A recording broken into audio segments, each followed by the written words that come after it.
an actual fire in 2008, right? 2018. 2018. Oh, sorry. Terrifying. Yeah, and again, we're protecting people that don't, renters don't have the ability to let things go like that. They are, relying on their landlords to be good landlords and stewards of their own safety. So it was an unfortunate hole that 3 units and above would have to have an electrician, and 2 or 1 do not, and that's just something that we need to correct, in my opinion. So I'll shut up because I'm the chair. Anybody else have any other comments? I don't see any chat, and I assume that if there was anybody on the phone, Peter Patrick would have let us know, maybe. So it would be appropriate, if there isn't any other discussion under this one, to close the public hearing and then take a motion on the ordinance, please. Okay. Yeah, I was just kind of talking it through to kind of stall so that people could have a chance to raise their hand, so to speak. So I will close the public hearing and then accept a motion.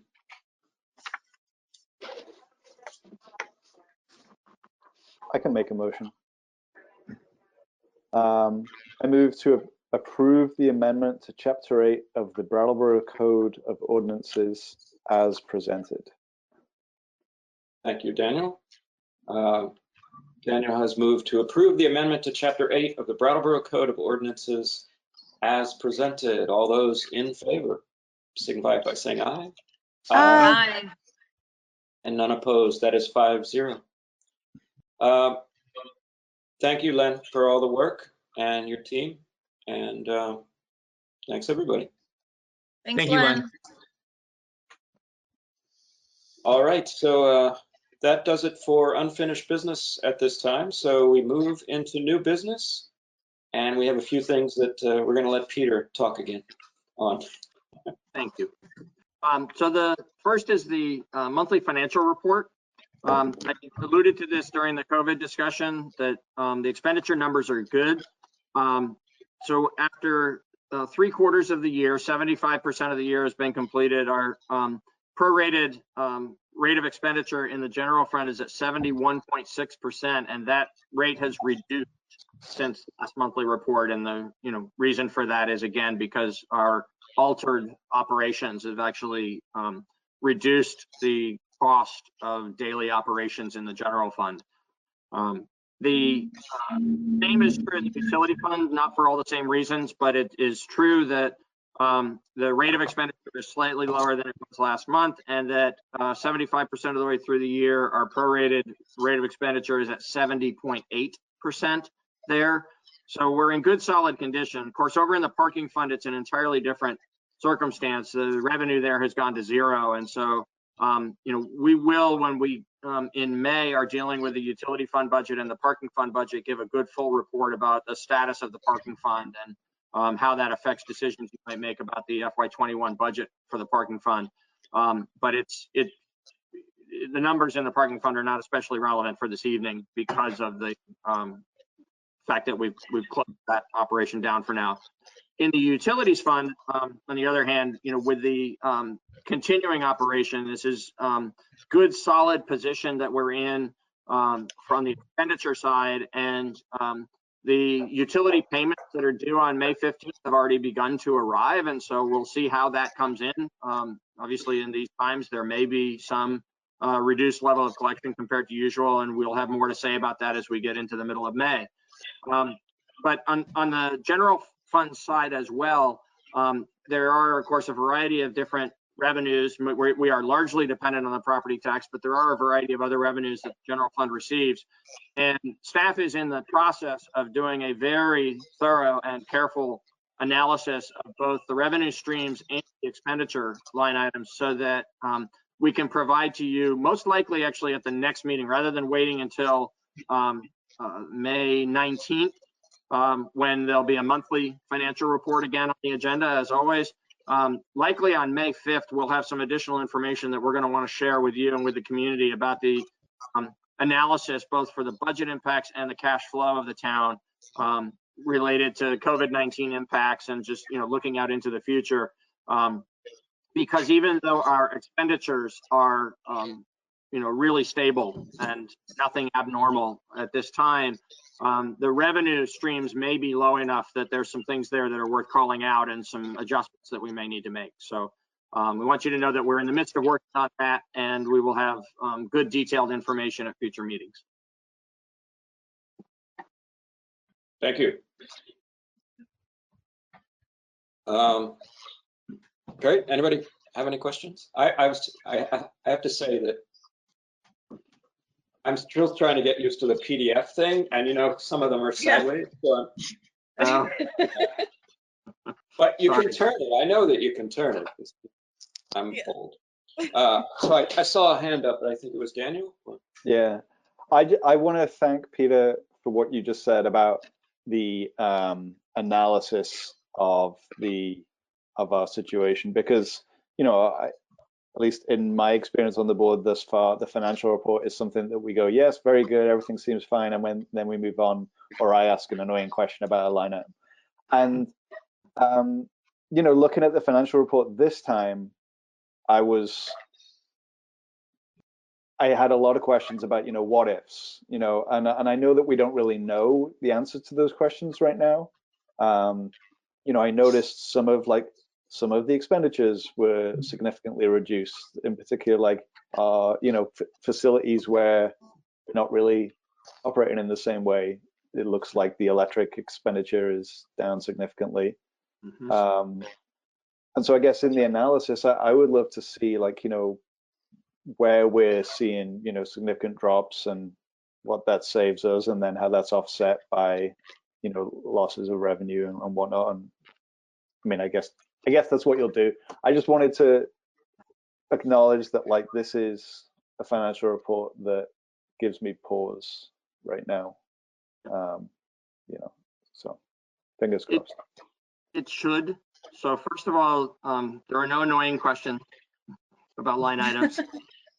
Questions are good. Flesh out sometimes things that we didn't see and should have seen, and then we talk them through, and we go and we do more work around that. Other times there's a good, easy, quick explanation to something, but it's important for you and for others to know it. So, so don't ever stop asking questions. And as it relates to the situation that we're in, we've been fortunate that town finances have been, well managed, and our experience has been stable now for such a long time. It hasn't always been true in Brattleboro. It isn't always true everywhere. So, we've been really on a nice, stable run, and this has thrown all of that out of kilter. We're still in solid shape. We're going to have more specific things to say about the ways in which that's true and the ways in which it's less true, and what we should be doing around all that in the May meetings. But the greatest difference for us at this moment is the uncertainty related to COVID. How long will it last, and will some impacts that we see so far as not being significant start showing up as more significant over time, and for reasons that we maybe can predict when we think it through, or maybe can't even predict right now, because so much of this we couldn't possibly have predicted a couple of months ago. So it's right to pause. It's right to think that this needs more attention than it normally has been getting from us from month to month. Great, thanks, Peter. Does that do it for comments from board members? Yes. Thanks, Liz. I don't see any. I see you're getting more comfortable. That's good. Sorry, I just tried to break it up. The monotony of the Hollywood Squares thing. I don't see any comments or questions from our audience, so I think we can move on to item B, which is the local emergency management plan update from Peter. Thank you. So Mike Bacassi is in the meeting and can join us if you have detailed questions you want to ask Chief Bacassi. But this item I can summarize by saying it is an annual requirement that we update our local emergency management plan and that you approve it and that I sign it and we send it off to Montpelier. Most years that involves a little bit more of a substantive discussion at this moment in time about what we have updated, changes that we might have made because we've learned something, or changes we've made because we experienced something this past year. And this year it doesn't have that, and it's pretty ironic to be experiencing this in the middle of COVID, right? So we're learning a tremendous amount about an entirely different kind of emergency, and a year from now that's going to show up in the LEMP update. There was a very active conversation within the emergency management community about whether this deadline for a May 1st readoption ought to be pushed back so that that process could occur this year. The answer is, sadly, that this is a state requirement. In order for the state to comply, we need to comply with this requirement to the state so the state can comply with updrift requirements the state has to the federal government. And the upshot of all of it is, the failure to check the right box in the annual updating of these plans actually makes places ineligible to receive FEMA reimbursement when a disaster happens. So the decision was made, and I don't judge it. It feels awkward at this moment. But I think it was the necessary decision given the federal rules that apply to this process. The decision was made at the state level that all of us as local governments would need to meet this deadline in the normal manner and send our plans up to them so they can send them off to Washington and keep Vermont communities eligible to receive FEMA reimbursement from during disaster situations. And so the plan that is before you this evening for approval, first of all, as you know, but I want to make clear for the record and for the public, the plan is always available to the board at this time. It's a thick, detailed plan. And so what's in the backup materials for the public is just a couple of sheets of paper that give a summary and then give the signature page showing, the process that has to be officially done and sent off to Montpelier. But the plan is available for public review or for the select board. And this year it is unchanged from last year.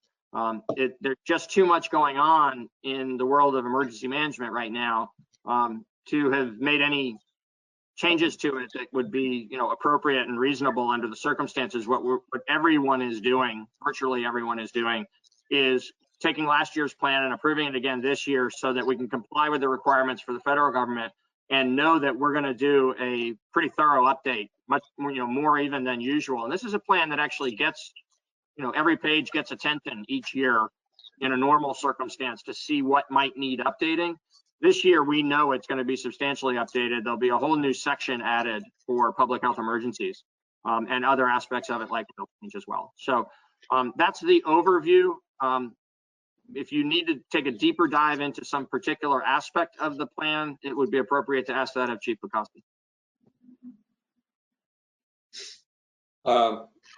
Thank you, Peter. I'm sorry, I was looking away. Liz, did you raise your hand or?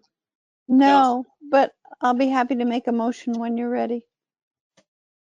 Anybody have any comments or questions? I think my comment would be philosophical. I mean, I did sit through a LEMP day with you a couple years ago, if I recall, Peter, and I got a nice certificate and everything.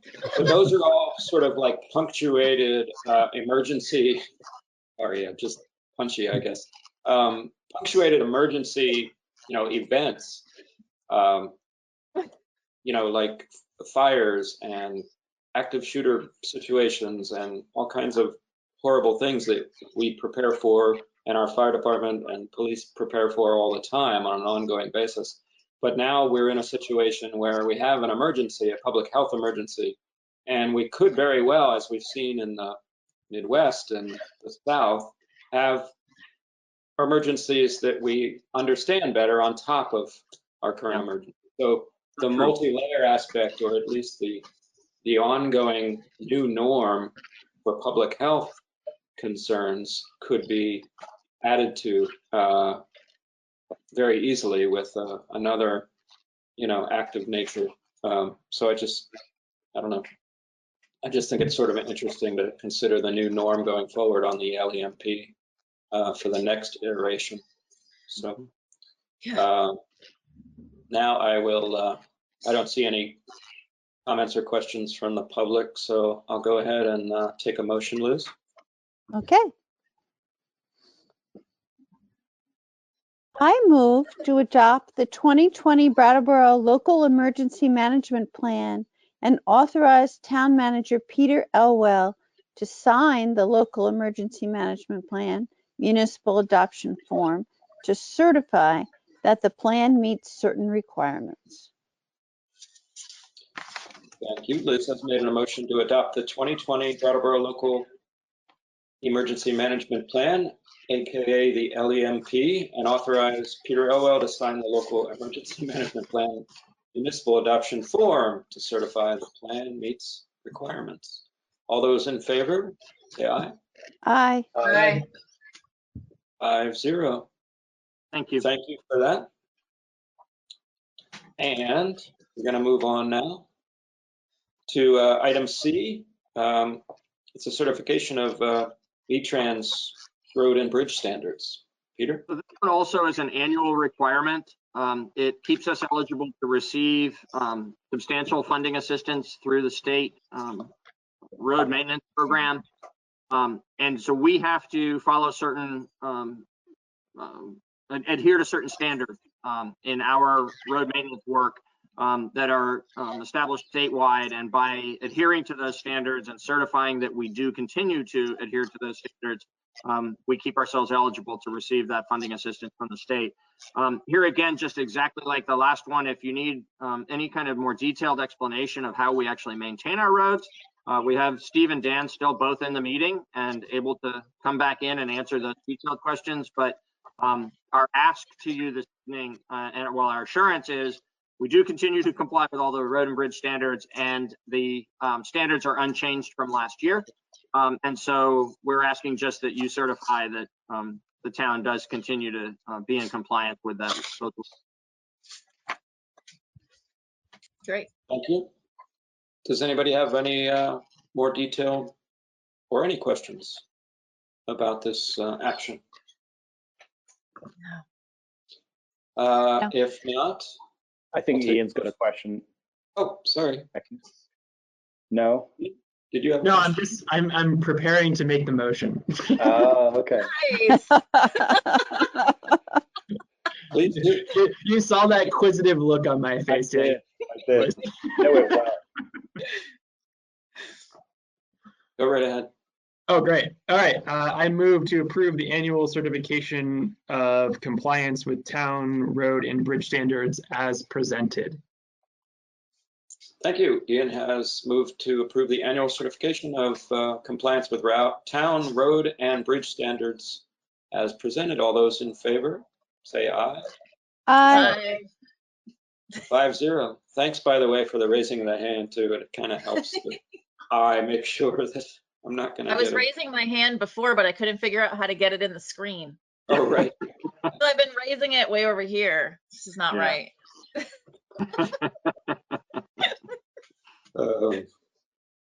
Okay, so moving through it. That's funny, Daniel. Nice. I didn't see that. Did you do the hand? It's just foolishness. Doing hand things. You know, life is hard right now. Good to have laughs. Yeah. Try to do a wave, but I've never figured out if we all have the same grid layout as each other. Oh, yeah. No, because it seems to be different on different devices.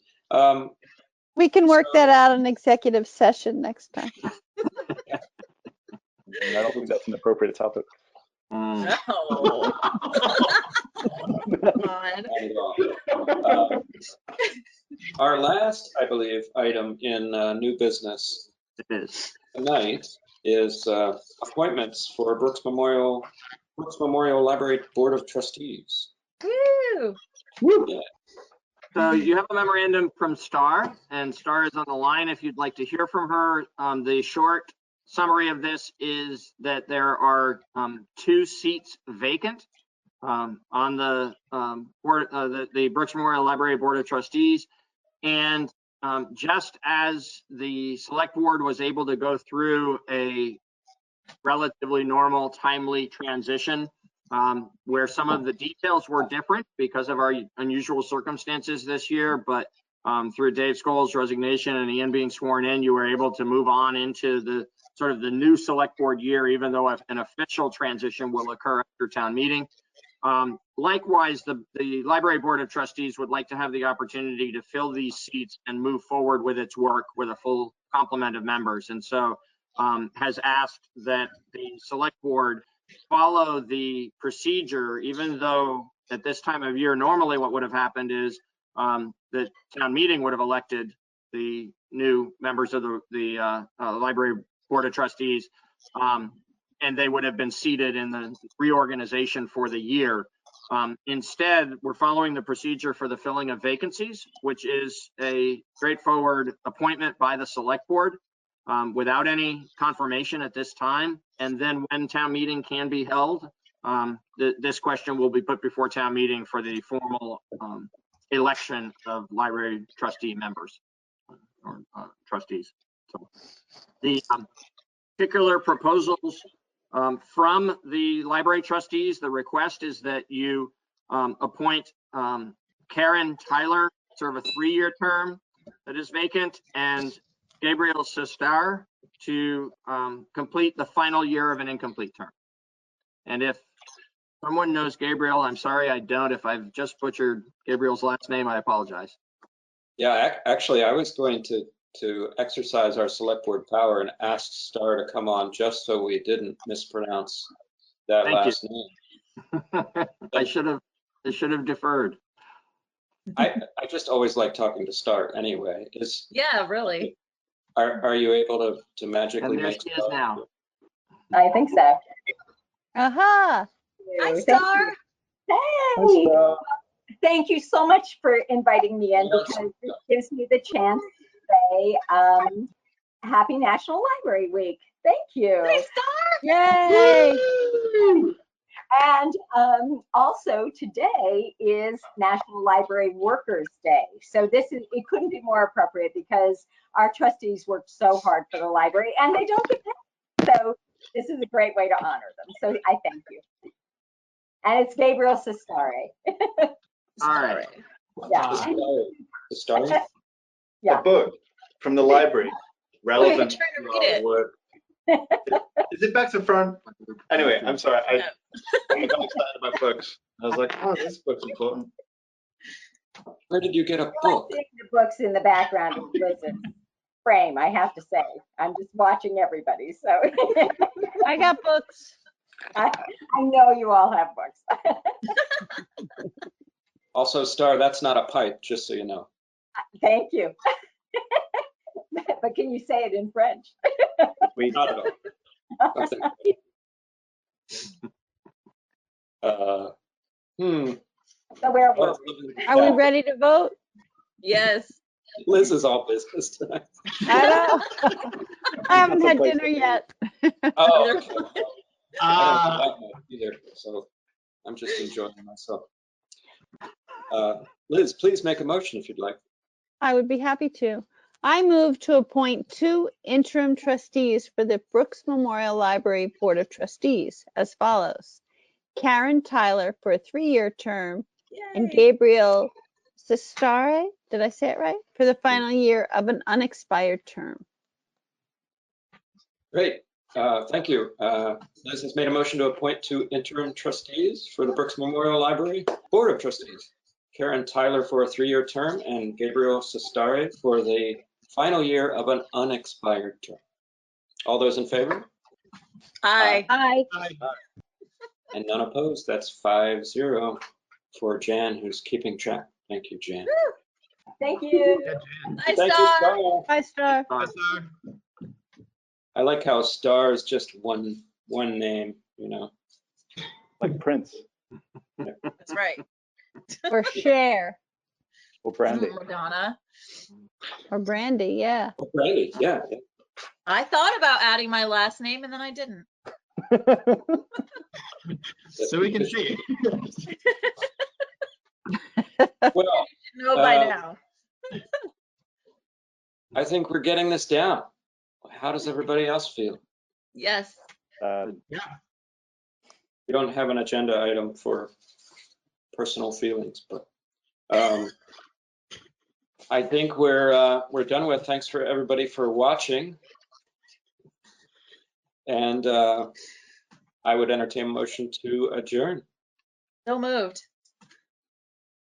Brandy has made a motion to adjourn the meeting. All those in favor? Bye. 5-0. Thank Good you, night. Peter, Patrick, Bye, friends. Dan, everybody, BCTV. Bye, Brattleboro. Brattleboro.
The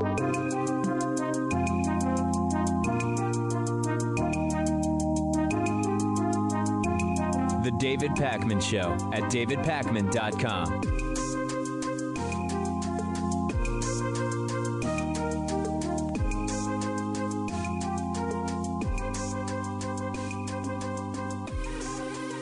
A whole bunch of people emailed me about CNN's Anderson Cooper interviewing the mayor of Las Vegas, Nevada, Carolyn Goodman, and it is something else. So I want to look at a few clips with you. Anderson was visibly stunned by how ignorant and incompetent the mayor of Las Vegas is. How she got to become mayor of Las Vegas is a different story, but let's look at some of the interview. And Carolyn Goodman is desperate for Las Vegas to open up. This includes casinos. This includes the Las Vegas Strip in general. But she doesn't actually have any idea how it could happen safely other than to wildly dismiss every concern that Anderson Cooper brings up and say that, listen, they're going to have to figure it out. Let's get right into it. There's Chinese researchers have shown how this virus spreads. And I just want to put up for our viewers. I just want to put up for our viewers. This is a restaurant. Anderson, you are tough. No, I'm not We're talking. back to China. This isn't China. Yeah, this is Las Vegas, Nevada. Wow. Okay, that's really ignorant. This is a restaurant, and the yellow circle. That's an ignorant statement. That's a restaurant, and yes, it's in China, but there are human beings too. That yellow is a person who is asymptomatic and infected. And all those other red circles are other diners who that one diner passed the virus to. All those other people became infected in a restaurant that had air conditioning, and they believe it was the air conditioning which helped the virus spread to all those other people. You remember the Legionnaire's disease in 1976 in Philadelphia came all through the air conditioning. You don't remember because you're younger. I do remember. Typhoid Mary, who I think passed away, well, anyway, during the late 30s, rode the buses, was a cook, and she was asymptomatic, and she spreaded a fear of getting typhoid, and she never showed a sign of it. And she lived most of her life quarantined. The reality was, I think 58 people passed away from typhoid. And so we're aware of this. We learned from history. Right. We've had Ebola. We've had the West Nile. We've had polio. We've had these horrific, none of those were as painful. Infectious in Las Vegas. I mean, you didn't have people with Ebola on a casino floor. You know what? If you did. Well, we don't know that. Well, yeah, you do, because if you had it. A neighbor of mine died from West Nile. Yeah, her neighbor died of West Nile. She has no idea what she's talking about. Listing other diseases isn't anything. It's not an argument. It's not a reason to do anything. It's not a reason not to do anything. Legionnaires in the 1970s? What is this woman talking about? And it continues, and it actually gets even worse. You're talking about encouraging hundreds of thousands of people to come to Las Vegas. I get the financial losses people are suffering, which is awful. But you're encouraging, hundreds of thousands of people coming there in casinos, smoking, drinking, touching slot machines, breathing circulated air, and then returning home to states around America and countries around the world. Doesn't that sound like a virus petri dish? I mean, how is that safe? What it sounds like? You're being an alarmist. I'm not. I've lived a long life. I grew up in the heart of Manhattan. I know what it's like to be with subways and on buses and crammed into elevators. I think you are by saying what you have just said. So you don't believe there should be any social distancing? You don't believe that this is Of course I believe there should be. Of course. How do you do that in a casino? That's up to them to figure out. So it got really, really bad, and I would encourage you to check out the full interview on YouTube on CNN's website. Now, the one thing I can say about Carolyn Goodman is she looks remarkably good for being an 81-year-old woman. I would not have guessed she was 81 by any means. So congratulations to her. Maybe some of that dry Vegas heat is helping her remain extremely spry into her 80s. Other than that, I don't have much positive that I can really say about her. And there's an interesting thing happening where as the world does become more and more focused on slowing down the spread of coronavirus, and most of the planet understands what we're fighting here and why we're doing it, in comparison, the crazy people are getting a lot louder. the anti-lockdown protesters around the country seem completely out of it. I mean, blocking traffic and making it difficult for ambulances to bring patients who need medical care to a hospital.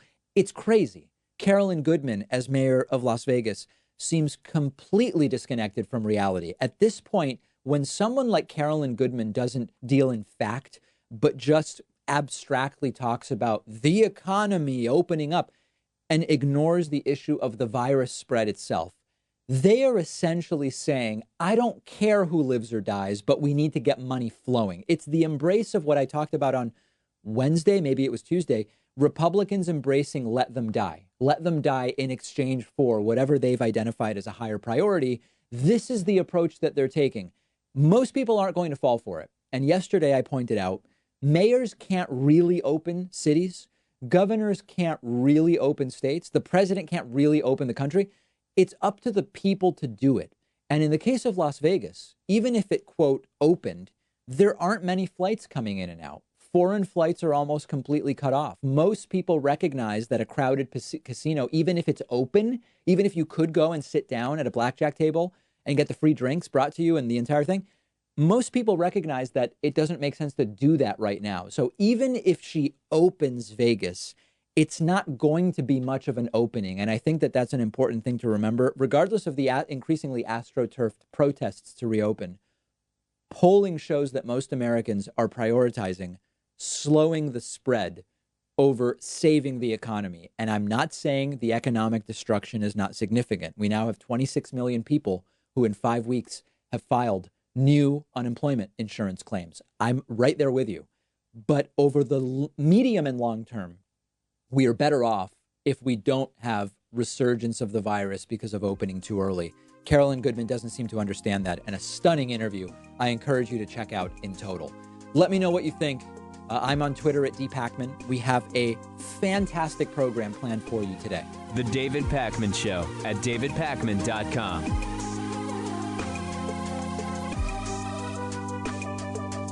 The David Pakman Show isn't some corporate media show with huge advertisers and a media conglomerate supporting us. We actually depend on support from our viewers and listeners.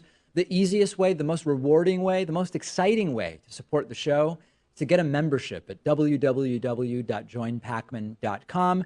You'll receive the world-famous daily bonus show for supporters only, the commercial-free audio and video streams of the show every day, and you'll be part of the solution. Because of membership, we are independent and we're able to cover whatever stories we want, whatever stories our audience is interested in, without executives looking over our shoulder. And it's why we've grown from a weekly show to a daily show. Much to the dismay of the Hatriots, we can't be pulled off the air unless all of you cancel your memberships. Please don't do that, but please do sign up today at www.joinpakman.com. Support independent progressive media.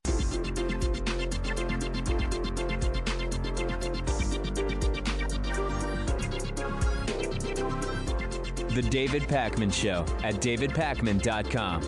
Today's new members of the day are Nettie Mice and Nick Hallchurch. Nettie and Nick, thank you so much for your support. And also a big, very special thank you to Corey Wyatt. Corey's been a member of the David Pakman Show for almost 5 years and is today's, he gets recognition today as our long-term sustaining member of the day. Okay, let's go to the phones at 617-830-4750. A very exciting day in some sense, although I've not yet identified how. But people are blowing up the phone lines. Let's see what's on people's minds, starting with our caller from the 347 area code. Caller from 347, what's your name and where are you calling from today? Caller from 347, are you there? Hi, am I on? Yes, you are. Is this me? Yes, it is. Yes, I'm here. This is Nick calling from Brooklyn. Hey, Nick, what's How's it up? going, David? Good. Hello? Yes, you're on, Nick. You're on the air right now. Yeah, just wanted to call. Obviously, huge fan of the show. Just wanted to call just wanted to hear your opinion about something. So, obviously, we've been hearing a lot about Trump being compared to Hitler, which is obviously not the case. However, kind of looking into the history, the U.S. kind of before World War II as well as after World War II, I think you could make the argument that kind of the ideologies at the time, maybe even today, are kind of closer aligned, I'd say, to the kind of to the ideas of the Nazi Party than to possibly kind of the USSR's communism. Kind of that idea for kind of going into the America First movement in the 30s and 40s, as well as denouncing Japanese as the lesser race during the Pacific Campaign, and then obviously sheltering Nazi officials post World War II. So just want to kind of hear your opinion on that and how that maybe plays into what's going on today. Yeah, I mean, I think we don't really need to do the sort of hyperbolic sensationalist thing of saying Trump is like Hitler to have a conversation about similarities in pre-World War II Germany to how Donald Trump's tendencies. So when you look at the use of hyper-nationalism to justify policy, when you look at the othering of certain groups that Donald Trump has identified, it's ranged. It's been everything from Mexicans with the whole rapists and all that stuff, Muslims from the Middle East, Asian folks in different ways. When you look at the sort of attitude towards media that Donald Trump espouses and a free press, there are definite similarities. So, when you look at somebody like Timothy Snyder has written a lot about this, you don't have to say Trump is like Hitler. I have no reason to think right now that Trump is, looking to exterminate Jews or any other particular group in the way that Hitler wanted to. But there are many similarities between what we see now and pre-World War II Germany, and it's perfectly reasonable to talk about them. Signs of totalitarianism, authoritarianism.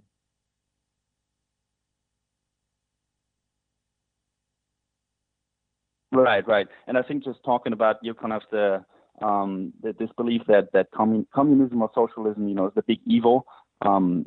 Going back to the 40s, where it was the big evil compared to, kind of cozying up to kind of the Nazi beliefs, especially in America, I think is kind of a dangerous train of thought. And I can definitely see that still happening today in terms of the way that the right portrays kind of communism as well as socialism, not really knowing the difference between them. Yes. So that's basically what I wanted to call in. Also, maybe for context, I'm German, so I'm U.S. born but raised in Germany. So I guess I have kind of an interesting viewpoint on that.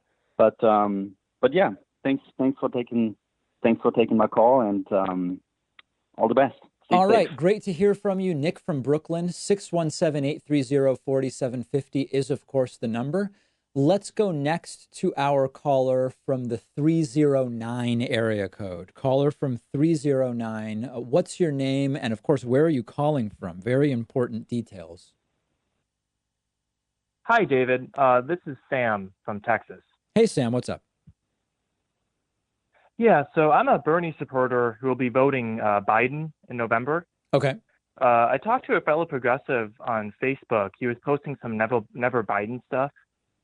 And thankfully, I'm a viewer of your show and a member, because I used some of the arguments about how you brought up how Biden is more helpful to the progressive movement. And he actually said he was warming up to that idea. But he brought up something really interesting that I think you could have a good perspective on.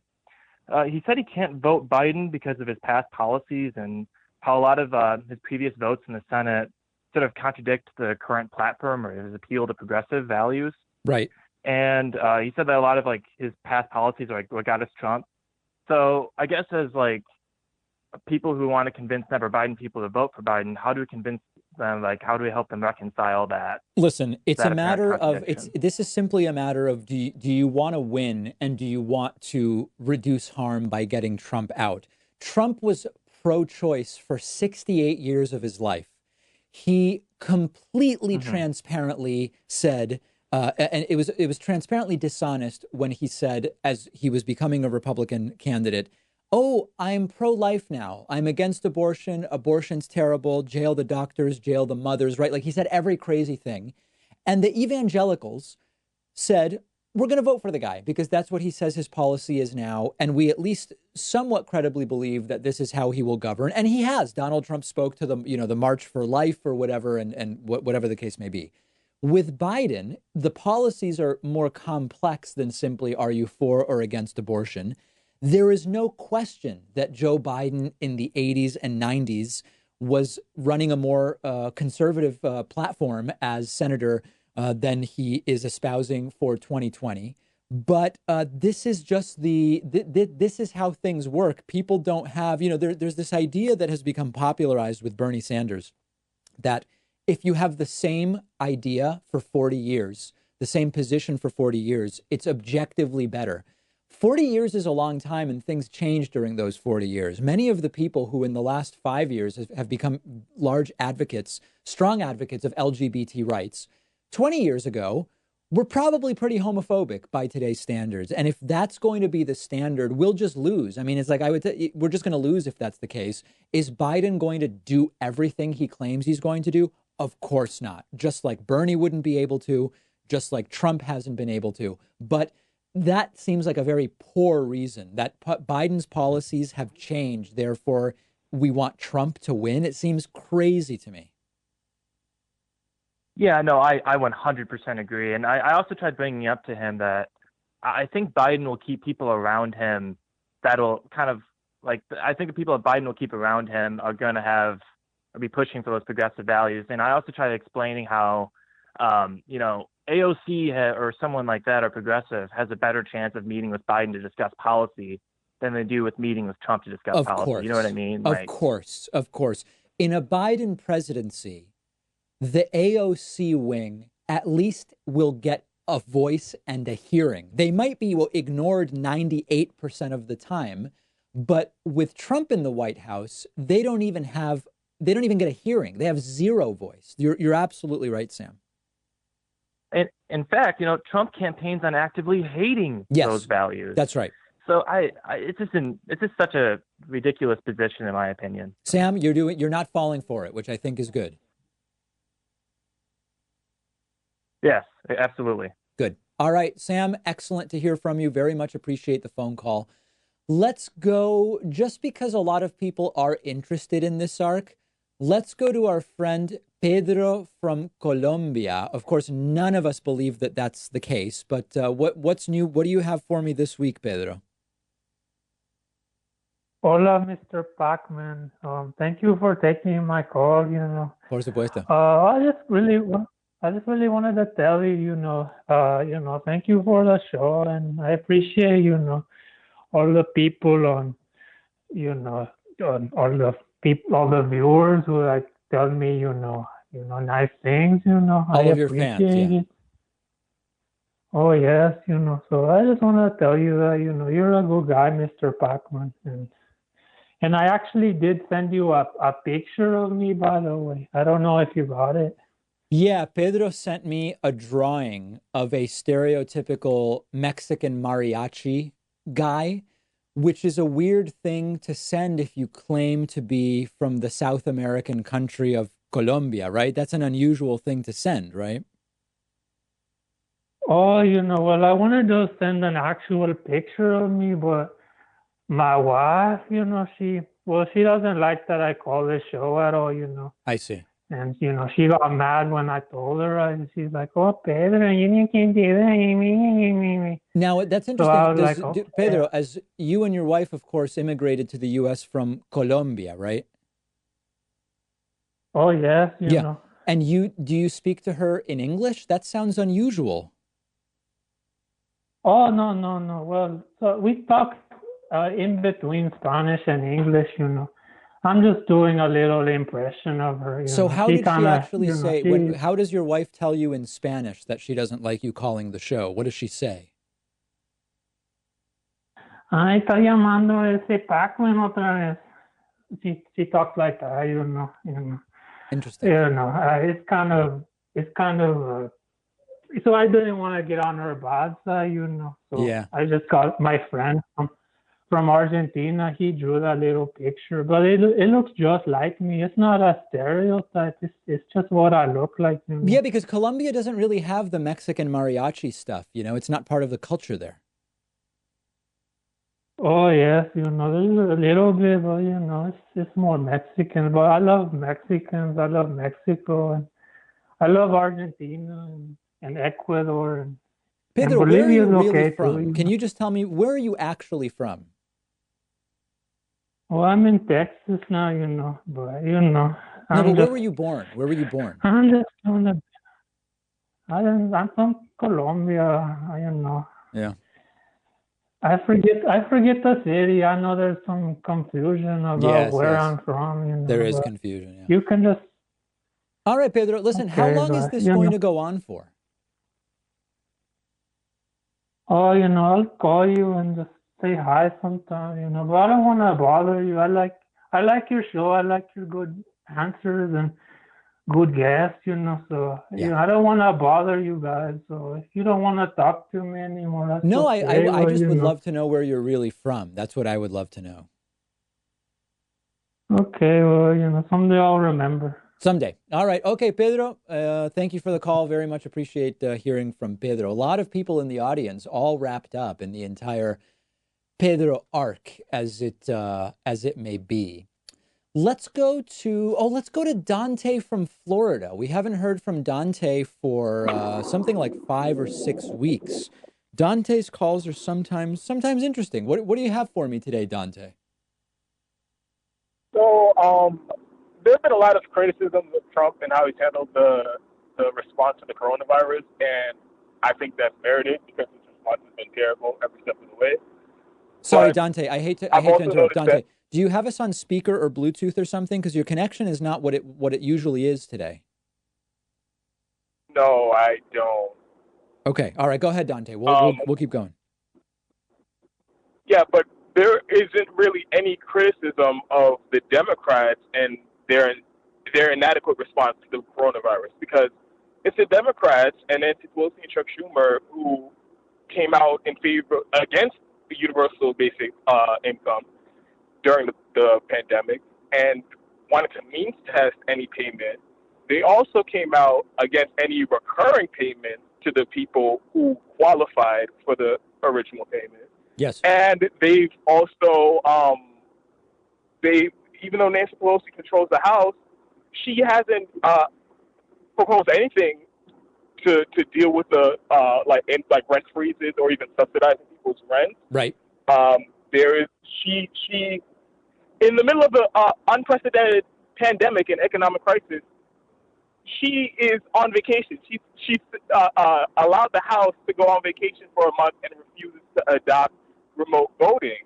So, and even progressives like AOC won't even acknowledge that the Democrats are largely blocking the policies that we think would be best to deal with the crisis. Right. So, what do you think about the point I'm trying to make is nobody's blameless. There are no good guys. So, what do you think about the Democrats being let off the hook for their terrible response to the coronavirus? Well, again, I don't know who's necessarily letting them off the hook. Let's go through each piece one by one. The mainstream media. Hold on, Dante. Whoa, easy. Hold on a second. The vacation thing, I don't know that it's the best critique. I mean, listen, everybody's distancing and everybody is in their home districts rather than in DC. And we can say it's obviously necessary to have a remote voting system. I'm with you there. I don't know that, Trump has been pushing this Nancy's on vacation. It's like, so's Mitch McConnell, right? I mean, so everybody's just out of, they're only doing pro forma sessions. I don't know that that's the right critique. I think the right critique, which you're astutely making, is that even if a lot of this stuff that Democrats haven't gotten behind wouldn't have passed because Republicans wouldn't have passed it, wouldn't we like to at least see Democrats fight for some of this stuff if it's supposedly in line with their values?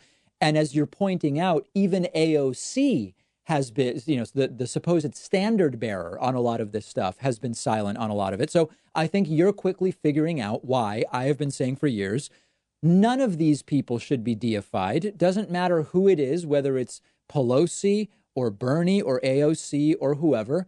Once you are elected, you change. Everybody changes. It doesn't mean that they're bad people. It doesn't mean anything, but it means exactly what you're pointing out, which is there's a lot of blame to go around here for not doing enough.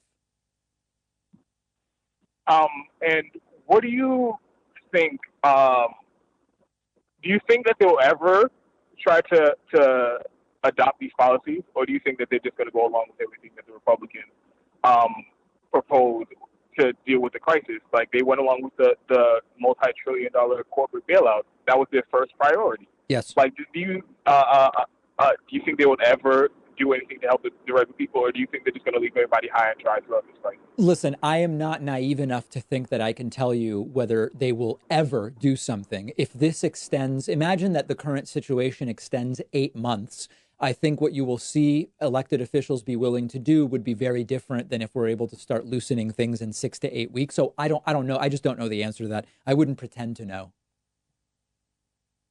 All right. Thank you. All right, Dante, great to hear from you. Dante has been calling in for a while, and it's always great to hear from him. Let's take a quick break. If you're holding, don't hang up, because we will go directly back to the phones after this very short break. The David Pakman Show at davidpakman.com.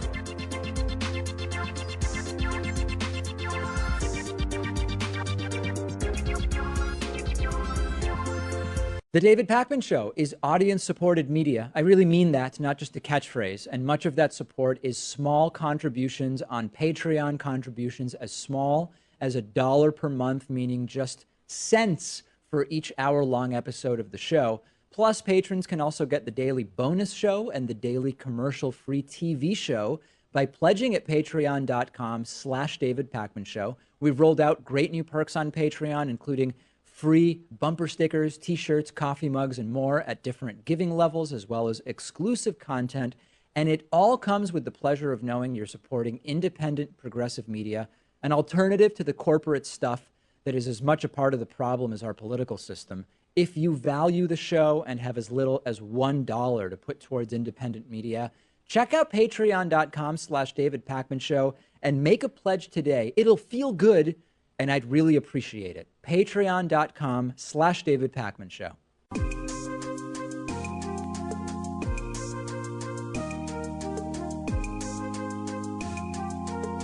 Welcome back to the David Pakman Show. We are taking your calls at 617-830-4750, and there are so many folks interested in getting on. Let's go to our caller from the 414 area code. Who's calling today from 414? Hi, David.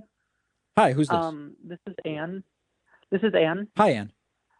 And I have a question about kind of what you've been saying for months about the only way to get Trump out is by voting. Impeachment not being the way to go, 25th Amendment not being the way to go.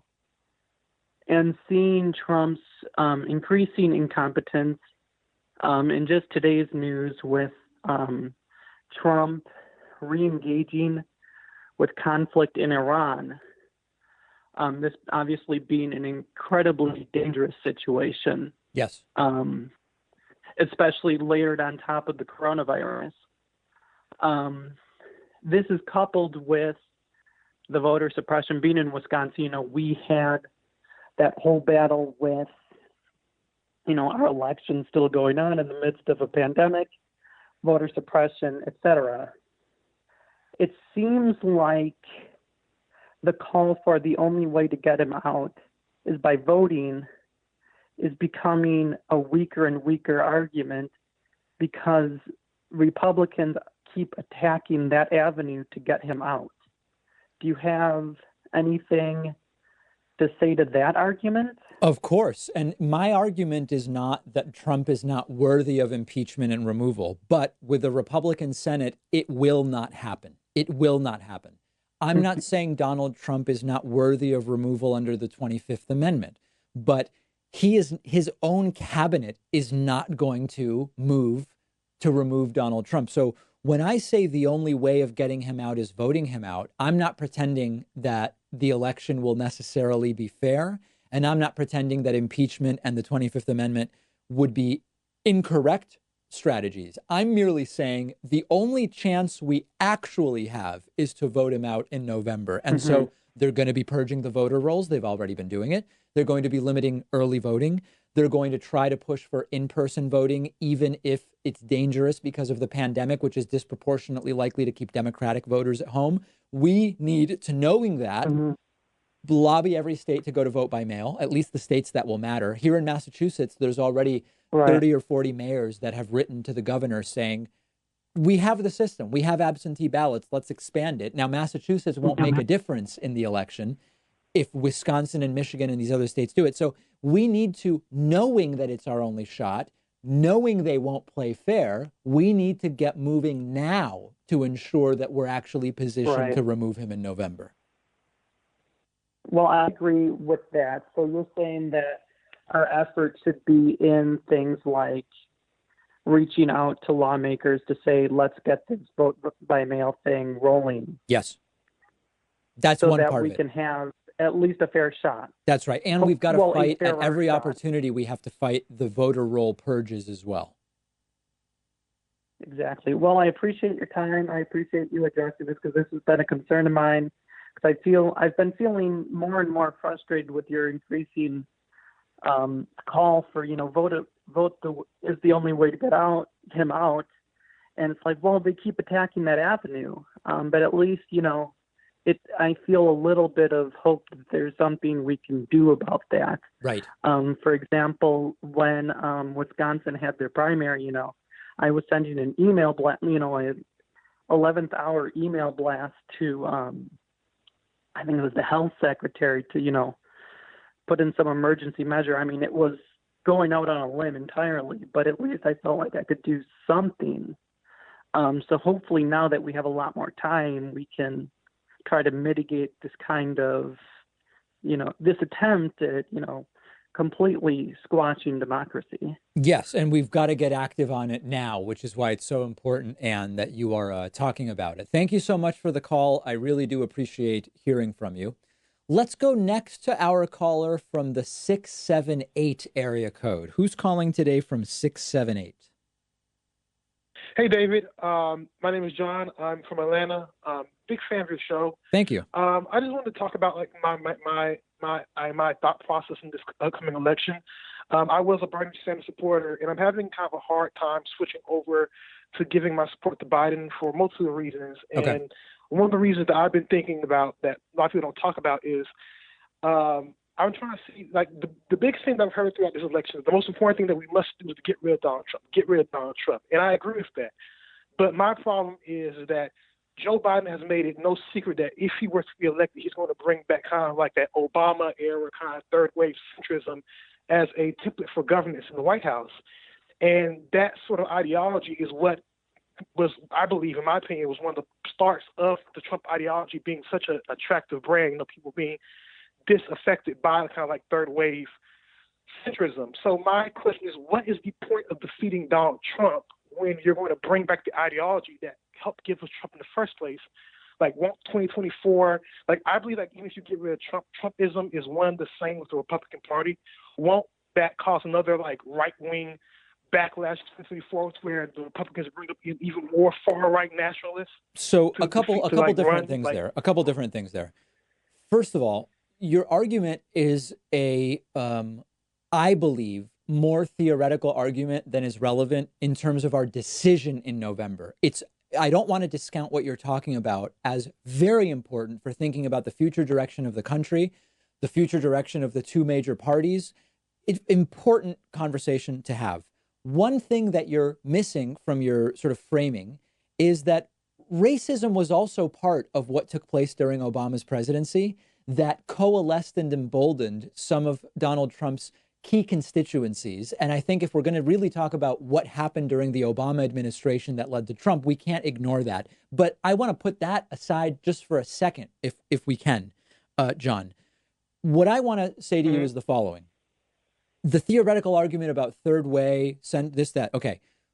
Who do you prefer to choose the next Supreme Court justice, Trump or Biden? And don't overthink it. Biden. Okay. When it comes to the tax policy, which candidate has a better tax proposal, if you're familiar with them? Is it what we've seen Trump do, or is it what Joe Biden has proposed? What Joe Biden has proposed. Okay. Joe Biden supports the Green New Deal as a framework, if not in its full scope. Trump believes climate change is a hoax created by the Chinese. Which of those positions is closer to yours? I would guess Biden. Right. Okay. So I could go on with 20 issues. So for me, it's just much simpler. We have an emergency. Bernie Sanders recognizes it. Noam Chomsky recognizes it. And for me, the way forward in November is not about the effect of third way politics on the future of we actually have a list of 20 policy issues on which Biden's better. For me, it's that simple. Okay, I understand. I understand that sort of like thinking, but I was just more concerned about like, just over time, will we like all these gains that we're going to make in these 4 years of Biden would just be wiped away? Because like I said before, I can't, even though Trump may be gone, I just cannot imagine a Republican Party without Trumpism. Like I think Trumpism has replaced the kind of like Reagan era of thought. I don't think you're wrong. I don't think you're wrong. The Reagan style conservatives are increasingly not what feels like the core of the modern Republican Party. Mm-hmm. Okay. Oh, and just one last thing before I go. I know you have other calls, but I live in Georgia, and I don't know if you've been aware of like Georgian politics, but our governor Kemp is going to like open up restrictions in the state on this Friday. Yeah. And if you can look into the information, I've been hearing like some theories that the reason why Kemp wants to open up so early, relative to like what scientists has been saying, is that there's been an astronomical amount of like unemployment claims in the state of Georgia, and we actually may run out because in Georgia, in order to like increase the income tax, which supports that, you have to do a constitutional amendment, and with a Republican-controlled legislature, that's like impossible. So I was thinking maybe you can like look into that and see like how maybe that might play into effect, because I think in Georgia it's going to be a devastating effect how we're opening up the state before we even hit our apex. So I just think so there's a couple things going on. I don't know about the specifics in Georgia, but there is no question that the reason that a lot of red state governors want to reopen sooner than later is if your business is allowed to be open, then you are going to have a more difficult time getting PPP money and other federal stimulus money. If your business is open, you are going to be taken off of the unemployment rolls. And there's no doubt that is playing a role in red state governors wanting to open sooner than later. Absolutely. Okay. Well, thank you, David. All right. Appreciate the call. Thank you so much. Really great to hear from you. Let's go next to our caller from the 516 area code who's been holding on for a while. 516, what's your name? Where are you calling from? Hey, what's going on, David? Hey. Name's Anthony. What's up, Anthony? You know what? Not much. I've been going back and forth with my friend in regards to a theory that I had because, I've been wanting to get on the show for a while. And at this point, and when it comes to Trump, there's really no good answer for it, regardless if you try to get him out or just his supporters. There doesn't seem to be any good answer. So while I can, I'll ask you this question. My buddy always has a problem with leftists. He says they're moving too fast. And my question to him is, you know what, I agree with you. I don't really follow politics too much, but do you think the left is moving so quickly because the right has held them back for so long? Like things on just, basic like gay marriage and global warming. They've held them back for so long. So now they have a footing. They're trying to go too fast. What has the left done that's been super fast? Like what's an example? Well, that's his argument. And I'm just trying to get, like, no matter what I throw at him, like I always try to bring up Trump and like his press briefings, right? And I just show them an example. But one thing they've done very well is just, what about this person? And they never seem to answer the question that's being asked about one particular person. Yeah, they go, but the Democratic Party. I wouldn't, if your friend says the left is moving too fast, I don't know that I'd talk about Trump's press briefings. I'd say, what is the left move too fast on? Because listen, Obamacare, the idea of Obamacare was first proposed in like the early 90s. By the Heritage Foundation, and it was passed in 2010. So in 17 years, we got healthcare.gov and a rule about pre-existing conditions and 26-year-olds. That's too fast. Gay marriage. The first state to legalize gay marriage was Massachusetts in, I think it was 2003. In 2015, the Supreme Court, that's 12 years. Like, I would just say, where is the left moving so fast? I don't see anywhere that the left is moving fast. You know what, thanks, because I, more or less, whenever I try to bring something up, he'll say something like, oh, they're doing this, the Green New Deal. And I look, I don't know the details of it. I just know that it's a guideline. Like, look, it's an idea. What's the problem with just having an idea? It's like, oh, they're just doing that. So, I see. So really what your friend is saying, here's what your friend is actually saying. Your friend is not pointing to things that have been done. Your friend is saying Democrats are thinking too big. Democrats' ideas are too forward looking. But I would point out, if I were you, none of that stuff has been done. None of it has been done. If you actually look at, listen, Republicans want to ban all or almost all abortions. That's whacked. Now, they've done smaller things at the state level.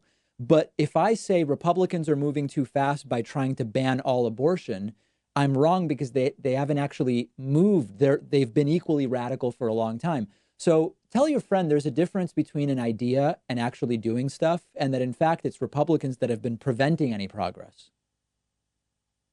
Oh, man. You know what, David? I appreciate you taking my call. I know you got other callers.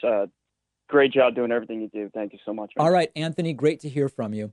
Let's quickly pick up on our caller from the 708, because 708 has been just holding on for so long. 708, what's your name and where are you calling from?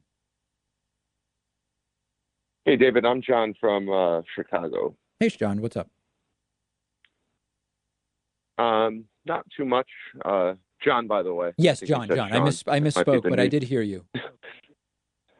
Hey, no, it's no problem. It's probably the New Yorker in me, even though I'm in Chicago. I have a question about your opinions on the response that people have been given relative to everything lately in America. Now, I know there have been good stories, and it seems that there have been people that have been almost, taking care of their fellow man and brother and sister, excuse me. But at the same point in time, it seems like there are a lot of people that have been vitriolic and very dark. And I was wondering if you think this is more or less a morality or an education thing, or possibly both. Because I've been a fan of yours for a while, and I highly respect your intellectual take on certain sociological things. I wish I had a strong answer for you. Here's the thing. I have thought for a long time, and I think it's probably a naive thought, that if there's really a global calamity or a global an incident of global importance, I sometimes will say, imagine if we found intelligent alien life, that this would so quickly make all of our day-to-day conflicts obviously irrelevant and not worth fighting over. And we would unite against or with or whatever. We would realize we're not alone in the universe. This is a major step forward for mankind. We would fix or instantly resolve a lot of the minor conflicts. Or we've got a global pandemic. This risks killing millions and millions of people if we don't actually deal with it. Everybody's coming together. And you've got, people with ridiculous signs wearing no masks, all masked together in all these different states, people calling for the firing of Dr. Anthony Fauci. It would almost be insane. If aliens did show up and we sat them down and we said, listen, we've got this global pandemic. We've got no real treatment. The vaccine's a year off. And here's what these protesters are doing. And here's what people are demanding about Dr. Fauci. The aliens would say, what the hell is wrong with Homo sapiens? They would get back on that spaceship and fly away, right? Because it's insane behavior. So I don't know if it's political polarization that's causing this. I don't know if it's ignorance that's causing this. I don't know if it's bad people or a combination of all of it. But if we can't come together around this, I don't know that we can ever really come together as a human race. Yeah, I would totally agree. And I'm happy to hear you bring that analogy about the aliens. And I know you have other callers, but I just, as a teacher, because I'm a private music teacher, and because of the obvious virus, my life has changed quite a bit relative to doing everything remotely. And teaching guitar, bass, and violin remotely is kind of annoying. But the thing that I've noticed the most is that some of the students that I have around here that I could still kind of safely go to their house and teach them, because I'm obviously fine myself, there's always this philosophical argument that tends to be posed to me, because I think people don't realize that a lot of people are affected. Like I just lost my uncle last week ago in New York to the virus and stuff like that. And I mentioned it to one of my students' parents, and they were basically going off on how it's not just Trump's fault and stuff like that, in which I could arguably do the mental gymnastics honestly to see that argument. But there's also a point in time where I'm like, shouldn't you just kind of be a little bit more compassionate relative to wanting to be right? Like I think Stephen Fry said this in a lecture that he did, but he's like, the biggest problem with humanity right now is not the point of being like, our biggest problem is that we want to be right and not be effective. Yes. Towards everyone else. I don't disagree with that. And it is true that this is not just Trump's fault. Every country is dealing with it.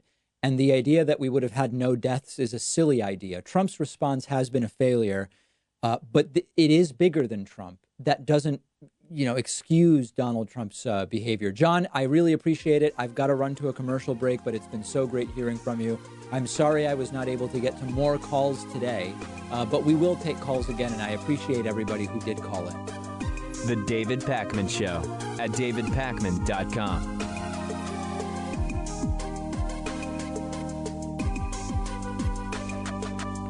Did you know you can get David Pakman Show stuff, whether you're looking for David Pakman Show coffee for your Chemex, French press, or espresso machine, or a t-shirt? It's all available on our website, shipping to anywhere in the world at davidpakman.com/gear. The Very Stable Genius t-shirt is popular. The If Ivanka Weren't My Daughter t-shirt is actually popular with kids of all ages. We've got sweatshirts and hoodies with Hatriot Mail designs, more than a dozen available colors. And did I also mention that there's coffee? Oh, and bumper stickers too, plus no bogus supplements. If you're looking for something to give you the strength to lift a school bus over your head or make you live to 200 years of age, you're not going to find it on our store. Check it all out, shipping anywhere in the world at davidpakman.com/gear. If you want a 15% discount, all members and patrons get a 15% discount code. Check out the store at davidpakman.com/gear. Subscribe to our YouTube channel at youtube.com/The David Pakman Show. The David Pakman Show at davidpakman.com. Okay, let's get right into audience questions for the week. First one is, hey, David, we've seen all sorts of different takes and plans from Donald Trump to governors about how and when states should start to reopen after the virus. What should a reasonable reopening America plan look like? So a couple things on this. Number one, I don't have any independent knowledge in the sense that I believe we should trust medical experts and public health experts on this. And so I'm going by what those individuals are saying, not by what politicians are saying. I think there's one other element to this that's important. In an ideal world, we would have done sort of like a full shutdown, probably around February 20. It could have gone 2 full months and it would have been over this week, and we would be in much better shape right now. Hindsight is 2020, but the point is there's a limited political willingness to continue expending political capital as the protests mount and the demands mount, as crazy as the demands of the protesters are, as irrelevant as those demands are to public health issues. The reality is the pressure is going to grow, and it's not going to be possible to open nothing. So I'm starting from the point of not what is or would have been the safest, but what makes sense given that the pressure to reopen at least parts of society will only continue to grow.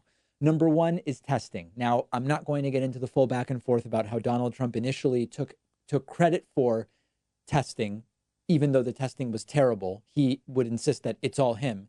Now that it's clear the testing is not up to par to reopen, Trump is saying governors have to figure out this testing thing. Let's ignore the shirking of responsibility for a moment. We don't have enough testing. We need, at a bare minimum, 500,000 tests a day. Most roadmaps say we need more, including like 1 million tests a day. Remember that with 1 million tests a day, it still takes you almost a year to test everybody. One roadmap says we need 22 million tests a day, so you can test everybody on a rolling 14-day, roughly, basis. certainly 500 or 600,000 tests a day must be in place. But not only that, you need proper contact tracing infrastructure. In Massachusetts here, they've been hiring work from home contact tracers. Different health systems have been doing it. I think it pays around $25 an hour, work from home.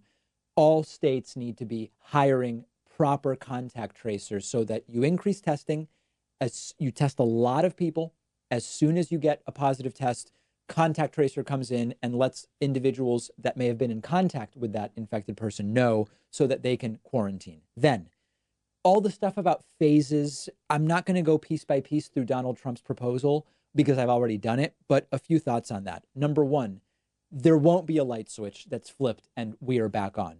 Some of the earlier things that should happen include what retail elements can start to be opened up somewhat so that they can recover some of their revenue. Remember, we've got the Paycheck Protection Plan, but the money ran out. So there's a ton of restaurants and other retail-facing businesses that risk going completely out of business. What can be done in restaurants in terms of, can people sit at tables out back, very much spaced out, so that they feel like they've had a dining experience, but the bag of food is placed on the table as if it were takeout. There's no interaction with the waitstaff. Would that make people feel as though we're moving in the right direction, even though in practice it wouldn't change that much about the risk exposure? I don't know. I'm just sort of thinking out loud here. Schools this semester should not reopen. It just doesn't make any sense. We should focus on shooting for the fall, but being prepared to do the fall online.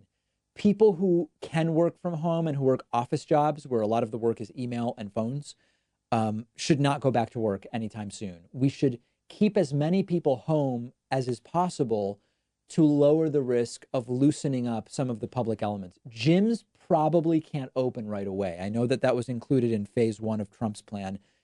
Does not seem reasonable. Seems like just an absolute cesspool of germs. And even if you maintain social distancing in gyms, I don't see how you avoid gyms becoming a center of spread while we have cases. And we probably can't really loosen travel anytime soon either. So for me, the immediate loosenings would be we start to let people get back to being a little bit social. Ideally, what we're talking about is, a couple that's been self-isolating and another couple that's been self-isolating get together in a house, and everybody, you don't shake hands, but you can hang out a couple of hours. That probably would be like a next step as cases go down.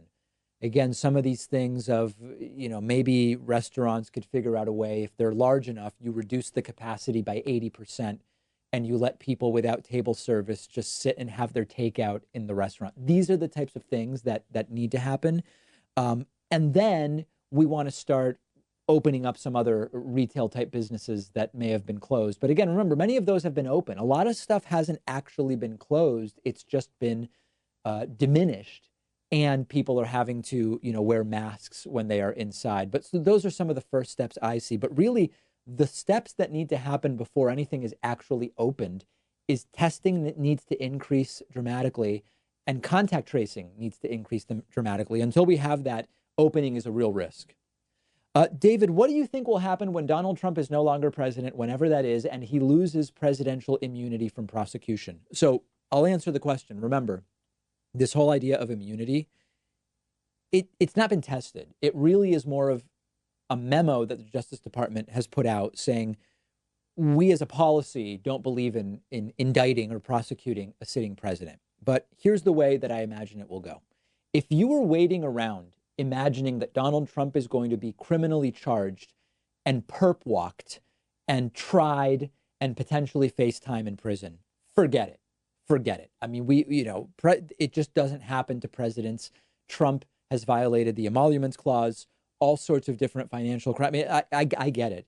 But if you're waiting for the perp walk, I would not hold my breath. Let's just remove Trump in November. The country and the world will be much better for it. Now, that being said, there are active pending criminal investigations in the Southern District of New York, the New York Attorney General. There is almost no doubt whatsoever that whenever Trump's national nightmare is over and the mango menace is gone, could be in a few months, could be in 4 months and a year, 4 years and a few months rather, his businesses are very likely to be charged with all sorts of criminal violations for financial improprieties.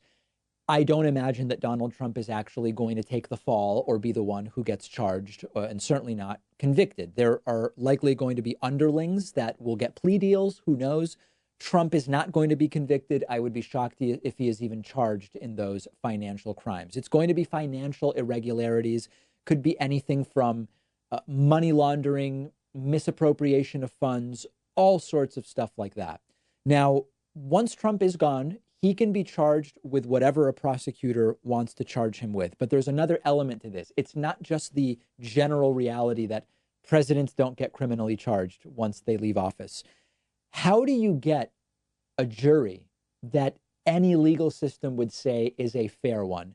You can't ask for a change of venue because it was the president of the United States.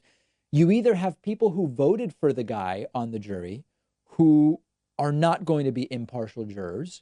You have people who actively disliked the guy who are not going to be impartial jurors. And even if you and I can imagine a sort of apolitical person that says, listen, I didn't vote either way and I don't really pay attention to politics, how do you actually get an impartial jury of Trump's peers in general as a president, but particularly when he is as polarizing as Donald Trump has been? So I don't mean to say that this suggests Trump has not committed crimes. I don't mean to say that Donald Trump should not be prosecuted when he's gone. But what I am telling you is the perp walk's not happening. The best we can hope for is that there are some financial crimes with which Trump's businesses are charged, and maybe somebody will take a hit. We don't really know.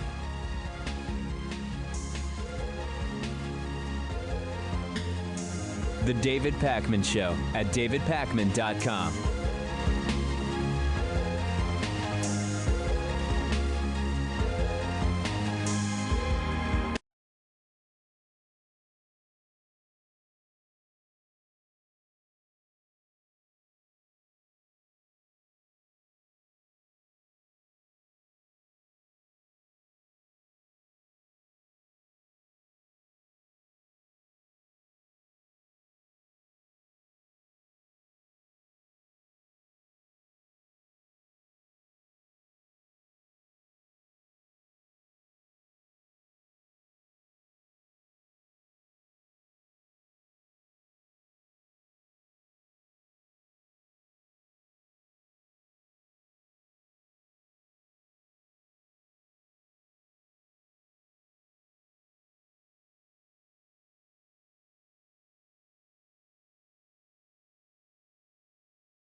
little look at where we're going.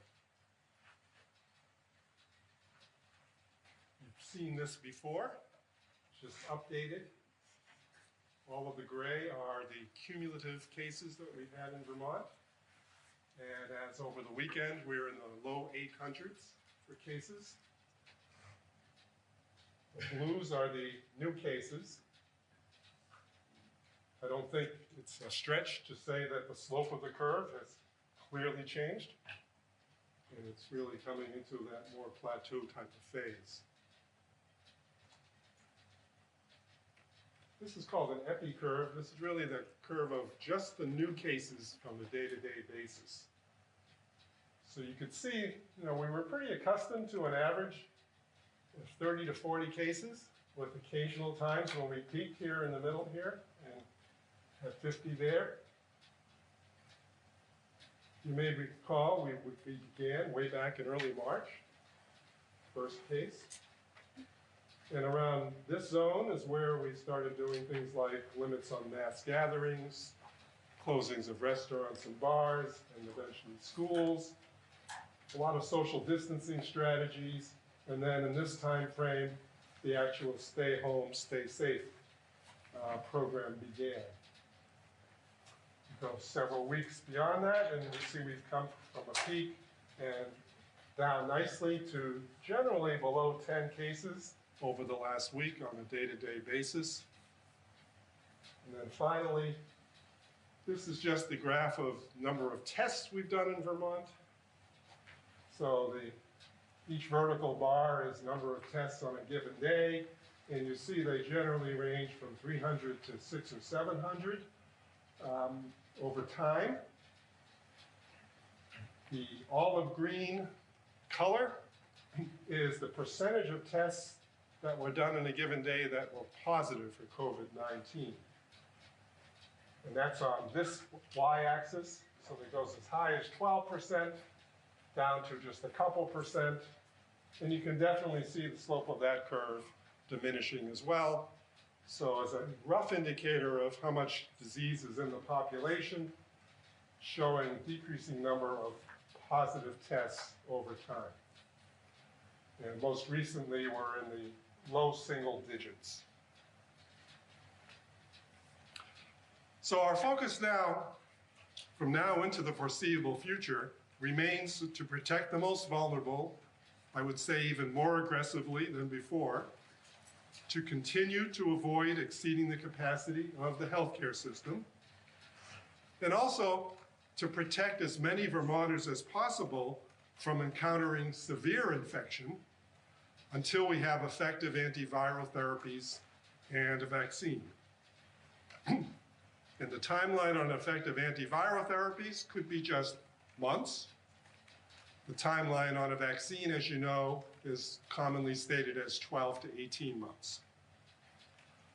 So as we look into the future, and you heard on Friday's press conference about the 5 sort of tenets of the way we're going, certainly from the health department point of view, we own the first several, but number 1 is keep our eyes on the data. So you'll see similar data to what I've shown you now, but also we'll be expanding to really understand what's the rate of immunity in the whole population in Vermont. Continue to look at how the healthcare system is being utilized in terms of hospitalizations, ICU usage, ventilator needs, hospital visits, visits to primary care for flu-like symptoms, COVID-like symptoms. What symptoms are the population reporting? Understanding a new category that the CDC has come out with of probable infection, meaning everything looks like COVID, but a test was never done to confirm that. And then an understanding of illness in children and adolescents, where we'll be coming out with a health alert notification to practitioners today regarding expanding testing in that population. We'll also be continuing to try to assess individual behaviors to see how much the population is complying with social distancing, mask wearing, mobility measurements. and how well businesses are actually contending with the appropriate behaviors to provide a both safe working environment for their employees and a safe environment for their customers. Now, you've heard a lot in the national news about some areas that the health department is going to be focused very closely on in the near future. We already are, but we'll continue to focus even more aggressively on these. First will be to maintain an aggressive strategy with regard to testing and having the adequate supplies to do that testing. There'll be more of an emphasis on rapid test results. We feel rapid is still pretty good at 24 hours, but there are times that one needs even more rapid, perhaps 20 minutes. We'll be working again with UVM to validate point-of-care testing machines that we could hope to distribute out to the population at large in practices or in hospitals. We'll be working more on that integration piece with pediatrics that I just mentioned. And I still would hope that we'll find a way to integrate this new regimen of a simple nasal swab in the front of the nose rather than something way back in the nose, and integrating that into practice if we can. Obviously, if you test, you need to have that followed up with an aggressive contact tracing workforce and stance, both of which we have already here in Vermont, and the opportunities to make sure we appropriately isolate and quarantine to, again, keep that level of disease in the population very, very low. When you put those two factors together, testing and contact tracing, along with the fact that we will be going 14 days without an increase in cases, hopefully, that's very significant, and we'll continue to have good hospital readiness without having to resort to what's termed crisis standards of care. These are all things that need to be in place to move along the continuum that the governor has outlined previously into what is now nationally be called a phase 2, if you will. Lastly, we need to and will continue to be as aggressive as possible and intensify our efforts to keep all long-term care facilities as safe and uninfected as possible. Something I think we're actually been doing very well with over a number of weeks in Vermont now, since we had the 2 larger outbreaks to start with. We're not seeing consistent evidence for major outbreaks throughout the state in long-term care. So that will have to be a major focus as well. I'll turn this back to the governor now.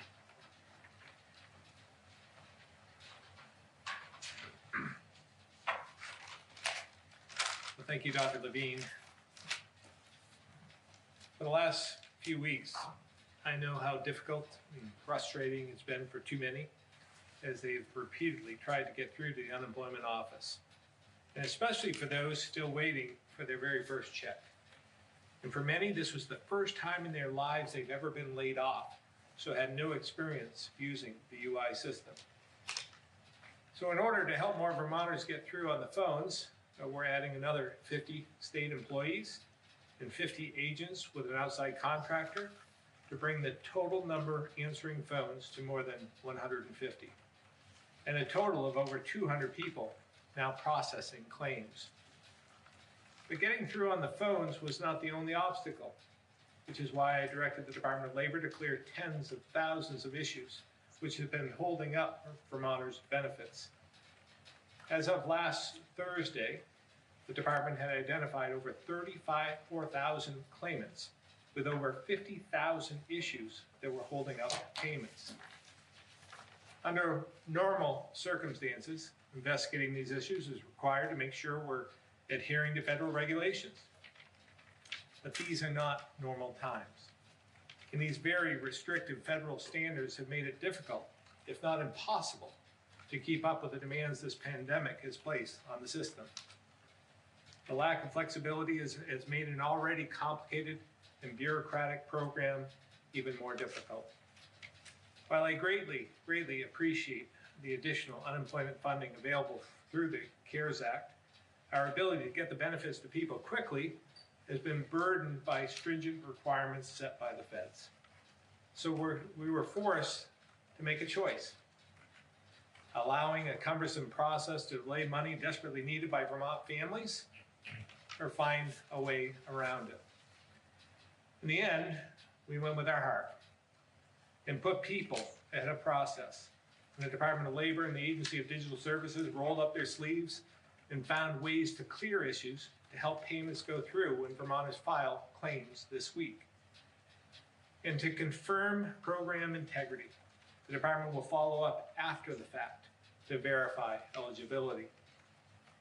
By Saturday night, nearly 32,000 issues had been cleared, which means over 20,000 people will be cleared to file their weekly claims and start receiving their benefits.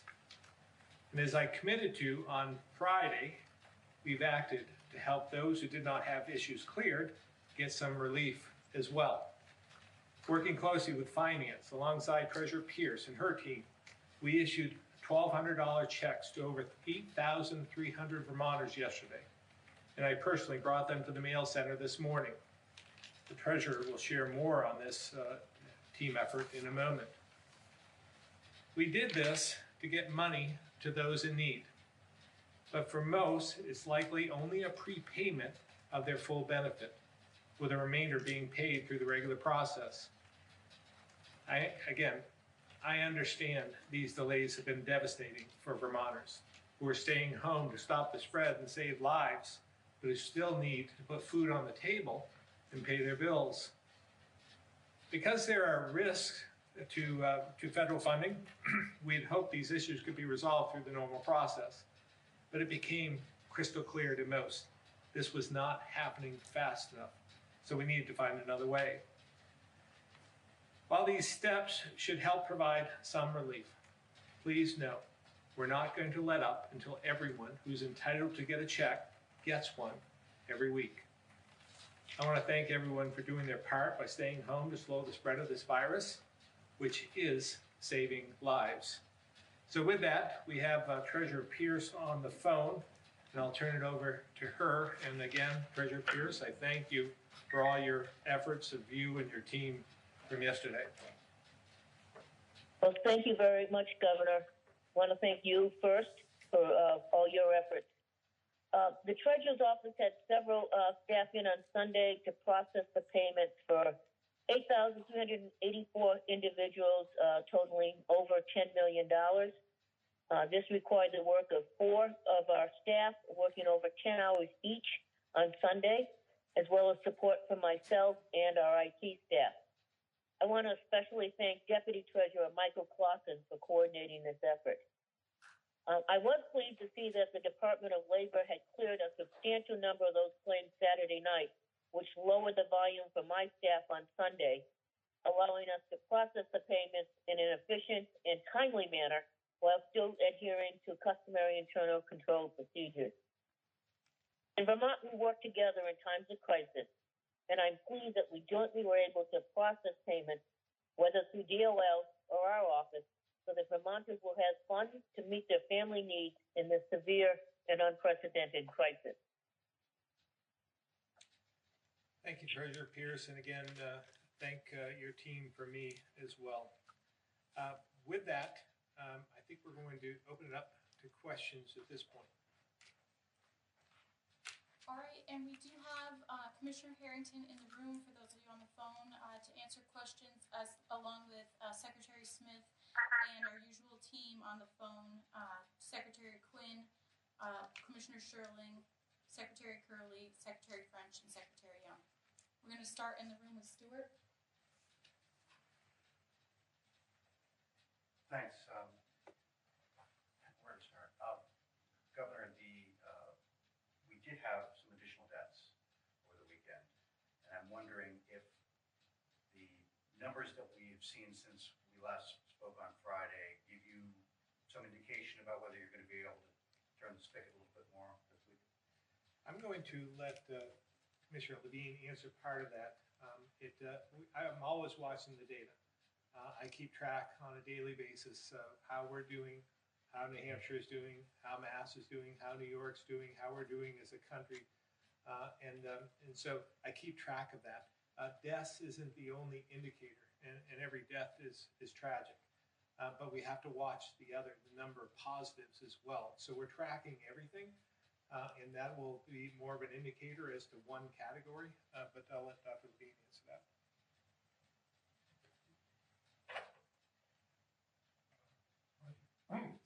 So I did not comment on the deaths on this slide, but notice they're in the darker blue.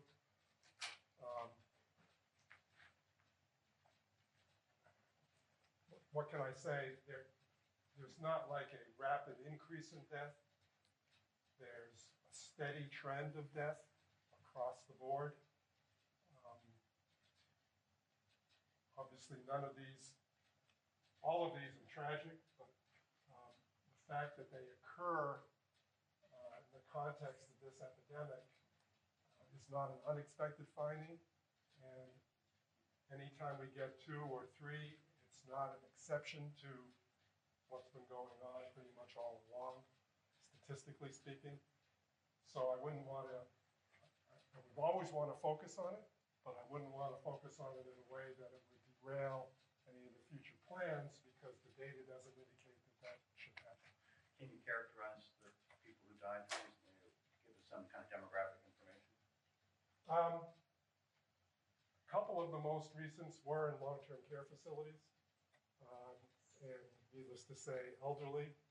And I'm pretty sure we're doing an assessment of all, I think we're up to 38 now deaths, and we'll have that out very soon. But if not 100%, almost 100% are in people in their 60s and much older. We've not seen a lot of younger people. Again, I just want to stress that every death is tragic in this state. But when you compare us, like with Massachusetts, for instance, they have 10 times the population, but they have probably 3 to 4 times the death rate that we do at this point in time. Calvin? Thank you. So as I'm sure you heard outside, there's quite a big demonstration with a lot of people pretty upset about the potential plan to close the Vermont State College campuses. In an already strained system, what does a path forward look like for colleges? Well, again, sometimes democracy is noisy and disruptive, and they have every right to show their displeasure. And so we accept that. This may be the tip of the iceberg in some respects, and we're going to have a lot of pending need throughout, whether it's municipalities, whether it's our healthcare system, our hospitals, and other institutions, as well as education. And that could be on the K through 12, as well as higher ed as well. And so we've seen this over time. I mean, if you look back over the last couple of years, you'll remember Burlington College was the first, and then we had Green Mountain College, Southern Vermont College, Marlborough College, and there are others who are on the brink at this point. But that doesn't, again, this is our state college system. We want to protect that. This is something the trustees and the chancellor have been talking about for a number of years. We've been trying to do whatever we can, as you probably remember, in some of my budget addresses, as well as State of the State addresses. I've acknowledged that we have some problems, and we have throughout our system, whether it's early care and learning or higher education, and the amount we appropriate to both. So suffice it to say, this is some of the decisions we're going to have to make over the coming months, may be as difficult, or if not more difficult, than we've made thus far. So it's going to be challenging, and that's why I want to make sure that we have the legislature involved in this. I know other states have questioned whether the legislature should be involved at all in some of the COVID money, and I've embraced the fact that we do things different in Vermont. I want their involvement. I think we need their consideration. We all need to work together and trying to find solutions. So this will be a topic for us to consider, but there's not an infinite amount of money available either. And so whatever we do now, we have to consider what are the long-term effects. Is it sustainable? If we just inject money into any institution, is that necessarily going to mean they're going to be able to survive in the long run because they had financial challenges previous to this? So again, a lot of considerations over the next few months, but I'm thankful that they put off the vote for at least a week and giving everyone time to settle in and consider what was the possible. Governor, you over the weekend, you brought up the fact that COVID money could possibly be used that way. Over the weekend, several alumni were floating the idea that UVM is asking for $25 million as a COVID relief, and they said if we could take that money instead and put it towards the state college system, that could float them for a couple of years to find a solution. Well, let's be clear about what the state college system is asking for at this point, too. Even with the condensed proposal that they're bringing forward, they're asking for their ongoing benefit of, I think it's $25 million. They want another $30 million just with this new package. So additional money would be needed. Again, this isn't just for this one single instance. It's what do we do in the future? Because this is ongoing. This injection of dollars at this point in time isn't going to fix the long-term problem that they're facing, the structural changes that are necessary. So again, we will take this into consideration. UVM has asked for money as well, as will other institutions. Again, our hospitals are going to be in a great need when this is over because, as you recall, none of the procedures, elective surgeries and so forth, where they somewhat make their money, are able to be utilized at this point in time. So they're going to be in desperate need as well as our K-12 system and other parts of government. So all the while, we're not taking any money in either as a state or in our individual municipalities as well. So this is going to be challenging, and I know it sounds like the relief, and I'm appreciative of everything our congressional delegation did to get us some money for relief, but that's not going to fix all our problems. So we're going to have to make some choices, and collectively with the legislature, we'll do just that. We'll debate that and try and find solutions to the problems as they come forward. As a follow-up, has there been any talk or discussion about the private sector getting involved? We've talked about the education needs of companies around the state. Is there a chance we could reach out to those? Possibly. Again, I would say that some of these private institutions, the businesses themselves, are going to be challenged in the aftermath as well. So this is widespread. No one is going to be left untouched as a result of this pandemic. So again, it just reinforces the fact we have to work together on this. We have to be unified in trying to do everything we can to be smarter and better in the future about where we make these investments. Because if we just want to make sure that we're making the investment so that we contemplate the future, because we're not going to make everybody whole as a result of this. And that's not going to fix, again, some of the systemic problems that we face as a state. Over the last number of years, I've talked about the demographics. I mean, there's no one who hasn't heard me talk about the demographic challenges we face as a state. The number of students in our K-12 has decreased by 30,000 over the last 20 years. That has effect on our higher education as well, because those are the students who typically go to our state colleges. And so when we don't have the students enrolling, that means they have a problem on the other end. So it's all about enrollment. It's all about overhead costs. And again, we're going to have to work at this together. All right, we're going to move to the phones. First up is Chris Roy, Newport Daily Express. Yes, good morning. We're hearing this morning that some small business owners, particularly 1- and 2-person operations, are being denied unemployment benefits. and they're saying that there's no more money left in the SBA for them to get a loan. I'm wondering if somebody can comment on that. And I'm just wondering when some of these personal service businesses can expect to be able to reopen and have an income once again. Thanks. Well, there is, Chris, first of all, there is the PUA, and that's the Public Pandemic Unemployment Assistance Program that was unveiled by the feds, by Congress, and that will allow those who are self-employed to receive unemployment benefits.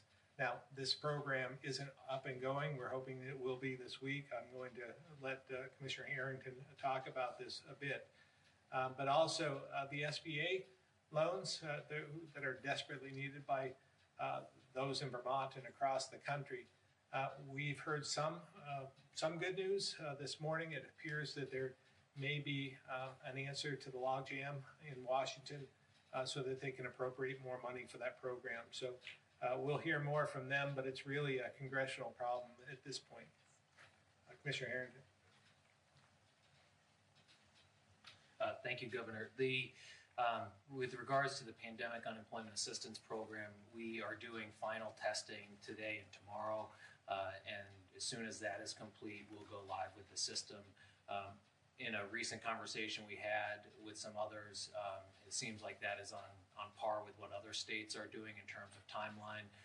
Just recently spoke with the state of Massachusetts, and their program is also going live this week as well. In terms of that perspective, there are a number of reasons why someone might not be eligible for unemployment insurance. I think this answers the question, though, if they're self-employed, but it also sounds like they're looking for business support as well. Thank you. Okay, thank you. Mike Donahue, The Islander. Thank you, Governor. Good morning. Thank you for all the data that you've been pumping out. And you did mention comparisons with other states. One statistic that's been seriously missing and Vermont has been asking about are the number of cases per individual towns. How soon would the state of Vermont be able to start providing town by town listings, the number of cases each one has? So like instead of Washington County just having 32, are those all in Berry City or Montpelier? And I've noticed the numbers in Franklin County say there's 93 in Franklin County, but I got to assume some of those are the inmates, and they're now in St. Johnsbury. So I'm not sure the numbers actually match up to where people are these days. Yeah, I don't have the answer to that. I'm sure the data is being collected, but I'm not sure how it's being implemented. So I don't know if Dr. Levine could try and answer that. This is a partial answer. So often in Vermont, when we get down to small numbers, you actually succeed, even though you've tried not to succeed, in identifying the individuals who are the cases, because within a town's experience, there may be one or two people in a rural state. So we have to always be conscious of HIPAA violations and making sure that the way we portray the data does not isn't without consequence, I should say. The other aspect is it's very hard if you're looking more for statistical differences amongst various communities. It's often challenging enough just within geographic regions to have statistical significance, and when you get down to a town level, it becomes very, very impossible or challenging. Well, Vermonters want to know if anybody in their town has it, and you've obviously provided small splinter groups, if you will, like at Bronson Health and Rehab. I'm sure their population is considerably less than some of the small towns in Vermont. So obviously there's a way to try to, I understand HIPAA may or may not apply. Obviously other New England states and other places are giving the numbers. So I'm just not sure why Vermont is different from these other states in not providing taxpayers case by case by town. And I can work on a more thorough answer for you at a later time.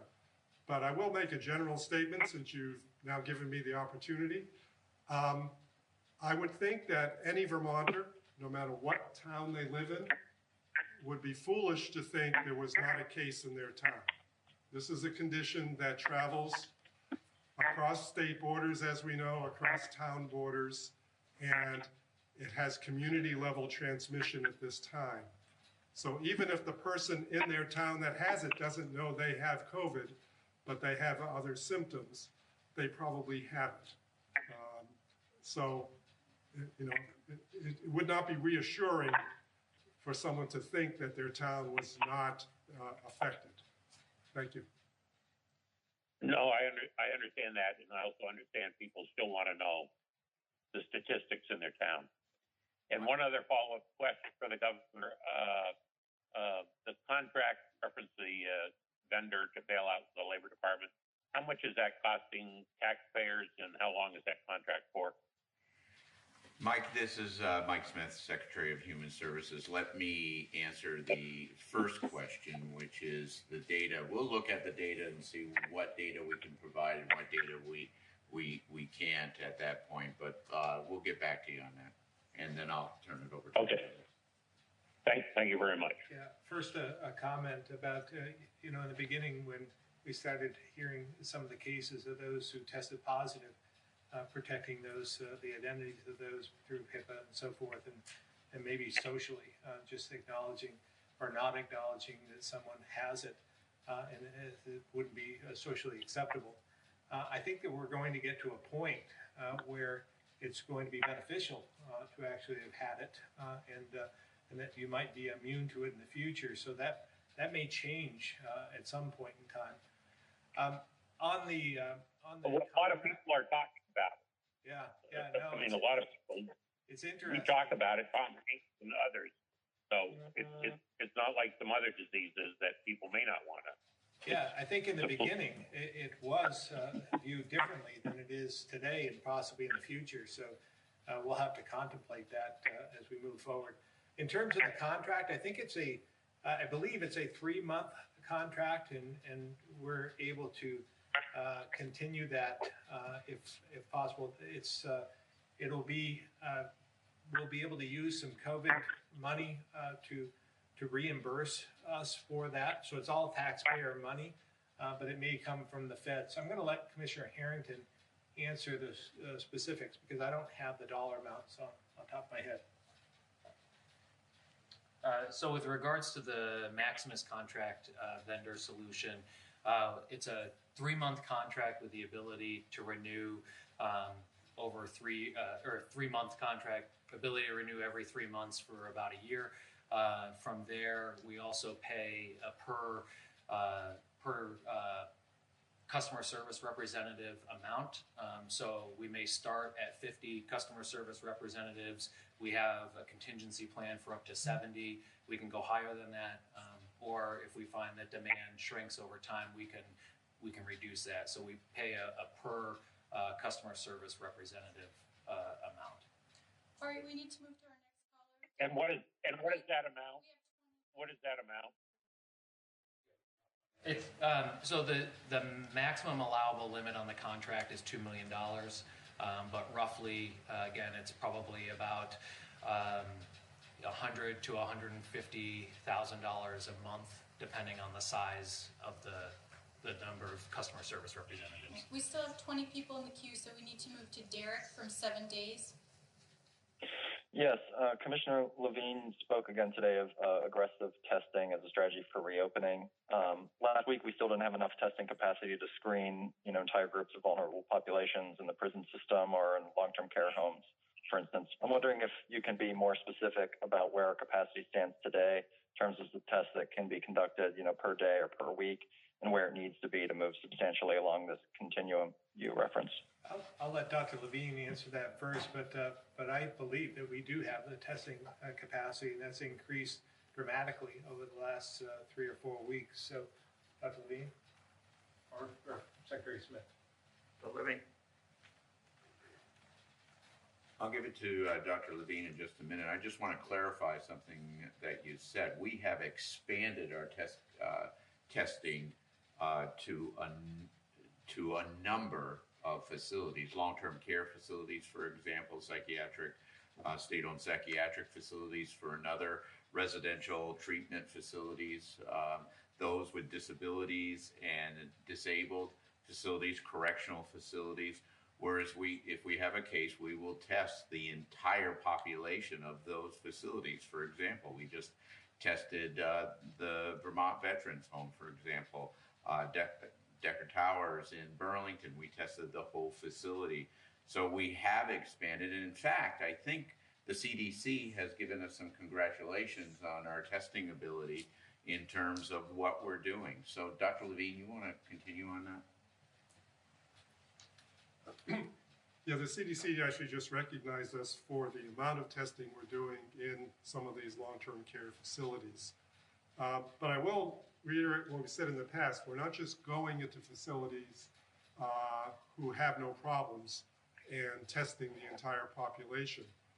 Although you might recognize a couple of the more recent ones that we've done actually may have proven that policy to be an acceptable policy, because we were finding, other than the index case that precipitated the entire testing, we were finding very little, if any, disease in those populations. So, but back to your broader question, which was just what kind of testing capacity we have. We calculate our testing capacity every day based on the level of testing that I showed you in one of the slides, whether it be 300, whether it be 600 or 700 tests per day. And then we also calculate on the basis of an even higher maximum level. And clearly, with our current supplies, we have several months opportunity for testing at those levels. But we are trying to actually acquire more so that if there comes a time when we need to do even more expansive testing, we will always have some insurance in our back pocket, so to speak. Does that answer your question? Yeah, thanks. I'm aware of the expanded capacity, but you know, the limitations were referenced in terms of why the state couldn't test every inmate in every prison, for example. So I'm wondering if we don't have the capacity to do testing that broad, where there haven't been documented cases, if we need to get to that point before it makes sense to try to return to normalcy. You're right. I'm not quite clear on exactly what you're saying, but I think even if we did test every prison right now, just went in there and did all the testing, we'd still have plenty of testing capacity for well over a month for the rest of the population. Yeah, I had mentioned last week in terms of a question, why don't we go in and just pre-test every facility there is?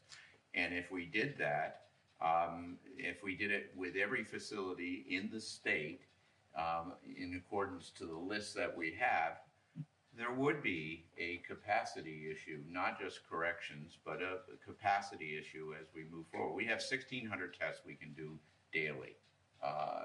That is where we are, and so we are continuing to look at our testing ability and rapidly, and as I said last week, we have a robust testing system with, but it isn't unlimited, and so we continue to do that. By the way, when we tested the Veterans Home down in Bennington, we found no positive cases when we tested that in sort of a test, because there was a positive in March, but we found no positives there. We will continue to test correctional facilities if we have a reason to test correctional facilities. And again, where do you stop? If you test, you have no positives, do you test the next day and the next day after that, or the next day? Because what you will have is no positives for that day. So we want to see a positive before we test in a universal way in a facility.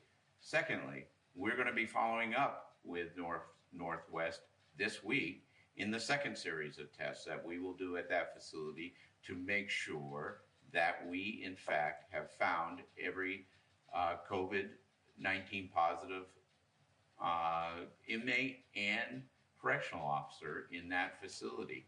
We'll continue that testing, and if that's the case, and we have inmates that are in St. Johnsbury, if that's the case, we'll move them. If it comes back clean, we'll move them back to St. Albans. So far, it's been Northwest State Correctional Facility, which we've had an issue with, and we've acted real quick on that facility. All right, Kat, WCAX. Hi. Given the continued plateauing of the curve and the loosening up of some restrictions on businesses already, can you give any Vermonters a sense of which businesses may be the ones to ease up and open up next? Yeah, difficult at this point in time. We'll be contemplating those over the next few days. Obviously, we have a list that we're considering. ACCD is taking the lead on this, and they have a group that is trying to put together certain requirements. It's kind of a plan for each opportunity as we open up businesses. And I will say, there's a bit of a lag time as well. We want to keep track of the data and the trajectory and watch the modeling. But there could be a lag time between when we start. Like, for instance, today, we're opening up the spigot just a little bit to allow for 1 to 2 person operations to start in Vermont. Well, we won't know whether that's the right move for, over 7 days, probably 14 days before we are able to calculate some of that. But we want to make sure that we're moving in the right direction. If we continue to see the numbers not grow over the next few days, we'd like to open it up just a little bit more, and we will probably make some sort of announcement on Fridays if that number holds. But again, it all depends on what happens. When we're watching the data on a daily basis to make sure that we're not putting Vermonters at risk. We've done a great job thus far. We don't want to go backwards. We want to move forward. Got it. So then, just to clarify what you were saying there, is it you're going to wait the 7 to 14 days after opening the spigot a little bit, or is it that you're going to wait a few days? Well, no. Again, we'll just continue to watch the data every day, but just understanding, and I hope that we can make some announcement every week, so a little bit of a turn every now and then. But just beware that we may not know what we're doing today, and the results won't show up for 7 to 14 days. So even though we might make another adjustment on Friday, the following week on Friday, we may see an uptick. And if we see an uptick, we may back off just a bit to make sure that we're not putting people at risk. Got it. Thank you very much. Joe, Barton Chronicle.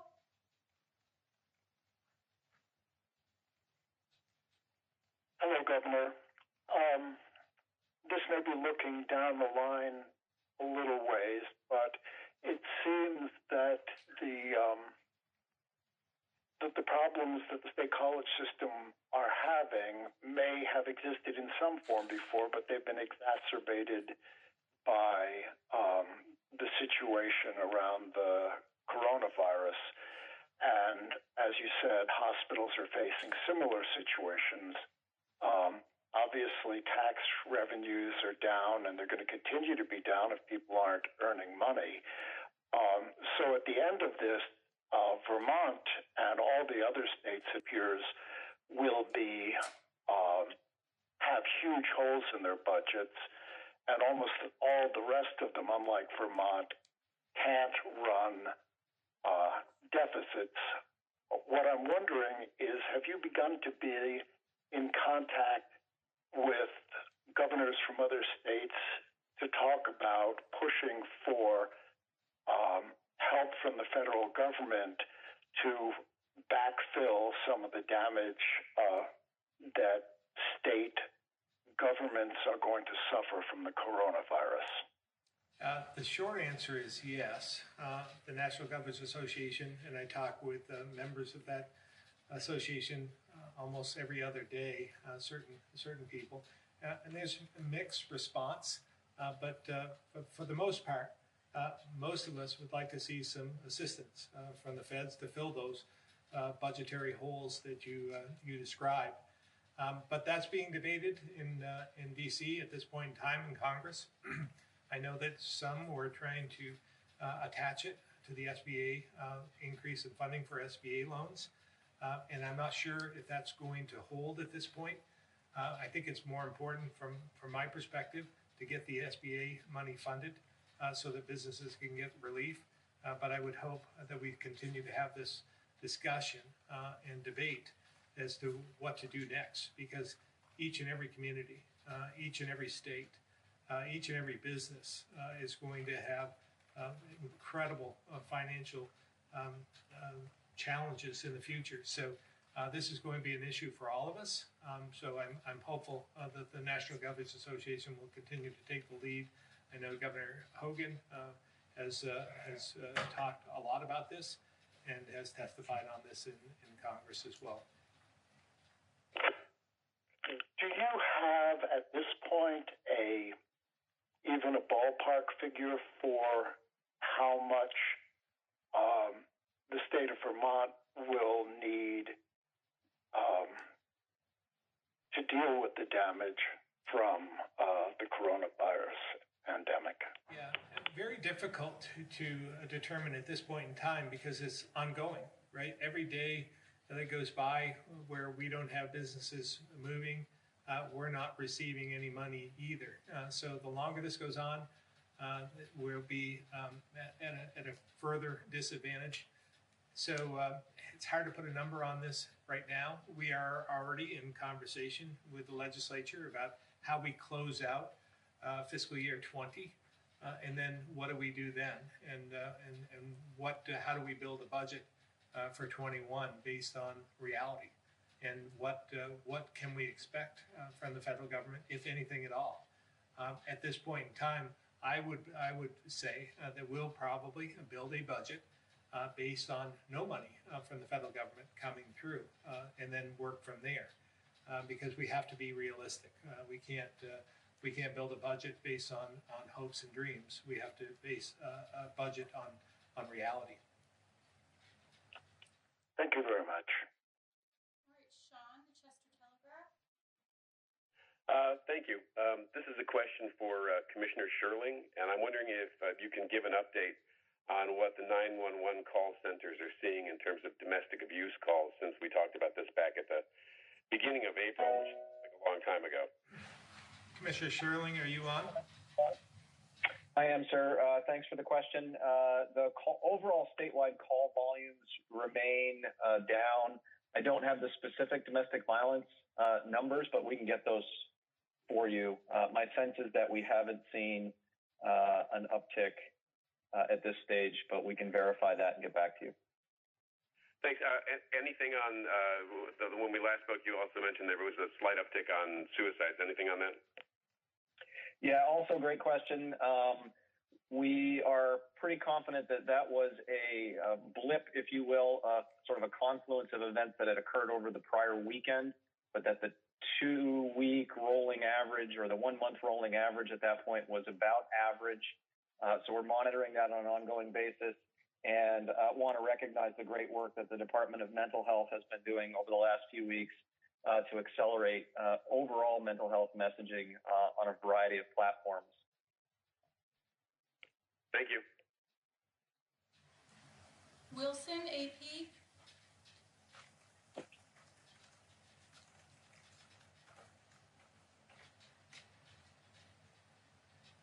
Wilson, the AP. Hi, as always. Thanks for lining up and taking all these questions from all of us. I have 2 questions. I can ask them both at the same time. Nationally, there's been so much discussion about testing and a lack of testing supplies and states competing against each other for testing supplies. It sounds to me like here in Vermont, we're pretty flush. Now, how did we become so flush with testing supplies? And then how do you think the federal response to the need for those testing supplies has been adequate? And then my second question is, I just looked at the health department's chart, and it says there are currently 49 patients hospitalized statewide, either COVID positives or suspected positives. And I don't know, what are they, 600 hospital beds in Vermont, more or less? Given that, when do you think it would be possible to start elective one hospital again? Yeah, both good questions. I'm going to ask some of the experts to chime in as well. I will say that in the beginning, we were challenged a bit in terms of testing. We have increased that testing capacity, but not for the great work of many. We wouldn't be in the position we are today, and looking for every creative opportunity that we can. For instance, when we found that we could have testing done at Mayo, but knowing that it would take 2 or 3 days or more to get the test results because of everything would have to go by parcel package, so to speak. So we had flights, daily flights that a number of people, and I think we talked about this last week, committed to. So that helped us out tremendously in trying to get real-time information back. Now we've been able to open up another door in Boston that will give us more opportunities. So everything that we've done has been the result of work by many trying to expand the testing, and I'm sure we would like to expand further if we can. In terms of your second part of the question was about elective surgeries, and I would just say that that's on the list. We are watching those numbers. I have had some conversations with other regional governors as well to see if what we can do to open up the spigot a little bit there, so that hip replacements and knee replacements and so forth can start again. But there's no time frame for that at this point. But it's on our list, it's on our minds, and we just want to make sure that we're continuing this trend before we again take away some of our capacity in our healthcare system, because that's important, right? There's two things we're watching: the capacity of the healthcare system, as well as the number of positives that we see on a daily basis. So we want to make sure that we protect the healthcare capacity. Dr. Okay, just a quick follow-up. Yeah, Wilson, I'm just going to ask Dr. Levine to supplement what I said, and then you can ask your follow-up. Okay, thanks. There's some principles to be learned about testing, which are helpful. If I could just lead you through what testing is.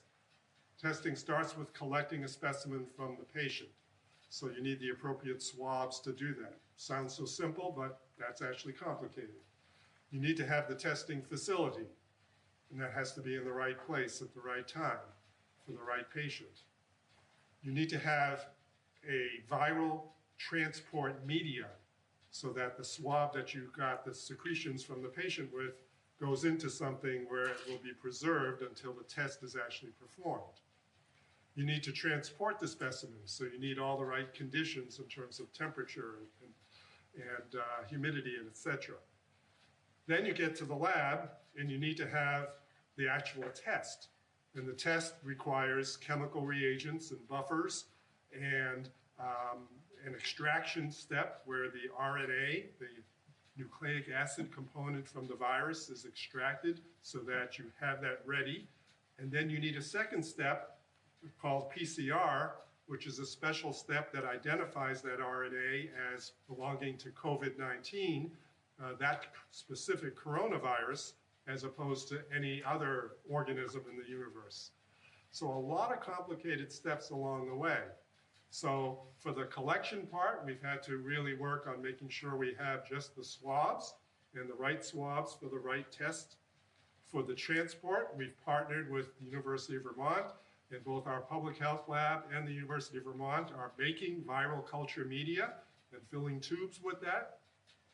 For the transport, you've heard a lot about flying to Mayo Clinic. We've been driving with state troopers to Boston. We've been having couriers bring samples from faraway parts of the state to Burlington, where they then get distributed to the various labs. When it comes to the chemical reagents, principle one is don't rely on one test platform alone. So have several kinds of tests that will accomplish the same thing, but on different machines with different chemical reagents. So at the State Health Lab, we have two so-called platforms that we use testing on. We've got at the University of Vermont 2 new ones that have just come online that they're hoping to have enough reagent to continue to do for a while.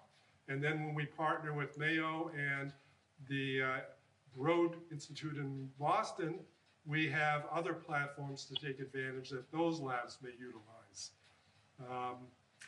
Every step of the way, the principles are have multiple platforms, partner with your academic institutions in the state, because they can be invaluable and ingenious in many ways in solving problems. Work in Washington with as many parts of the federal government as you can, whether it be FEMA, whether it be Health and Human Services, whether it be CDC, because you need to go down all of those avenues. Your other part of the question had to do with, nationally, is this a problem? And I think I've outlined the fact that if it wasn't, we wouldn't have to be this ingenious about how we're going about solving the problem. So it's really taken a Herculean effort across the way, and that's why we're actually talking about stockpiling for our own state what we can, because we know the demand is going to continue and persist. I'll let Secretary Smith talk about the part about the hospital beds. Wilson, first of all, I do want to sort of glom on to what the governor and Dr. Levine said. There's been a tremendous amount of work that continues even today in building our capacity for testing. There was one point where we were down to a couple of days of capacity, and through ingenious work, through hard work, through some luck, and some Vermonters and other people coming through for us, we have built that robust system that I just talked about a little earlier. UVM, the state lab, others that were flying samples, all deserve credit in terms of building what I would consider a robust testing capacity. Now, we have to continue every day to build that and stockpile that capacity as we move forward. In terms of hospital beds, and we are in very good shape in terms of hospital beds. We have thus far been able not to extend past the capacity of our hospitals. In fact, we have trended pretty much lower than we had originally expected in terms of use of hospital beds, including ICU beds. So all of that is very, very good news. And it's through the ability of surge planning that we did to have hospital beds and the ability to flatten the curve through all the things that the governor did that put us in this situation of both testing capacity and our hospital beds. Okay, thank you. Actually, you answered my follow-up question that I was going to ask the governor, or the two of you did. Wilson, so thank you. Wilson, I just want to add one thing because I want to give credit where credit's due. There was that point in time that Secretary Smith had mentioned that we were down to about 2 days worth of testing ability. And so I got on the phone with the vice president, and the vice president, I told them about our situation, and they came through and they delivered us tests to get us over the hump. So I just, again, as much as sometimes I criticize the administration, I want to give credit when it's due as well. So they helped us out in our time of need. Okay, thank you very much. Greg, the county courier.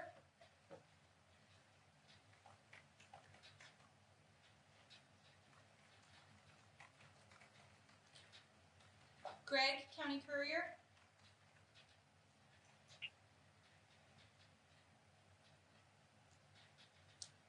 All right, we're going to move to Ann Wallace-Allen, VT Digger. Hi, thanks for taking my questions. My first one is about protests, some of the ones that are going on in other states. I know I've been hearing from people who want the state's economy opened up and are saying that that the governor or the administration is being too conservative. Governor, have you been hearing anything about protests, or what are you hearing from your constituents about your decision making? I typically don't hear them saying that I'm too conservative, but at this point in time, I'll take that. I'm cautious, and I again, through the work that we've done thus far and the actions we've taken, has put us in this situation. We're in the driver's seat, so to speak, and we've protected Vermont, and we've saved lives as a result, and we should benefit from that as well. So just as quickly as we can, I want to open the spigot because I came from business. I understand, I feel their pain, and I understand their frustration. So as soon as we possibly can, we'll do this responsibly, open a little bit at a time to make sure that we're not exceeding the capacity of our healthcare system, and that we're not seeing a tremendous increase in the number of positives. Because we have to be clear, regardless of what we do, we're going to see, I believe, an increase in the number of people being infected by the coronavirus. But again, as I said, I think I said this last week, there are many people who think we're moving way too slow and that we should just flip the switch and open the economy back up.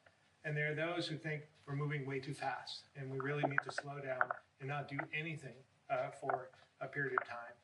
So again, if we can manage through that somewhere like I've done my whole political life and try and manage it through the middle, I think we'll be successful. All right. Thank you. This might be a question for Dr. Levine. Dr. Levine, you mentioned that there was some new understanding regarding children and adolescents, and I wondered, what is that? Is there some idea about a physical effect on children and adolescents that we hadn't heard about before? No. I think more of an understanding of the potential value of assessing how much disease is present in that population and what state of symptoms they may or may not have at a time when they could transmit the disease to adults. All right. I see. Thanks. And now this question, I think, is from Mike Harrington. Where are the extra 50 customer service reps provided by Maximus located?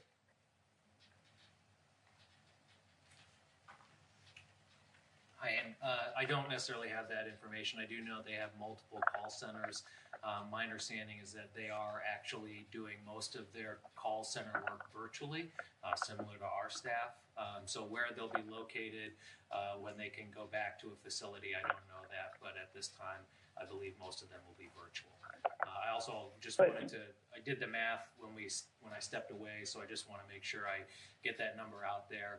The number per month cost could range anywhere from $200,000 to $400,000, just depending on how many customer service representatives we're using at any one time. Does that answer your question? All right. The other question I had is that you have mentioned that now there could be as many as 150 people answering the phone. Is that right? Yes, ma'am. What was it before? Well, so prior to COVID-19, we had roughly 15 people answering the phone. So you can see the jump there. That's been onboarding people each week to go through our training process, pulling state staff. We've had a number, and I should just call them out specifically, a number of people who came out of retirement to come back to the department to provide resources. We have another 40 state staff that are being trained today as we speak and should be able to go live on our calls as well. So that number continues to increase. I don't think we're trying to reach a certain level. We will just onboard people as they come available. Okay. This is my last question, and it's back to Governor Scott. If a measure lands on your desk that would raise pay for essential workers, this is sort of to counteract the effect of employers saying that workers are leaving because they can make more money getting unemployment. Is that something that you would sign? Do you approve the idea of giving money to private sector workers to keep them on the job? Here's what I can tell you. I'm so grateful for those on the front line who are doing yeoman's work, incredible work to keep us all safe and keep some of these essential services going. at the same time, and I'll work with the legislature on this. And it's hard for me to say whether I sign something or not sign something. I would have to imagine that we'd have a conversation and work on this together throughout the process, as we're going to with many other issues. But again, there's not an infinite amount of money. We've seen today or over the weekend with the state colleges and their need, the UVM, the hospitals, our own needs, the needs of the municipalities, the ongoing emergency, all kinds of things are going to be factored in terms of how much money do we have to spend and what's our highest priority. What is it that we can release? And what are our expectations? Because again, at the end of the day, when we build our budget for 21, our new budget, it's going to be significantly less than before because we don't have the revenue. The revenues have dried up, and that is going to put a tremendous hole in our budget. So it's all about prioritizing. I know the legislature understands this. We're just going to have to put everything on the table and see where we go from here. All right, thank you. That's it for me. All right, I skipped somebody, so I have to go back to Avery Powell, WCAF. Governor Scott, we've heard that there might be a hiring freeze in the state government. Is that something that's currently happening or something that's in discussion right now? Yeah, I think Secretary Young is on the phone. I believe that we have stopped hiring at this point in time, just so that we can let things settle out. But Secretary Young, are you on the phone? Yes, Governor, thank you. I'm on the phone. We've directed state agencies and departments to limit their discretionary spending in all areas and to limit any new hires except for those that are critical and essential to getting through the emergency. And that's effective through the end of the fiscal year, the next 2.5 months. Okay, thank you.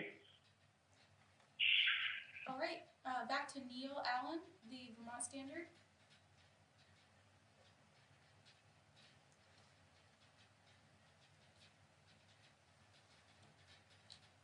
Neil? Hi, how are you? My question is about the VLCT has sent 4 proposals to towns and cities about property tax abatement and the education fund. Is this something the legislature is working on, and how long might it be before something is voted on? I believe the legislature is working on this, but maybe a better question for them at this point. I just don't recall, but I believe that they are.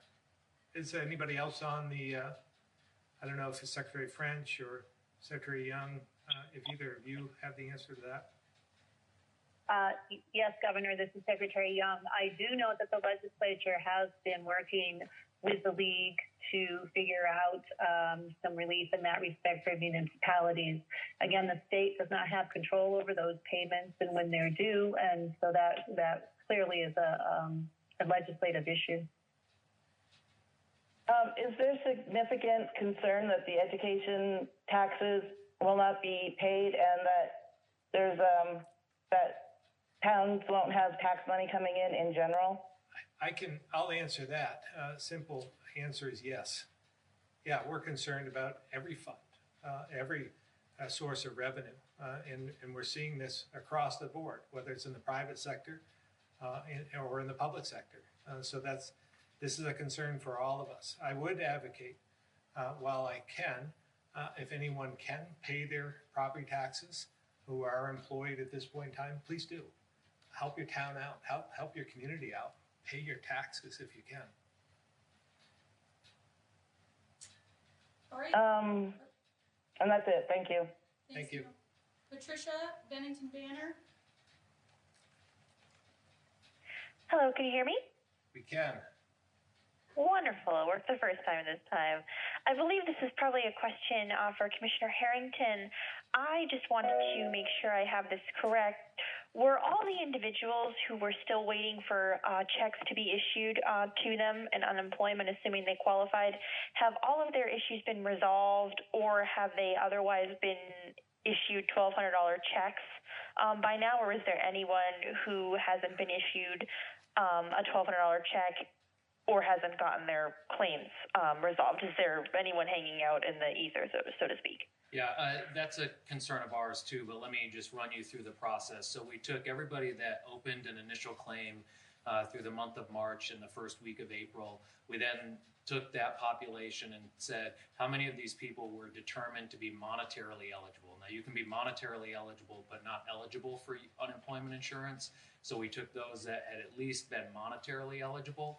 And then we began looking at the various issues that stop payments on claims. We were able to remove, a significant number of those. So we were able to whittle that down from what looked like probably 35,000 people, down to the 8,000 that the governor mentioned. There are some people that still have issues on their claims. These were, for us, issues we could not waive. There were concerns about legitimacy of claims, and there's a variety of others that just we were not comfortable making payments. So I would say that for those people who had very low-level issues on their claims, they were either paid either through benefits that went out Friday or today, and some will go out tomorrow, or they received the $1,200, which will be a prepayment on benefits they would have received anyways.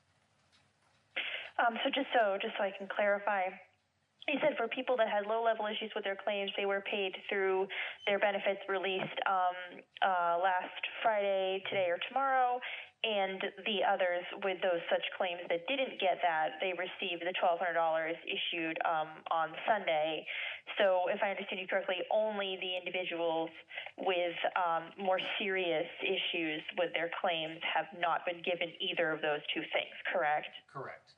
And I should also point out, you mentioned, have their issues been resolved? And I just want to point out, we've released the issue, but we have not resolved the issue. So part of our job now has to move towards quality control, where we will be following back up with those that have had their issues released to make sure they are actually resolved in the end to ensure compliance. And so if you know the number or if you have an idea of the number, approximately how many of those about 35,000 people have those serious issues, like the last holdouts, as it were, that were not issued money because there are concerns about serious challenges or serious issues with their claims? About how many people is that? I can give a rough number, but there is no way to capture that because people can have multiple issues.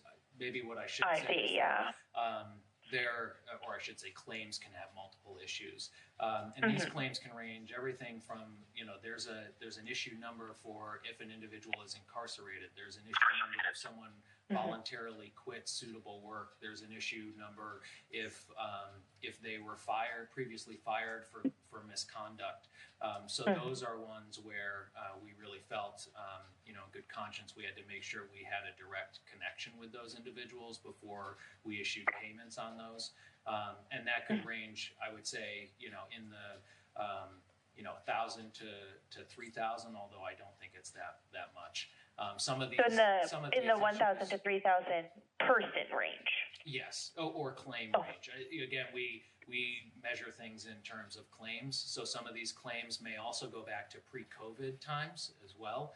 So they could be claims that were in our adjudication process prior to March 15th. So again, that's why it's hard for me to give you a total number because it includes a number of different populations. But this would be, roughly 1,000 to 3,000 claims at this point could not be resolved in the sense of issued funding anyway, and those were for things primarily related to suspected fraud or other types of issues that couldn't be resolved? It could be any of those issues, whether it's fraud or just misunderstanding. So again, I'm not passing judgment on those, and I shouldn't. These people, it's not that they are not going to get paid unless they are deemed to be ineligible.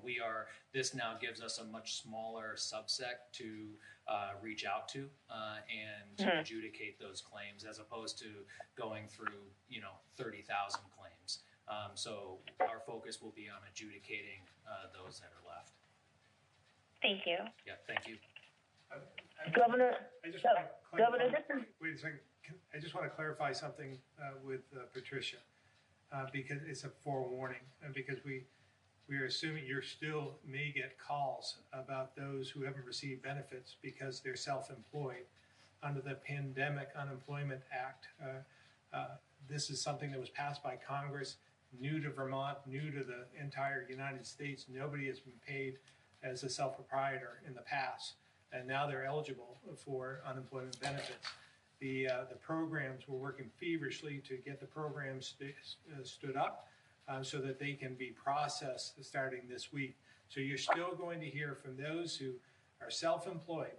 They have not received money at this point, but we've tried to make that clear. This was guidance that was just given to us maybe a week or so ago. We're working again feverishly to try and get that program stood up so that we can start processing these claims. I'm going to have Commissioner Harrington, because I just think it's a point that we need to make sure that we're forewarning everyone about this. I think it's a good number for us to put out there. So typically on an average day, we under current circumstances have been averaging anywhere from 7,000 to 12,000 claims that are processed. On Friday, that was 17,000. We saw over 30,000 people actually file their weekly claim just on Sunday alone. So we know that in terms of this spigot, that spigot has been opened up, and more people are able to get through, and they are filing their weekly claims, and we expect that volume to continue throughout the week. Governor, this is Beth Pierce. Do you mind if I add something to this conversation? No, I'd love you to, Beth. Okay, well, thank you very much. I think that, looking at this, there are financial and processing issues and risks associated with that. But I think that the state, we needed to weigh those against the needs of Vermonters. And there's no question that the needs of Vermonters came first, hence the authorization by the governor to release the 8,300 checks. And I just want to say that I think the governor made the right decision. We are in unprecedented circumstances and very much uncharted territory. And I want to thank the administration for taking that step, because I think it really made a difference in the lives of many people in Vermont. So thank you, Governor. Yeah, thank you again, Treasurer Pierce. And who knows, we may be leaning on you again if we can't get this moving forward. We all work together. Yeah, thank you, sir. All right, Tommy, Stowe reporter.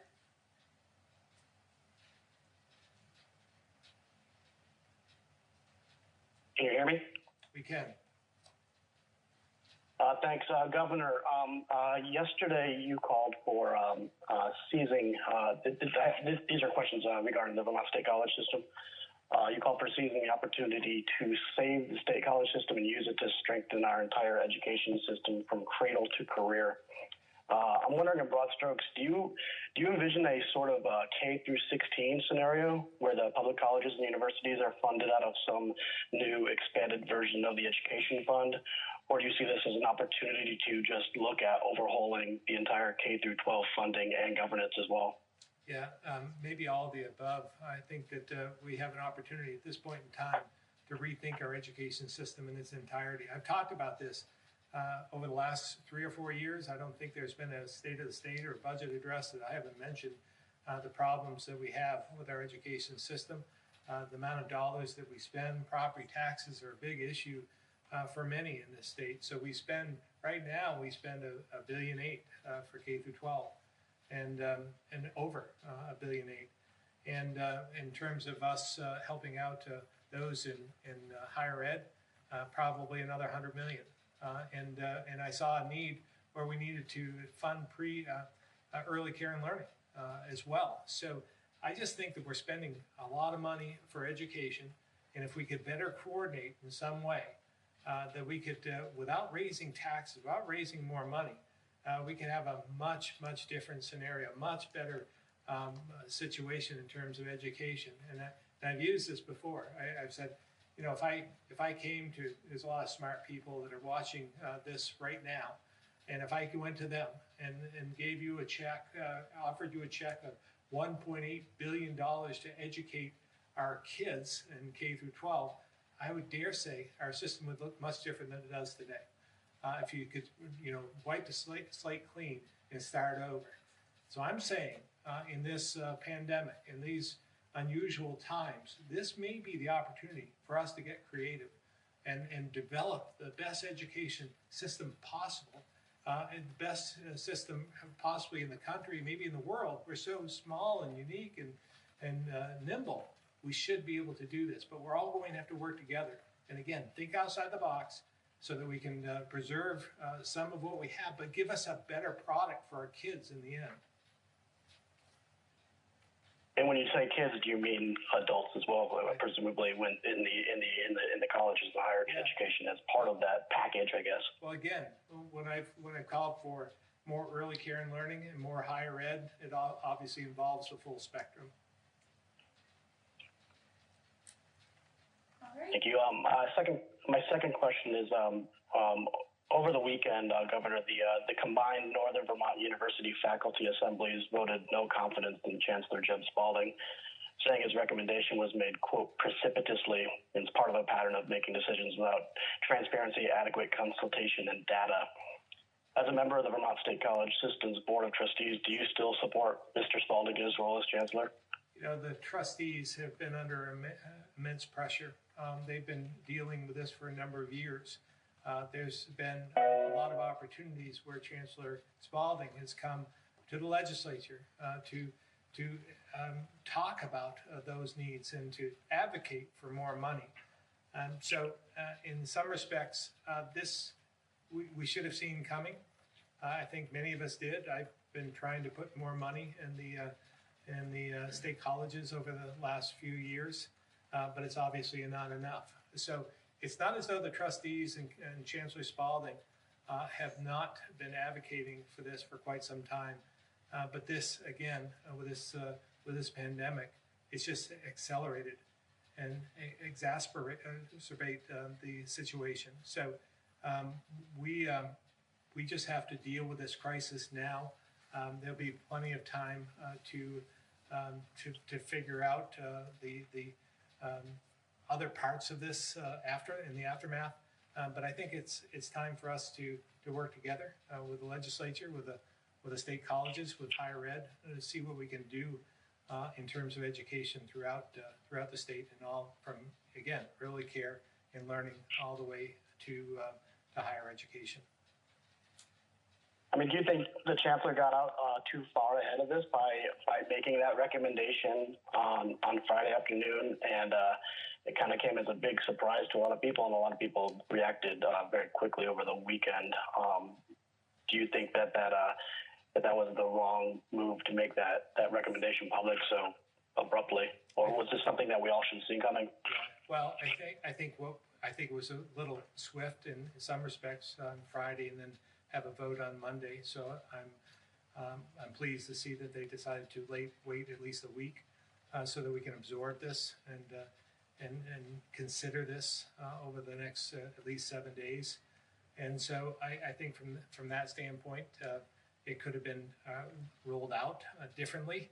But again, I have to reiterate that this was something that the Chancellor and the trustees have been advocating for quite some time. And they came to the legislature and to the administration with a plan asking for increased amounts of up to $25 million for them to stay afloat this year. So this isn't unexpected, but this again accelerated the situation, this pandemic. Thank you, Governor. All right, just give everybody a time check. It's 12:30, and we still have 10 folks on the line. Please, one question. If you have some follow-ups for clarity, that's fine, but just one line of questioning, and especially for those outlets who have multiple callers on. Andrew, Caledonia Record, you're up next.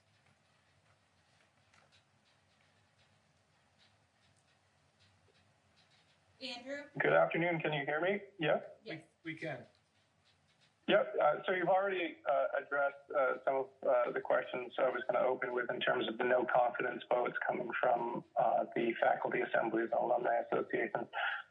I'm wondering, though, if you could speak to if the schools should end up being closed, what, if anything, will the state be able to do to address the economic and social consequences that would occur in, particularly rural areas? I'm thinking of the Kingdom and NBU Linden.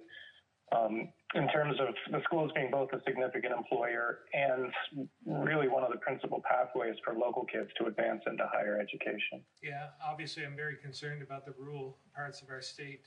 I've talked about this again over the last 3 or 4 years. A lot of the economic activity is focused on Chittenden County. That's part of the plan that that has become, I think, public at this point.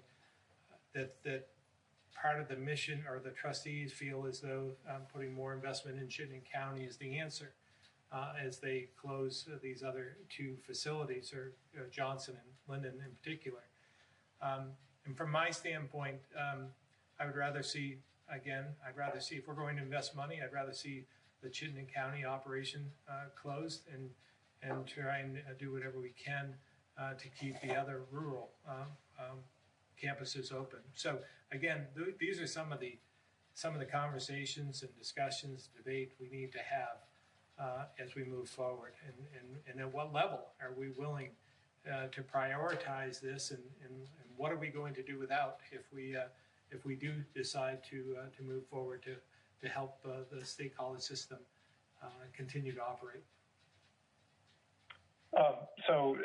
Just to follow up on that notion, one of the principal complaints that has arisen over the weekend from the large outcry is that folks feel the sacrifices of the cuts are not being evenly distributed around all regions of the state. So, I mean, is that something you recognize and you acknowledge that it favors Chittenden County more than others? Yeah, absolutely. I believe that the ripple effect it will have in the rural parts of the state are significant, and particularly in Caledonia County, Lamoille County, and again we see time and time again we see statistics that we're fortunate to have Chittenden County in the mix and as an economic engine in some respects, but my focus has been to try and help all 14 counties, because one county's doing pretty well, the other 13 are struggling, and we're seeing that from a demographic trend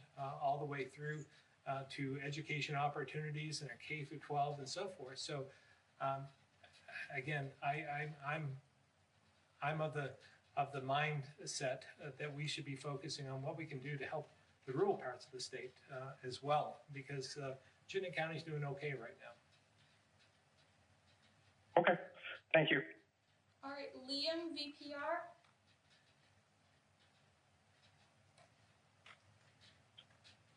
Hi, so I had a question around unemployment, and at this point it sounds like you've cleared a lot of the backlog of the thousands of folks who haven't been paid over the last month.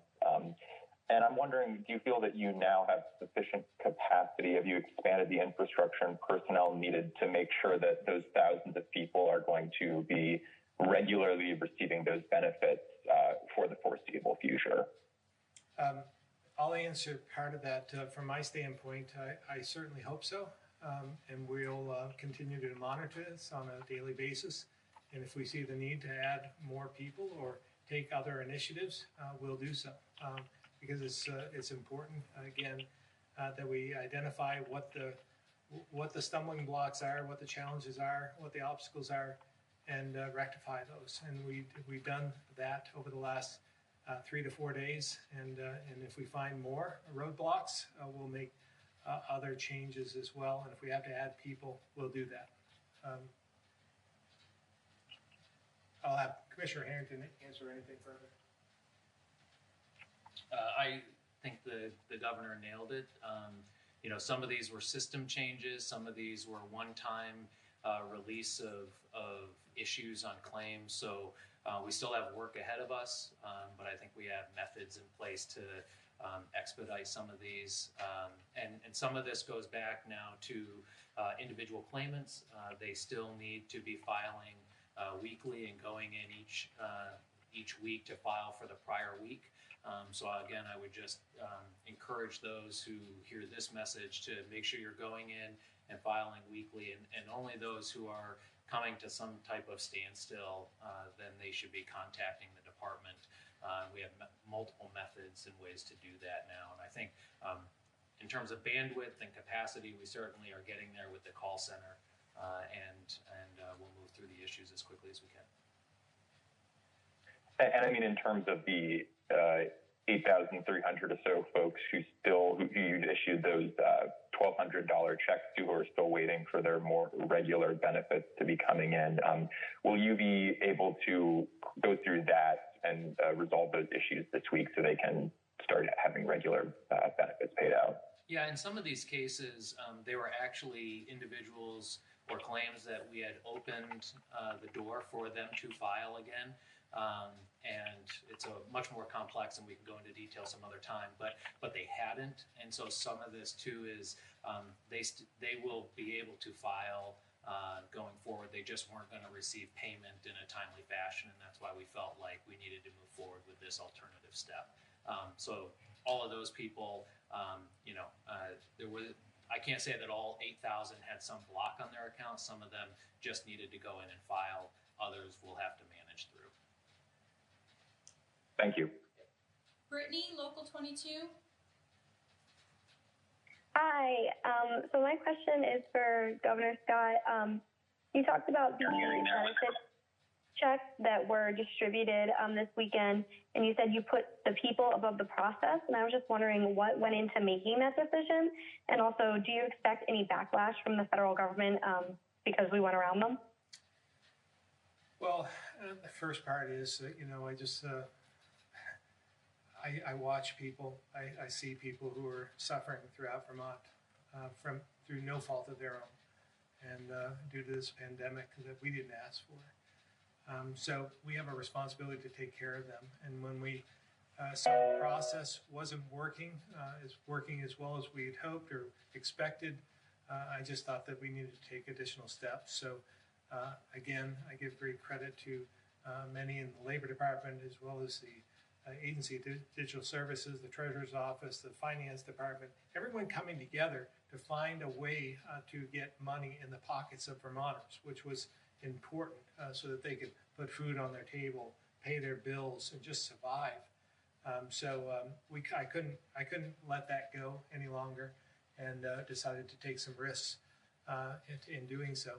If we'll see, we may see some repercussions from this from the federal government.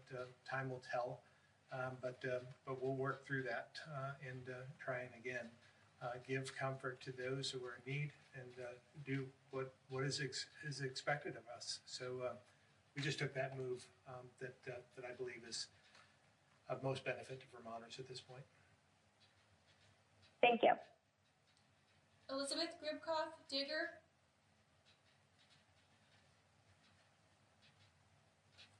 Hi, this question is for Dr. Levine. According to a New York Times piece this weekend, Harvard researchers say that states need to be conducting around 152 acute infection tests per day for 100,000 people in order to reopen. And so according to their analysis, Vermont double these. I'm wondering if you agree with that assessment and why. I heard all of the question except when you were talking about the numbers. You were cut out, and everyone around me didn't hear that. Yeah, it's so. That's better. Sure. Okay. So the number that they said was 152 acute infection tests per day for 100,000 people in order to reopen, and that would basically mean Vermont would need to double the amount of testing that we're currently doing. So I'm wondering if you agree with that assessment and why or why not. So if we say we're testing in the 500 range per day, and you ignore, the youngest in the population, we're close to that. We're not quite there yet. I can understand where they're coming from, and that's mostly from states that have, I think, a lot more disease activity currently than we've been showing more recently. So I can't argue with it by any means, but I'm not sure it's a goal we have to achieve, because I think we're doing pretty well right now, especially with the one slide I didn't show you is the list of, not the list, but what we call our syndromic surveillance data. How many people are complaining of COVID-19 symptoms right now?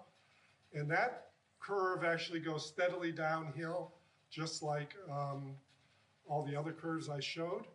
And it's really just a couple percent of the population right now. So we would be probably testing a lot more asymptomatic people by the policy you just mentioned that Harvard was talking about, which is fine. But I think right now we're close to achieving that and don't have to go that much further to get there.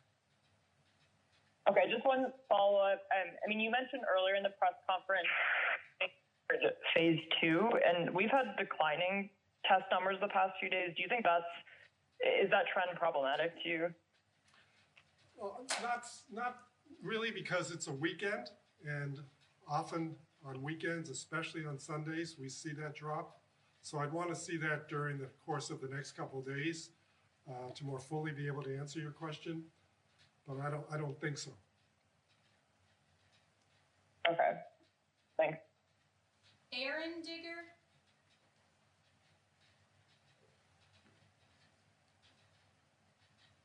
This is Erin from Digger. Can you hear me? Can. All right. You said that you got on a phone call with Mike Pence to help get Vermont testing supplies early on. Can you tell us exactly when that conversation happened and what happened during the conversation, how it went down? I can only tell you it was sometime in March, mid-March, when we saw I think the Department of Health, Dr. Levine, had sounded the alarm and said, we're running low on testing supplies, and it's going to take some action in order for us to continue to test, which we knew we needed at that point. So I, first of all, had contacted Governor Sununu in New Hampshire to see if he had extra testing capacity that he could lend us in our time of need. And when I spoke to him, he thought he was all set, but he didn't know that he could share any with us, that they had enough for whatever their needs were. But he said he would get back to me, and he called me back and said that actually they didn't have as much capacity as we did at that point in time, so that they were going to be in need. So we decided to do a joint call to the Vice President, which we did. And again, he listened to our concerns. He asked specific questions about what it is that we needed, how many we're using a day, and how many we needed to get through the next week or so. So after answering all those questions, he said that he would he'd see what he could do. We had another follow-up call, and he was able to assist us, and we received some test supplies as a result. Okay, thank you. I also have a quick follow-up on the town-by-town results. If the state is not able to release exact town-by-town data for every case, is there any possibility that they could release just a number of cases in Burlington itself, because it is our largest city and seems to be connected with a large number of cases? Secretary Smith, weigh in. Aaron, Mike Smith. I'll give you the same answer I gave Mike. Let us look into it and see what we can come up with. Okay, thanks. Aaron, the data Governor Scott and Governor Sununu spoke to Vice President Pence was March 14th. Okay, thank you. All right, up next we have Ham Davis.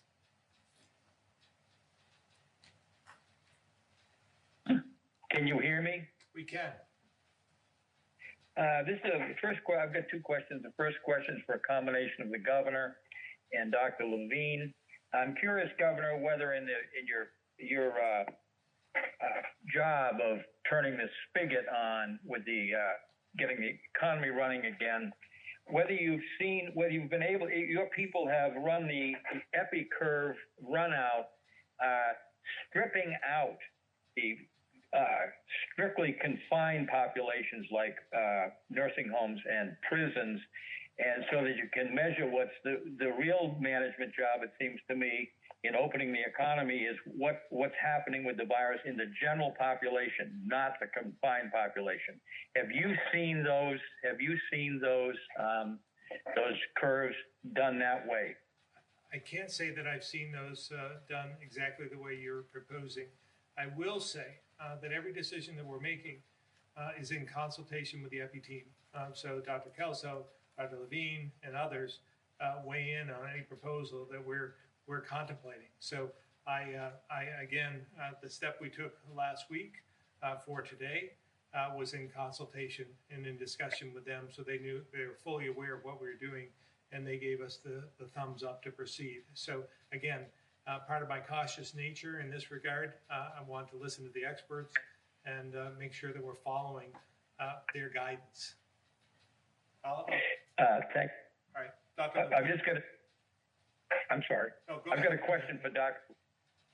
The question is that the contact tracing has been a huge weapon in other countries, particularly South Korea and Germany. And what contact tracing means there is tracing in the general population, including people who do not have symptoms.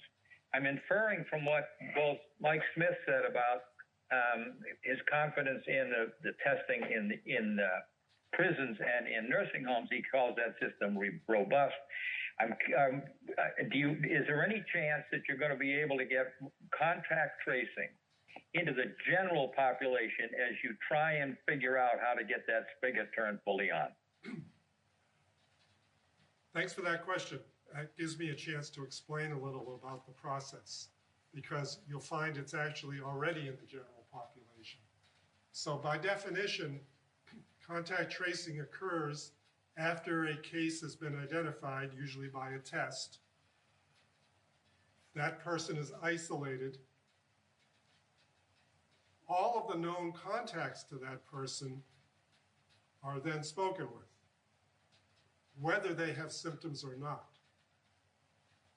And in fact, the majority of the time, they don't have symptoms. So the importance of contact tracing is to see how significant a contact was with the case.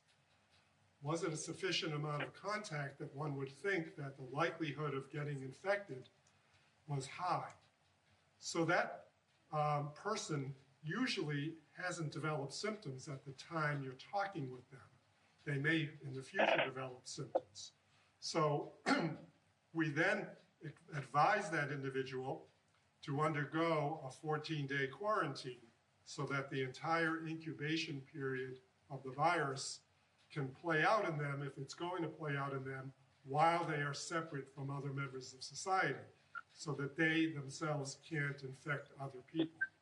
So that's the whole principle behind contact tracing, and why it can be very effective, because you've allowed those people, when they are either asymptomatic or pre-symptomatic, to isolate themselves so no one else is endangered. So so thank you very much for that. I think what you said is that my inference was wrong, and I thank you for that. I got one more question from Mike Smith. I'm curious whether, when you're thinking about a little bit of a follow-up to Mike Donahue on this, is as we go forward, I think it's absolutely clear that a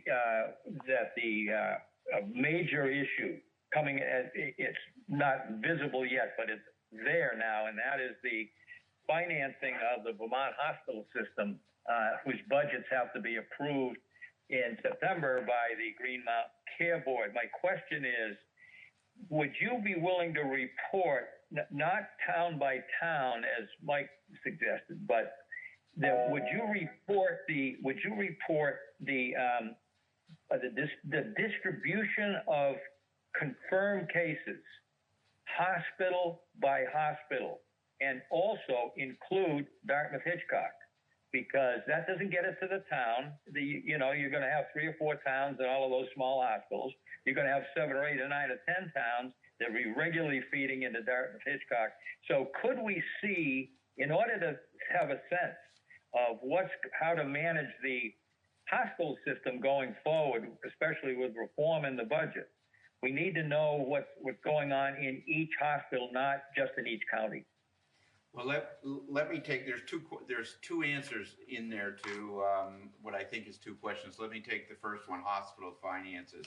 Obviously, we've been tracking hospital finances very carefully through this COVID-19 crisis and making sure that our healthcare system stays viable during this time. Now, that means not only hospitals, that means providers, as well as those people like designated agencies and others who provide services.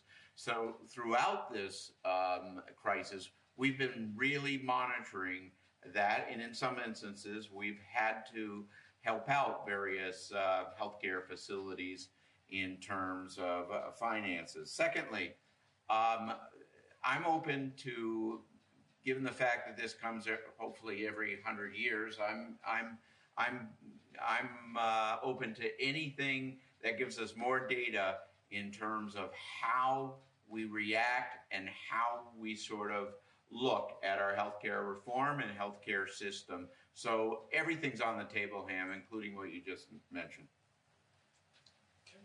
I just want to add, Ham, and I don't know if this is what you're leading to, but whether a hospital has had COVID cases or not, they've been impacted by the pandemic because we've restricted the number of elected or any elective surgeries. So every single one of them has been impacted by the pandemic. All right, we have just two more questioners. If we could hopefully wrap up by one. Guy Page.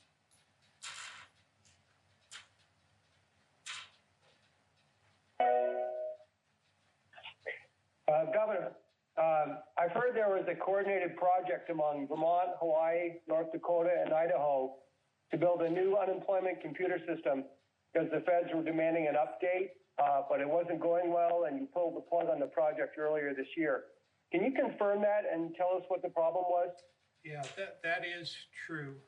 I can tell you that we had a project with Idaho, and there was some other state. This was previous to this administration, but there was a consortium that was working on a joint effort, and Idaho was the lead on it.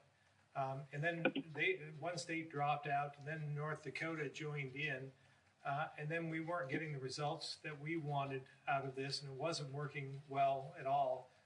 And this came about, I made the decision, seems like a few years ago, but it was probably 2 months ago, that we needed to pull the plug on that. We got together, the three governors, Governor Burgum, Governor Little, myself, and had a conversation about our expectations and what we could do to rectify it. We came to the conclusion that it wasn't going to work, and then we're going to try and salvage everything we could out of it. And that possibly we could consider working with North Dakota on the future. But at this point in time, then the pandemic hit. Again, we haven't not, that I'm aware of, worked on anything at this point in time. But we want to pick up the pieces after this is over and try and work towards. We may learn something as a result of what we're doing during this pandemic. To guide us into what our needs are in the future. But we were working on a consortium that did not work out. Thank you. Final question from Tim McQuiston, Vermont Business Magazine. Hi, Michael Harrington. I was asking about the PUA people. Many might also be 1099 employees or part-time employees, but their main gig would be as a sole proprietor, et cetera. Should they wait until the PUA system is up, or should they file? They might get some claims through the regular UI system. What should those folks be doing? Yeah, so the process remains in terms of internally that they have to be uneligible for general UI before they can be eligible for pandemic assistance. There are two ways they can do that. They could certainly apply through general UI, just they would have to know that they're going to receive something in the mail that's going to tell them they're not eligible, and they just have to be prepared for that. But if they wait until the first phase of the PUA program is up, that will send them through both systems at the same time. And so they will be identified as not eligible for general UI, but eligible for PUA. So it really just depends on whether or not they want to get the rejection letter in the mail, or they just want to go through the process once and get through to the end.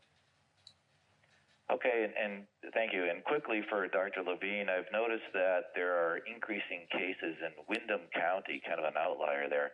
Do you know if there's an explanation for why that might be?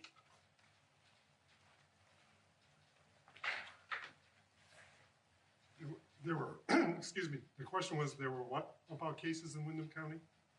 The number of cases in Windham County seem to be an outlier. They've been growing sort of faster than the other outlying counties away from Chittenden County. Do you know why that might be?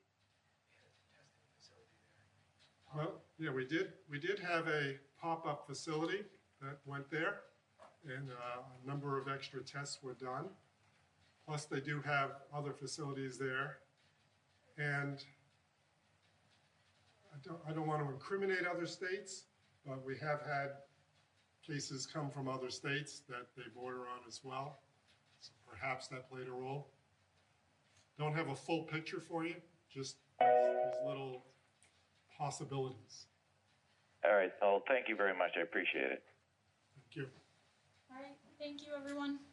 Thank you very much, and we'll see you on Wednesday. Thank you.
we as a committee have been, we asked Mike O'Grady to write a letter to the administration in particular regarding the farmers market situation. And we went through a number of options and we all agreed on a third option that I think struck a really good tone and everyone on the committee agreed to.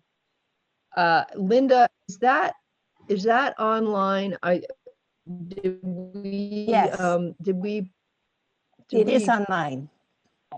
Under the committee where today. to find it? Because I'm having a. Okay. Yes. Okay. It's under today's documents. Okay.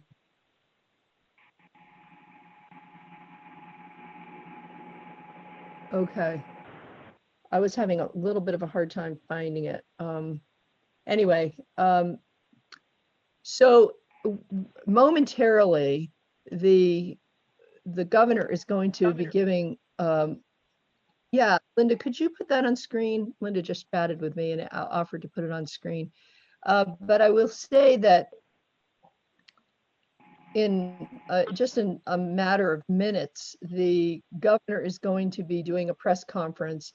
And I heard at his last one, unfortunately, I was on another phone call or Zoom meeting when he was doing his last meeting, but he did, I kind of ran into the room where the radio was on and I heard mention that potentially the governor was going to be addressing the farmers market situation.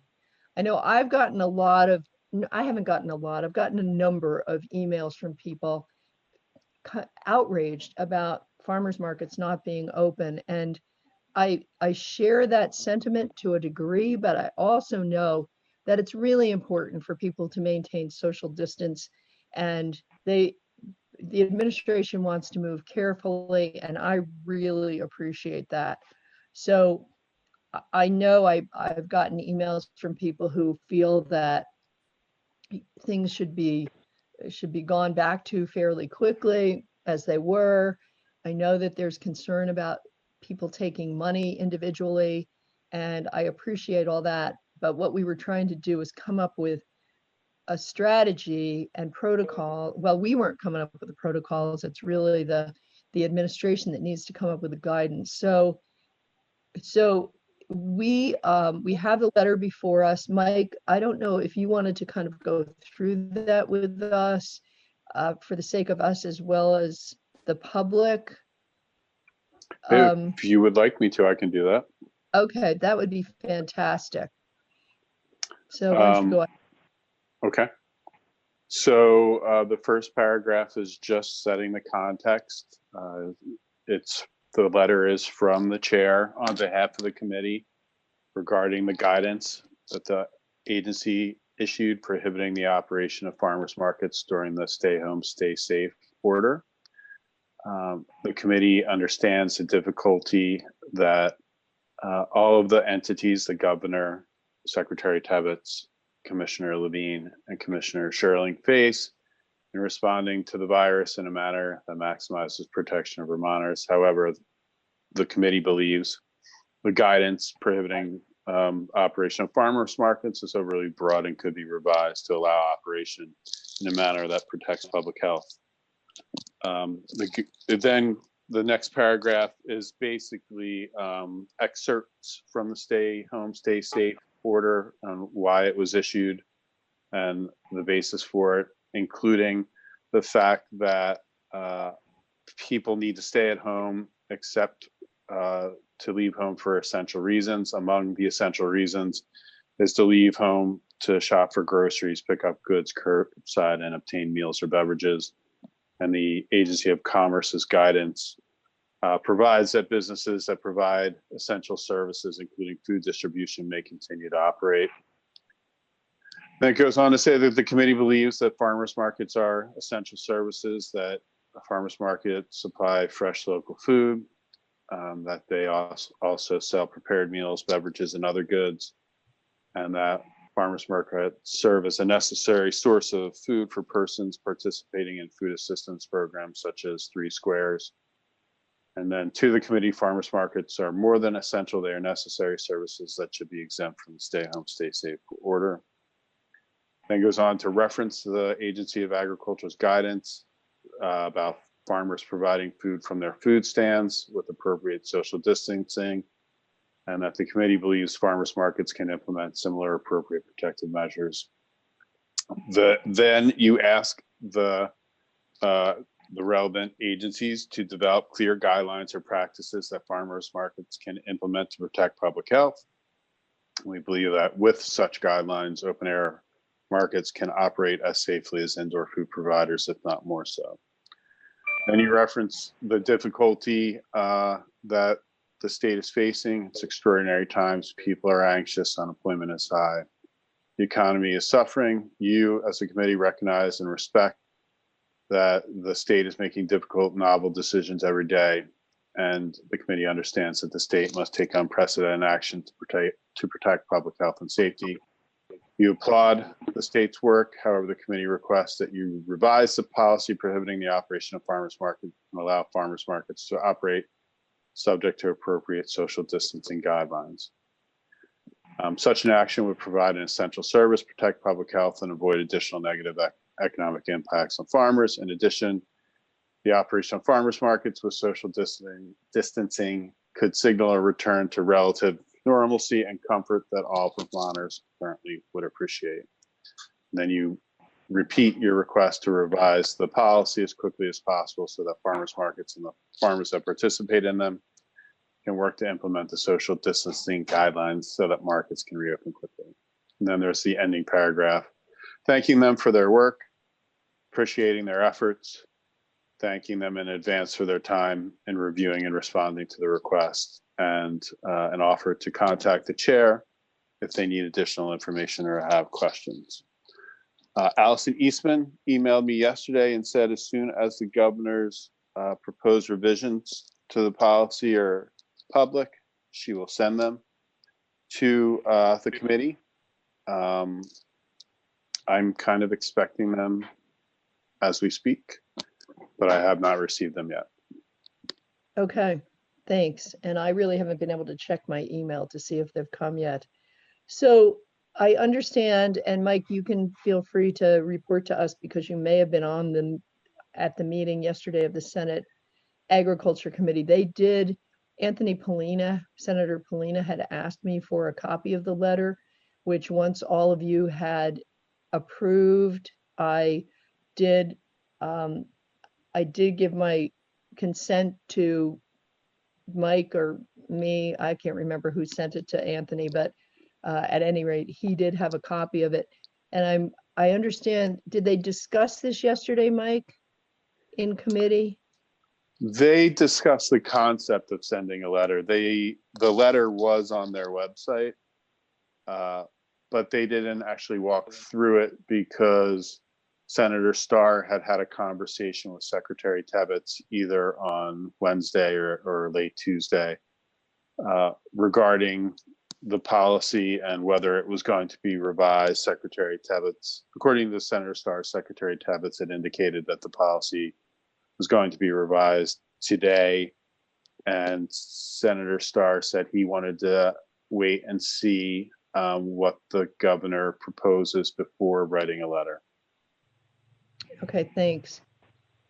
Well, I'm wondering if we as a committee, and we can do this just, I think, with thumbs up. I don't think we have to do any roll calls or anything, but would we as a committee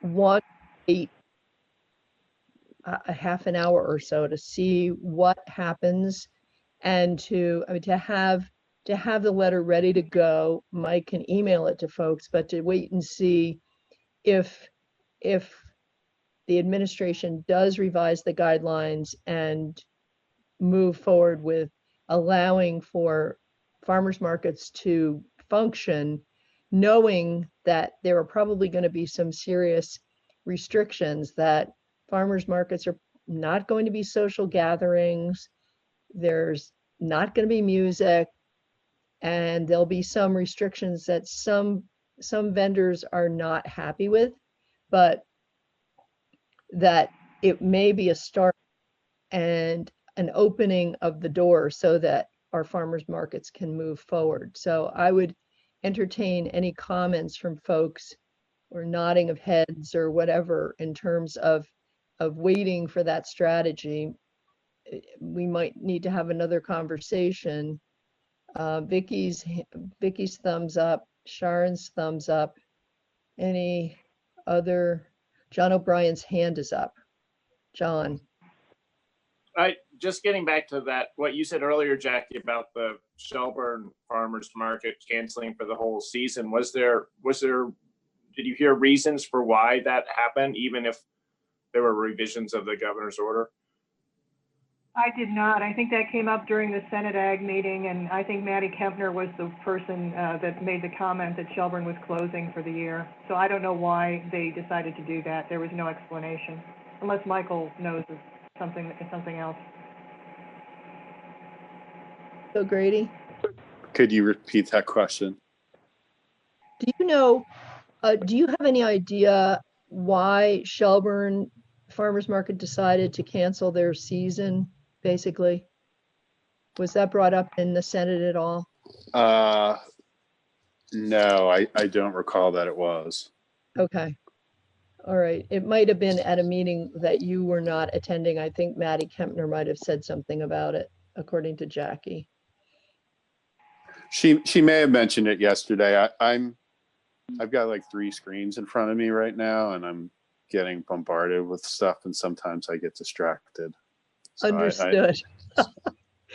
I know exactly how you feel. I've said it before. I feel like an air traffic control person here between chat and chat thingies and trying to keep I've got 3 devices going right at the moment. So, and Sharon, what is that you're using? Because you're half blocked off. Is that little slidey thing that we got in the mail? Yeah, right. Yeah, you were half blocked, not completely. So watch what you're doing over there when you're only half blocked. Any other feelings from committee members as to whether we should wait to see what the governor has to say today?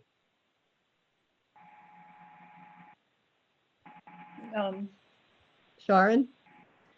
I think it makes the most sense to wait and see. And you know, why would we send it if we know he's going to say something about it? And then we don't know what he's going to say yet. Okay. I'm getting a thumbs up from Terry. Vicky's hand is up. I saw Rodney's thumb up as well. The thumbs up only last for about 20 seconds. So Vicky, you're up next, and then John Bartholomew. I was just thinking that being that our constituents are contacting us quite upset about the guidelines so far, and that they may change today, hopefully, but maybe we can still issue a letter, just revise it to just kind of more or less say thank you. We've really been having a lot of discussion about this issue. We really want to see the ability, for our farmers to keep functioning and selling and making their products and produce available, but maybe just have a revision of the letter. So it's letting our constituents know we've been working hard on this and trying to advocate for them. Yeah, thanks, Vicky. I think folks know that we've been working on it because I've been hearing from them. What I'm not 100% clear on is whether or not we should wait until the governor says something and then decide whether we feel that it's adequate or not, and then potentially move forward one way or another. And if the governor issues guidance similar to what the Bennington Farmers Market used, which, as you will all remember, remote pre-ordering either by phone or online, and then curbside pickup. And they had an incredible protocol in terms of keeping people in alphabetical order, and everything was boxed and one person took the money. They really did a good job at that. If it's similar to that and we feel that these farmers markets can move forward, then maybe we don't need to send the letter at all, but it is on our website. So the farmers who have been concerned about this will know that we've been working on this, that we've been trying to push for guidance on this for at least a week. John Bartholomew's hand is up. I'm wishing we'd been able to get this letter out a couple days ago so we wouldn't be wondering if it is too dated. But I'm wondering if we wait and we're not happy with what the governor comes up with, our delay is too long. How can we get out a response more quickly? Well, I think I appreciate that, but part of the problem was getting our committee members to agree on a draft of this with that struck just the right tone and what have you. Oh, I appreciate that and I understand, but if in the normal course of events, if we were waiting, we would meet this afternoon and come up with something new. But now we're talking, it might be next Tuesday before we would do anything again. And that seems like the delays are really long. Well, would it be inappropriate for me to ask that folks, hold on one second, that we listen to what the governor has to say, that we maybe hear from Mike O'Grady, and this of course would have to be offline because we don't have a Zoom meeting scheduled for this afternoon. I don't know if we could have an emergency one scheduled, but that we wait and see, we hear from Mike O'Grady, and then if we feel that it doesn't address the situation to the degree we would like, that you all could give me a thumbs up or whatever, authorizing me to send it in any case. All right, I'm seeing John O'Brien's hand is up. Vicky, is your hand still up or did you? Okay. All right, John. Oh, to be clear, Carolyn and Mike O'Grady, I just wanted to know who say at AAFM saw the third draft of this letter, because if Allison Eastman saw it or Anson, it seems to some extent it's done its purpose as far as the administration certainly knows that House Ag had these feelings and wanted to apply pressure to have them change the guidelines. Mike? So the agency has been listening to your meetings and has reviewed, as everyone who's been listening has reviewed the letters when they've been posted. Allison Eastman just emailed me to say she's listening to the House Ag testimony and wanted to let the committee know that Secretary Tabbitt's plans to email the guidance to you as soon as the governor is done speaking. Apparently he is speaking right now on the issue. Okay. Maybe I should put the television on and listen to the television. Yeah, a fourth device. No, I'm not going to do that. John Bartholomew's hand is up again. John? I guess the point I was trying to make before is, depending on what he says, we might have to completely redraft the letter. And again, there'll be a delay until next week before we can deal with a new letter. It's not just a matter of send it or not. It's does it say the right thing after we learn what he says. Well, unfortunately, this is one of the drawbacks of us all being in many corners of the state instead of being in our cozy little room 32 with a beautiful view, and having to do this all remotely and observe open meeting laws as to the best of our abilities, and et cetera, et cetera. So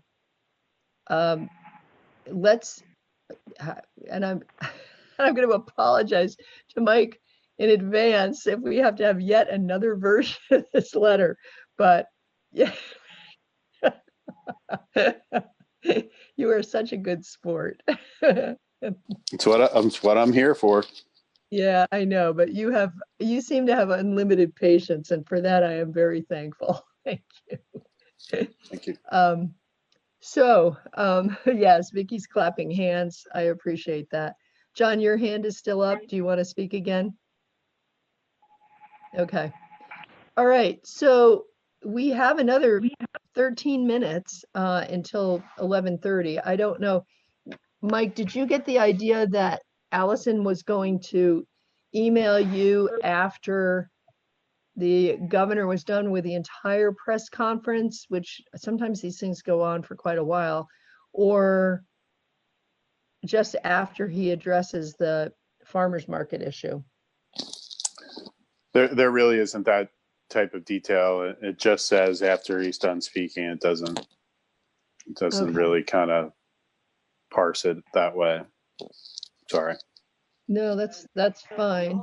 I'm trying to find channel 3 here to see if I can. Oh, no, they don't have his thing on. It's The Price is Right. Oh, no, he's on, guys. That are on that list.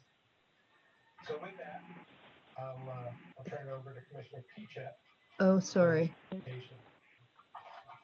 All right, I feel weird watching television while I'm on here with you guys. Yeah. I've been watching it on my other computer, and he hasn't talked about farmers markets yet. He's in unemployment insurance right now. Oh, okay. All right. So why don't we potentially leave it like this? We'll hear from Allison and Mike. Mike, would you be willing to? I might get it as well. You all might get it. But once we hear what the governor has to say, would you all like to email me individually, not reply to all or anything, and let me know how you're feeling about us sending the letter or not? Does that work? Mike, is that okay? Yeah, so basically it's an individual communication between a member and you, and then if you want to convene the committee again to make another decision, you can do that. Okay. Do you think that we could potentially have a very quick meeting this afternoon if necessary? Maybe this is a question for Linda as well in terms of setting this up. Yes, I'm checking right now with the leadership of the Legislative Council to see whether we can schedule a meeting this afternoon. I have not yet heard back. Okay. I just got the from Anson. It says farmers markets will be allowed to open May 1st. Final guidance pending and will be sent along when complete. This will allow markets to plan for spring and summer markets. So I guess for the next 2 weeks, they will still be not allowed to operate, but May 1st, they can start, subject to guidance that the state will issue, but is not yet complete. Okay, folks, how do you feel about that?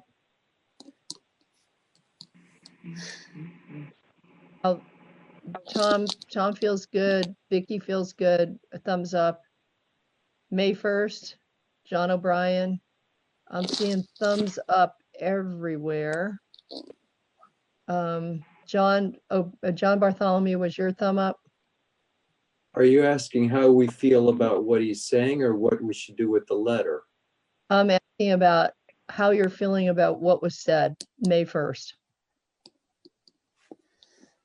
I'd be happier if things were moving along a little faster, but yeah, that's fine. But I still don't know. Does that mean don't send the letter? I'm guessing it means wait. Yeah, that means don't send the letter. Knowing that they have already seen the letter, it's on our website and they know how we feel about this. So send it.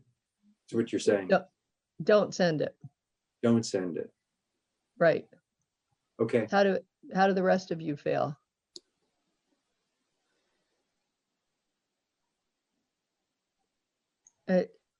Could you be more specific? Like the question is, should we refrain from sending the letter? That's correct. Okay, good. refrain from sending the letter at this point. I'm seeing a lot of thumbs up.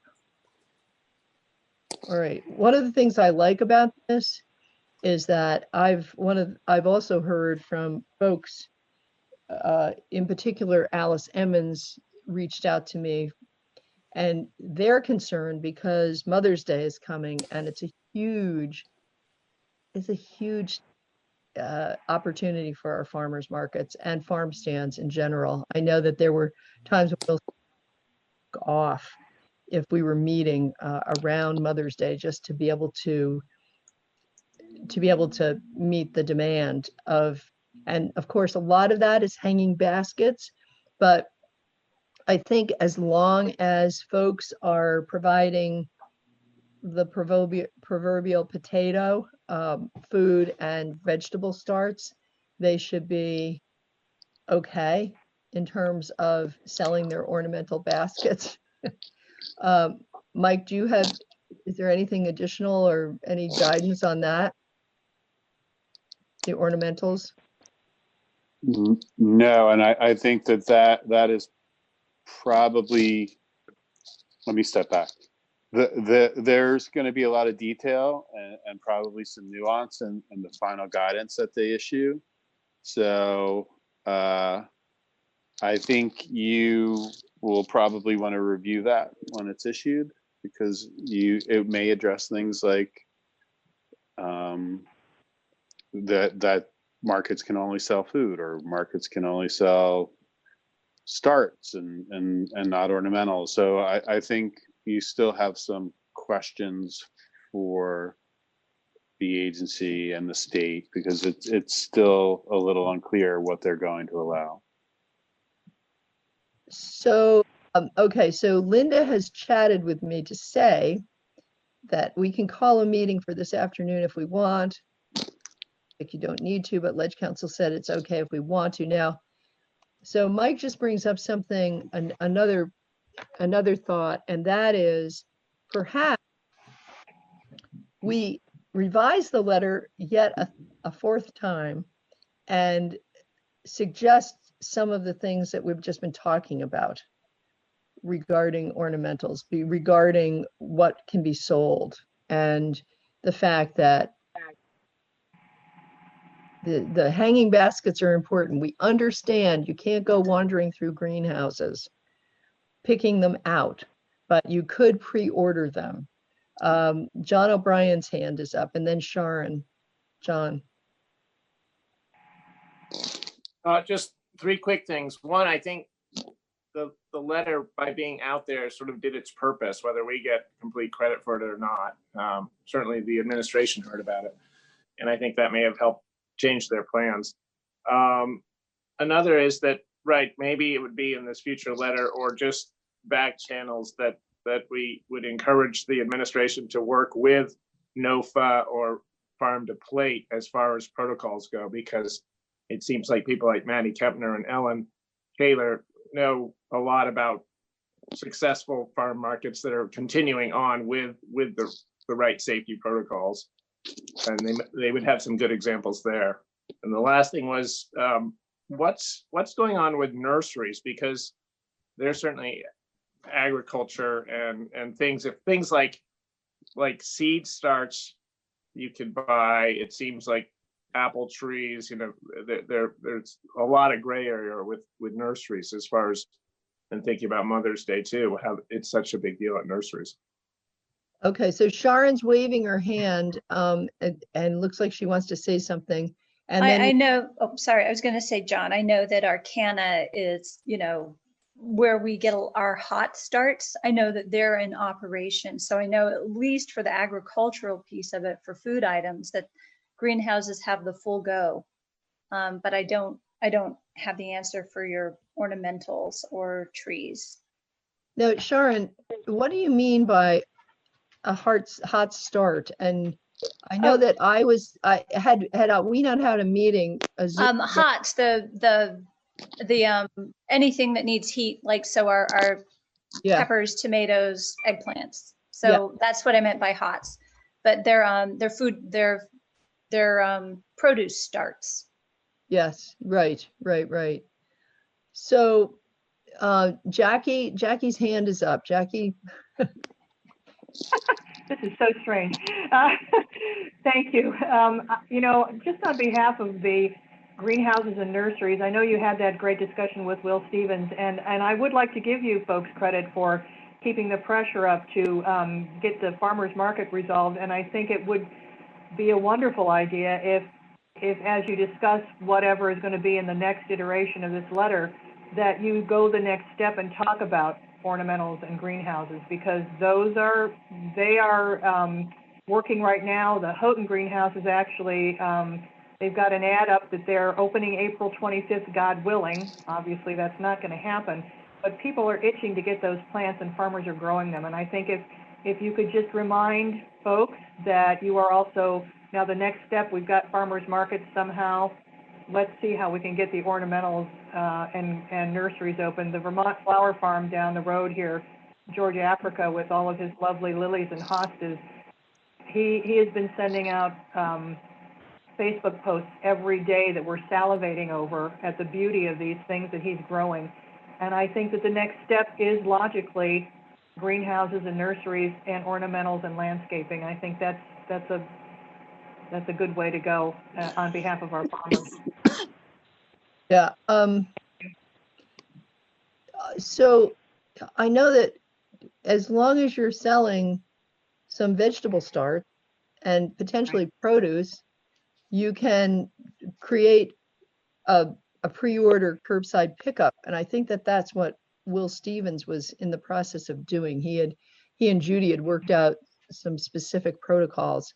So if some of these other garden places are selling vegetable starts, it would seem to me that they would be permitted to set up a pre-order curbside pickup sort of scenario. Am I wrong about that, Mike?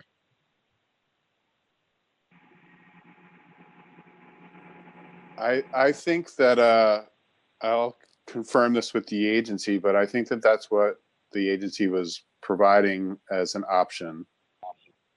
But I can confirm. So if a nursery can implement appropriate social distancing, that they can still be selling their goods. Yeah. But I thought it was only if they had food, because George Africa was only flowers. So that, I know he's doing pre-orders and mail order, but I'm not sure. I guess I would need clarification that if he's doing pre-buy, somebody could still go to his place and only buy the flowers. He doesn't sell starts or plants or anything else. I will And confirm my understanding with the agency.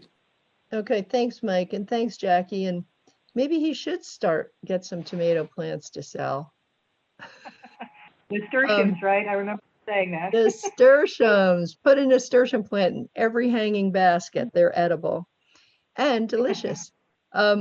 So Terry has his hand up. Sharon, is your hand up still? Or okay, so Terry, why don't you go and then Sharon? I'm not going to mention any names, but in case they're illegal, but my nephew has a large garden center, and I know they've been putting on Facebook that they're taking orders for hanging baskets for Mother's Day. So I'm looking at their website, and they said we are open for no contact curbside pickup Monday through Saturday, 8 a.m. to 12 p.m. They have all kinds of mulch, topsoil, things like that, and high mowing seeds.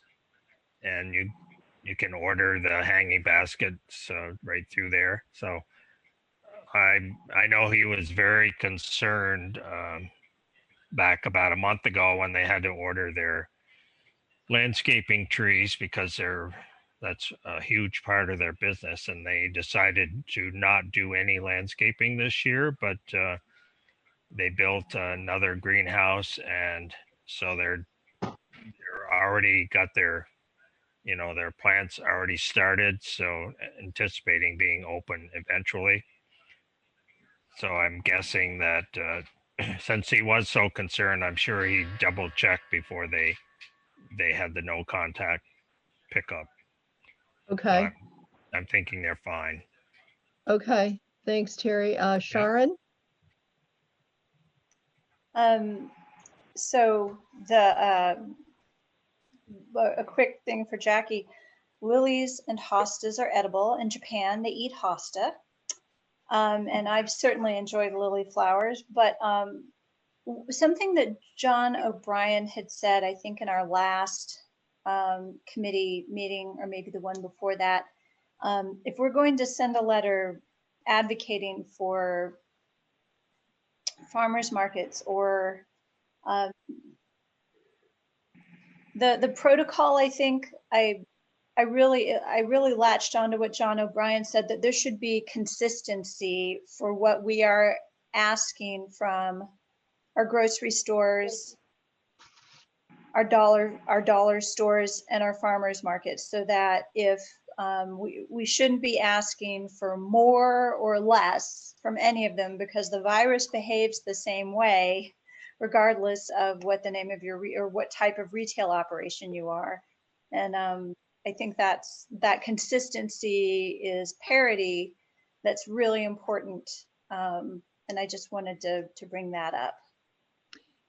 Okay, so we've actually run out of time. I thank everybody for being here, but just to sort of circle back around, should we ask Mike to do option 4, which thanks the administration for allowing this to happen, but then also requesting in their guidance that some of these other things be included, as long as there can be social distancing, limited person-to-person contact, and curbside pickup, whatever you want. Should we do that? I think so. If we can express that we want parity between what we're asking of them and what we're asking, or what the administration is asking of them, as well as grocery stores and the dollar store. Like I guess I think, yeah, I think that's going to be maybe a bridge too far, in that grocery stores are not doing curbside pickup, and that may be a necessity for this to start with. It may not seem fair. I've heard that. I thought grocery stores were doing curbside, but I haven't been to a grocery store in 3 weeks. Yeah. Well, Hanford may be doing curbside, but that's not how you can go in there. You can wander around. I understand there are now one-way aisles, although not so much in Brattleboro. So I think there are a variety of modes of doing business at the various stores. So, yeah. Rodney's hand is up. Rodney? Yeah, I was just thinking about this letter. We don't even know what the guidance is for now. I mean, it may cover all these things. So should we wait till we know what? If it doesn't cover everything, then have Mike write the letter, or just go to write a letter anyway, even if it's already been covered?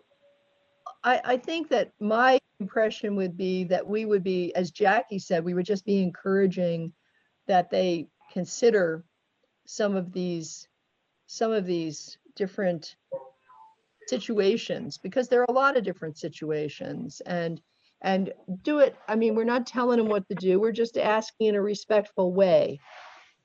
And as Mike pointed out 2 or 3 weeks ago, greenhouses are agriculture. So, things that are produced in greenhouses are agriculture, even if they are hanging baskets. So, and this is important because many farmers, like Will Stevens, for instance, yeah, he makes money on produce and vegetable starts, but I think Mother's Day is huge with ornamentals. So by the time this guidance comes out, and in preparation for May 1st, it might be, we've seen how long it took to get to this point. I would just say very respectful way, we ask them to consider these other things. I understand, but I make my money selling milk and call animals. We're not sending a letter to anybody asking them to open up those markets. Open up what markets? The milk markets, Rodney? I didn't quite, you dropped out a little bit. I couldn't quite hear you. I said, I make my money selling dairy milk and call animals. And we're not sending a letter to anybody to encourage slaughterhouses to open back up or for dairy processing to make more products. Well, actually, but we want to encourage everyone to open up farmer markets and flower shops and all this other stuff. I mean, I don't think we're treating the economy fairly. Well, I would just, I see Mike O'Grady's hand is up and I'm probably going to go to him, but I would say that so far, everybody's been doing their thing. We don't like what's happening with dairy. We don't like the fact that people that, Smithfield got COVID and that there are other packing plants that got COVID. But I think we actually have been trying to do our best to get the word out about dairy and buying more milk and getting milk into more people's hands. Jackie was just talking about the voucher program. So I don't know, I would respectfully disagree a little bit, Rodney. Mike? So I emailed Allison to ask about the whether or not nurseries are providing could sell subject to remote distancing. And she emailed back that she was listening to your discussion and she knows that the guidance that the agency is going to issue will provide clarity, that the agency is aware that this is still an issue that needs further clarity. I then emailed her back and asked for a timeline for the guidance. So the guidance is going to address these issues and hopefully provide clarity. And I can let you know the timeline of that whenever Allison gets back to me. Okay. All right. So why don't we leave it this way? We will wait until Allison gets back to Mike. We're gonna have to wrap this meeting up because we're already 10 minutes over. And if, we've gotten the word that farmers markets can start on May 1st.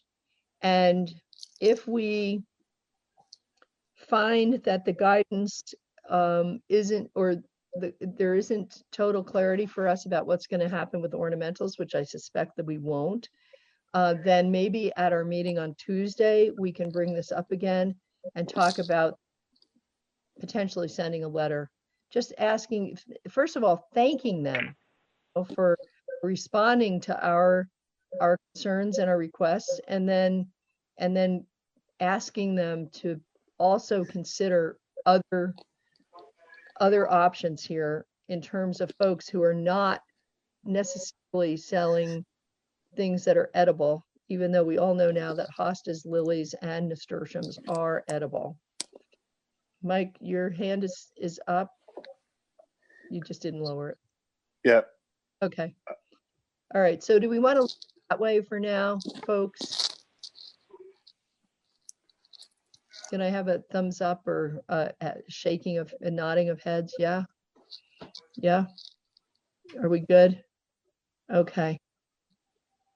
All right. I'm seeing a lot of thumbs up. All right. Excellent. Terry? Everybody's practicing thumbs up. Yay. Okay. All right. John O'Brien, this will have to be the last question. Carolyn, can you or Mike or somebody, and I'm sure this has already come up with advocates, but just articulate to the agency the sort of incredible gray area that you run into with with rules on is it edible or is it ornamental? Because it seems like why a tomato start or an apple tree is okay, and something that's inedible, another plant is not. An ornamental crab tree, for your mother is not a go. And so if it seems like they should just once again say all nurseries and flower farms are open as long as they can meet these safety protocols. It would just be a lot easier than having, say, the flower farm sell a 1-inch tomato start with flowers just to beat the system. If we could convey that to them, I think that would be great. Okay, well, if we do a letter, then that would be part of the letter. Okay. All right. Do people feel good about that concept? Yeah. All right. I'm seeing nodding heads. Okay, good. Biggie, you have that nod down. Thank you. All right, I think we're going to wrap this up. I want to thank everybody for being a part of this. I want to thank the agency and the administration for responding to us and making some progress on farmers markets, because we know they're really important to our economy. And now more than ever, farmers need the income. They're trying to get the seeds in the ground that are going to feed us this coming year. So thank you all. And we're going to exit. I hope you all have a good weekend. You stay safe and get the word out about this voucher program once it gets going. All right. Thank you. We're done.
Okay, I'm going to call us to order at 6:01 p.m.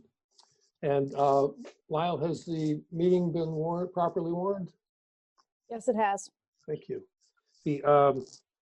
Before we jump right in, I wanted to offer our congratulations and gratitude to Mark Spino, who has been named Vermont Elementary Principal of the Year. That's fantastic. I can see you all clapping and waving your hands. So, yeah. It's not a surprise to any of us, but it certainly is a nice honor.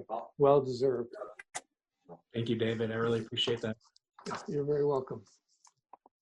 Let's see, I think we're full. We have 35 participants. I'm going to ask you all to manage your mute buttons, please.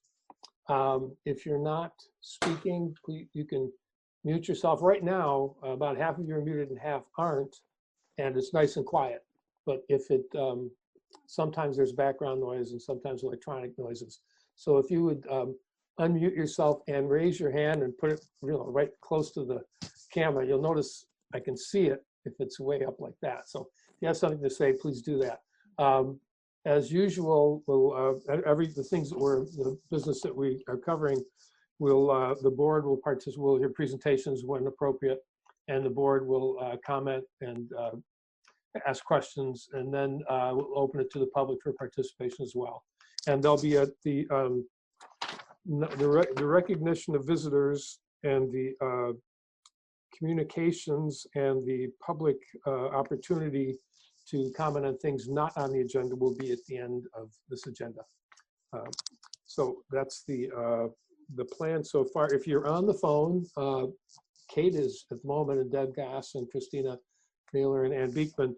*6 will, let's see, what does *6 do? *6 will unmute you if you get muted somehow, and *9 will put a little hand waving over the dark panel where your name is. And Kelly, same thing. So without further ado, I'm going to jump into the first item on the agenda, which is discussion of the powers of school boards. And this is part of an ongoing series of educational things we'll do together to make sure we all have the same understanding and the same information, the same background around what it is we're supposed to be doing. And I'm not sure if in the future, if there'll be opportunities for the chair and the superintendent to do their duty of doing, I think it's 8 hours of training over the course of the year. So I'm going to keep track of all of these things, and we'll count this. And I'll take a look at the statute and the regulation and make sure that we're covering most of the topics that are on there. And we'll see how that goes. So what I'm going to do is I'm going to share my screen where I have the document that I sent to the board. And it's the actual statute from the Vermont statutes on the powers of school boards. And I annotated it. I changed some things to red to sort of point out the language that specifies what the power is, or the responsibility is. And then I have to let a few more people in. And then and then we'll skip over all of the details in between. You're welcome to read that at your leisure. People coming in, please mute. Thank you. And then we'll just go through. If you have any questions as we're going, make sure I won't be able to see you. So you'll have to say something. So maybe the board might want to actually all unmute at this point. So if you have something to say, you can. If everyone else would stay muted, that would be great. So I'm going to share my screen, and you probably won't see me anymore.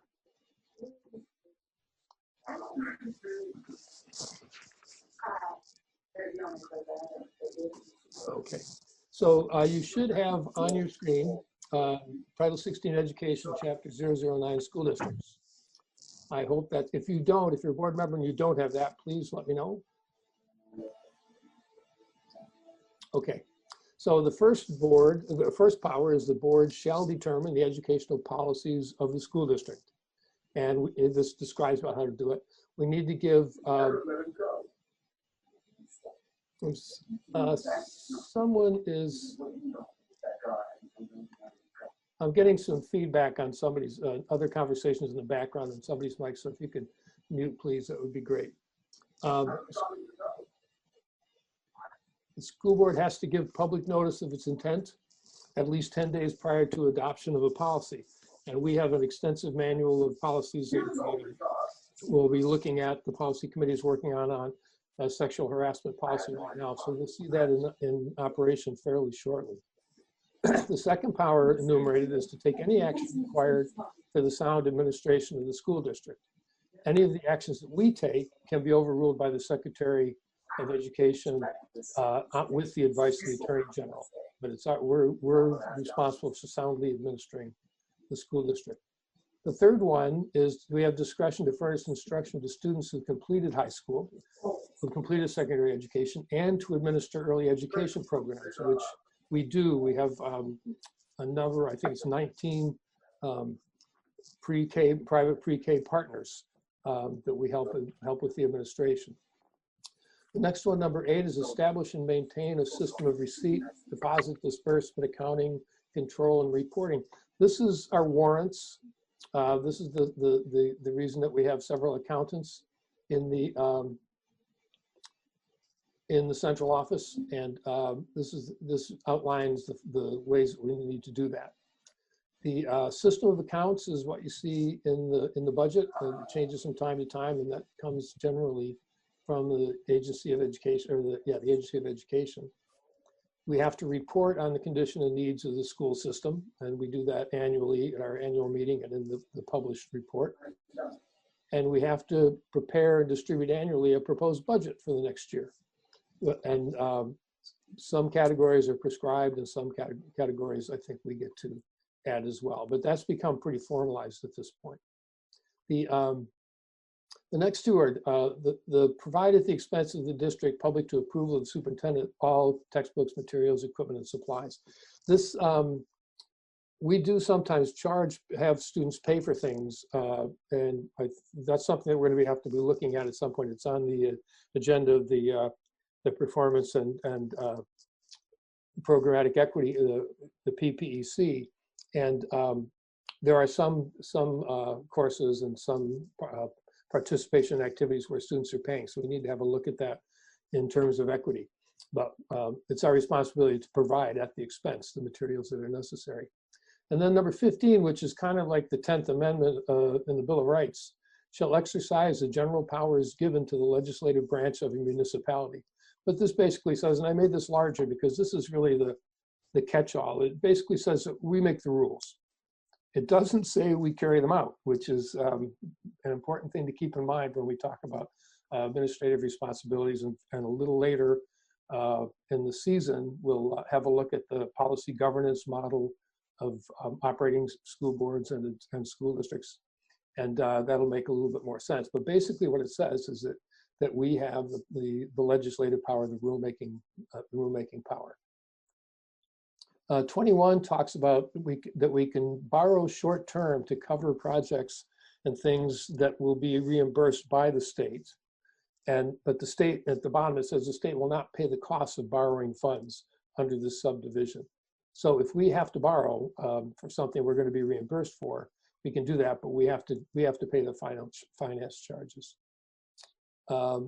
Presenting information to the electorate, this comes up often, and sometimes some people have thought it means that board members cannot present information or take positions on political questions or questions having to do, my phone is ringing, so I'm going to stop that.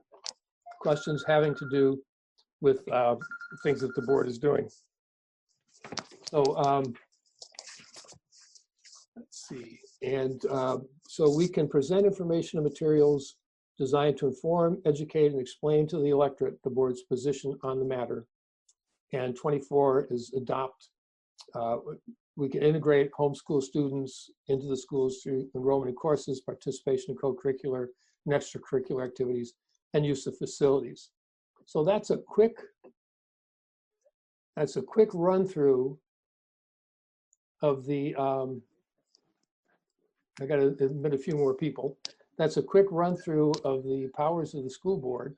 If any of the board has questions, please ask me now. And I don't know if I can answer it, but somebody might be able to.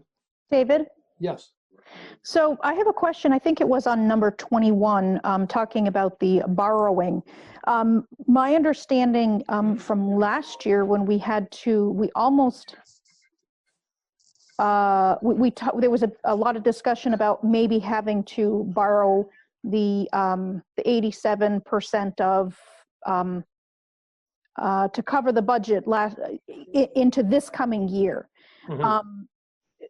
Since what my question is, if we had to do that because we were not able to, as this pandemic sort of progresses, and if it carries out further along than we are hoping or anticipating, if we're not able to make the budget vote in May, and we then have to go the route of borrowing the money, is it possible that the state would reimburse us for the cost? I mean, is there any leeway there?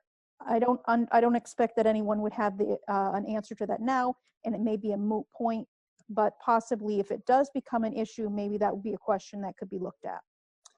Yeah, all of that right now is up in the air. The legislature and Lyle and Frank were in a webinar yesterday that they are, actually it was today, on that topic, and we're updated on what the Senate is doing as far as what will be permissible if we don't have a budget passed. I think that sooner or later along the line, we will have to have a budget passed. But, well, Lyle, do you want to, or Frank, want to say a little bit of what you learned today in response to that? So I can start, and then Frank can talk maybe more about the 87%. Today, we learned that there are a couple of bills in the Senate. One would level fund us at the ed spending level from last year, which is a little over 40 million for us. And the other would level fund us with a percentage increase. So both of those are in the Senate. There's no time frame at this point. I am meeting with Becca Ballant tomorrow. I've sent out some emails also to some other of our representatives because it will go to the House as well, because that would actually be a help for us at this point if the Senate does state a specific amount for us to get the year started with before a budget is passed. Frank, I think Frank's here. Yeah. Yeah, the only thing I would add to that is regarding interest expense and borrowing money as it relates to 87%. Yes, that is part of a general ed spending amount. So there is no unusual payment process or liability associated with the interest expense on borrowing. That interest expense is just like any other expense that the school district incurs. It's just part of a total expenditure that is covered by the education spending grant, which is about 85% of what we receive, and then those other revenue sources that we talked about during the budget development. But as Lyle said, and David referred to, I don't think it's a particularly relevant issue for us today because there are these specific bills that Lyle just referred to that are being developed specifically to address the 18 school districts in the state that budgets passed. So it's definitely a, let's stay tuned to the legislative developments. Great, thanks. Any other questions from board members about I can't see every board member, so I've got about 25 of the 45 participants on my screen. So board member, if you have a question, please speak up. You'll have to unmute if you want to speak up because I can't see any waving hands right now. There we go. Sean, great, thank you. Yeah, I would just like to say out of the 18, 9 were because of their budgets were not passed, and 9, of which we fall into that category, were because the annual meeting was canceled due to the COVID-19 pandemic. Great, thanks. Any other questions having to do with the powers of school boards? Not hearing any, and I don't, as I said, I can only see about half of the people in the meeting. So you'll have to just speak up. Yeah. Okay, so the next topic is we'll hear, a couple minutes early too. Corey Frazee is here, and I think also Nada Moline is also here from Building Green, and Corey Frazee from Stevens Associates. And Frank have some information for us on the Academy School project. So, gentlemen, take it away. Very good. I'll just turn it right over to Corey and Nadeb.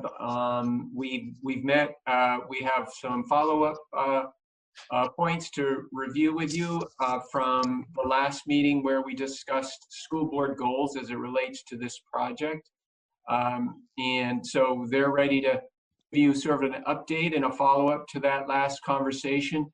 And of course, we all wanted to be sensitive and very upfront about the fact that we understand that there's going to have to be a very careful sort of step-by-step process in dealing with the financial concerns that obviously we all have, the community has. So we know that no commitments to a major project will materialize until the board feels comfortable with with our financial ability to make school improvements. So so I'll turn it over to Corey. Great, thank you, Frank. David, can you hear me okay? Yes. I'll use you as my guinea pig. Great. Great. I'm Corey Frazee. I'm a principal with Stevens and Associates, and I'm a civil engineer. So we're talking about a building addition. So I also have with me tonight Diane Abate, who is a longtime architect, has worked on a lot of schools and works with Stevens and Associates, and Nadev Malin with Building Green. He is the president of Building Green right here in Brattleboro, and we reached out to him after actually at your direction or request a couple months ago. We've had a couple good conversations with Nadev, and he can speak in a lot more detail about the different ways that we could approach this project from not only an energy perspective, but from kind of the broader sustainability perspective, going beyond carbon footprint, climate change, but looking at it in a really holistic way. And unbeknownst to me, Nadev is also a facilitator. He does a lot of facilitating across the country. So he has added value to this conversation and helping us kind of ferret out what the appropriate goals and objectives are for the meeting. We have outlined a document which I believe was forwarded to the school board yesterday, and it talks about 3 specific discussion points for tonight. I wanted to check and see if everybody had that, because I think that could be a good guide. I haven't facilitated a meeting with 45 participants before. David, I'm not sure about you. Maybe Nadev can help us out in how to kind of navigate through this conversation. But do all the board members have that, that document from yesterday?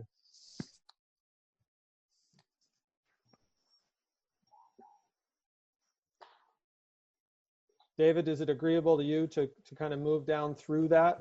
Yep, that'd be fine. Would you like me to read it? It probably would be helpful. Do you have a share screen option there? Do you want to share it? Is it on your computer screen? I'd be happy to do that. It says I can share the screen, so well, let's see if it works. let me give that a try. Yeah, give me just 1 second.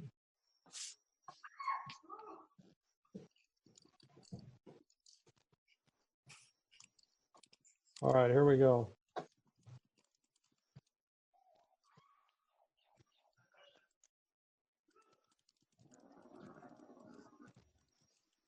So this is an outline of things we thought it was important to talk about tonight, and ultimately goals. if we could move through these goals, it would position us to take the next steps in the project. And I want to reiterate what Frank said. We're very cognizant of our current kind of global situation.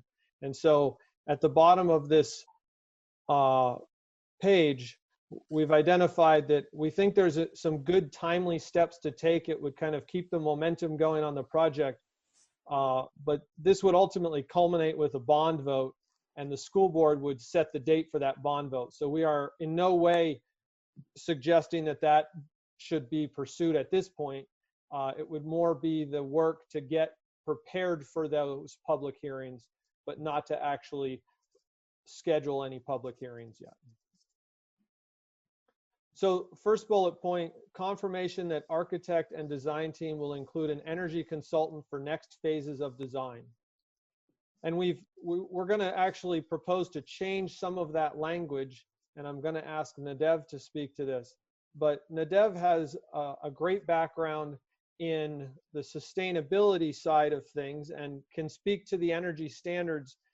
And given the size of this project, we feel that if Nadev were to come on board and team with us, that he would play an important role, and maybe more as a sustainability consultant. And then we could use the mechanical engineers to do the energy modeling that would be needed for this project. Nadev, could you add to that, please?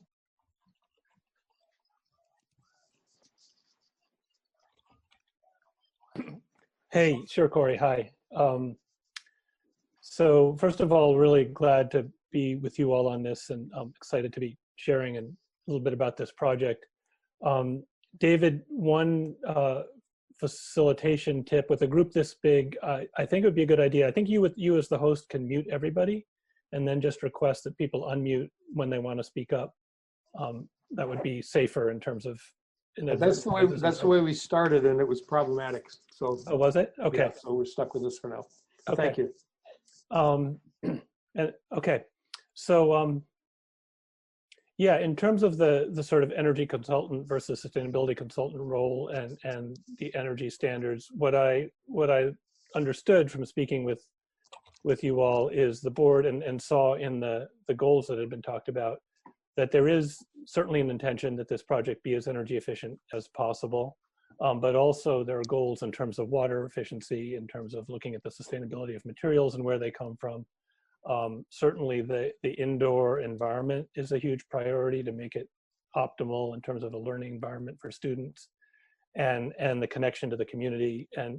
And so that really almost defines what a sustainable building project would address is that whole scope of areas.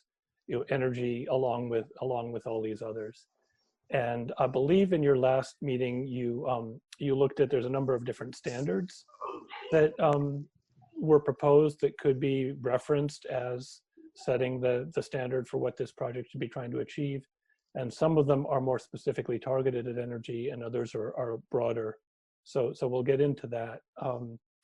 But from an energy consulting point of view, I'm not an engineer, I'm not an energy modeler. So it would be very important to me that there's somebody on the team with the project who has those capabilities. And what I expressed to Corey is I would be comfortable working with that person and trusting that that could work, as long as as the mechanical engineer that's selected is not somebody who focuses strictly just on mechanical systems, but really has experience contributing to and advising on energy efficiency of the envelope as a whole, and doing the kind of energy modeling that really helps inform the design process right from the start.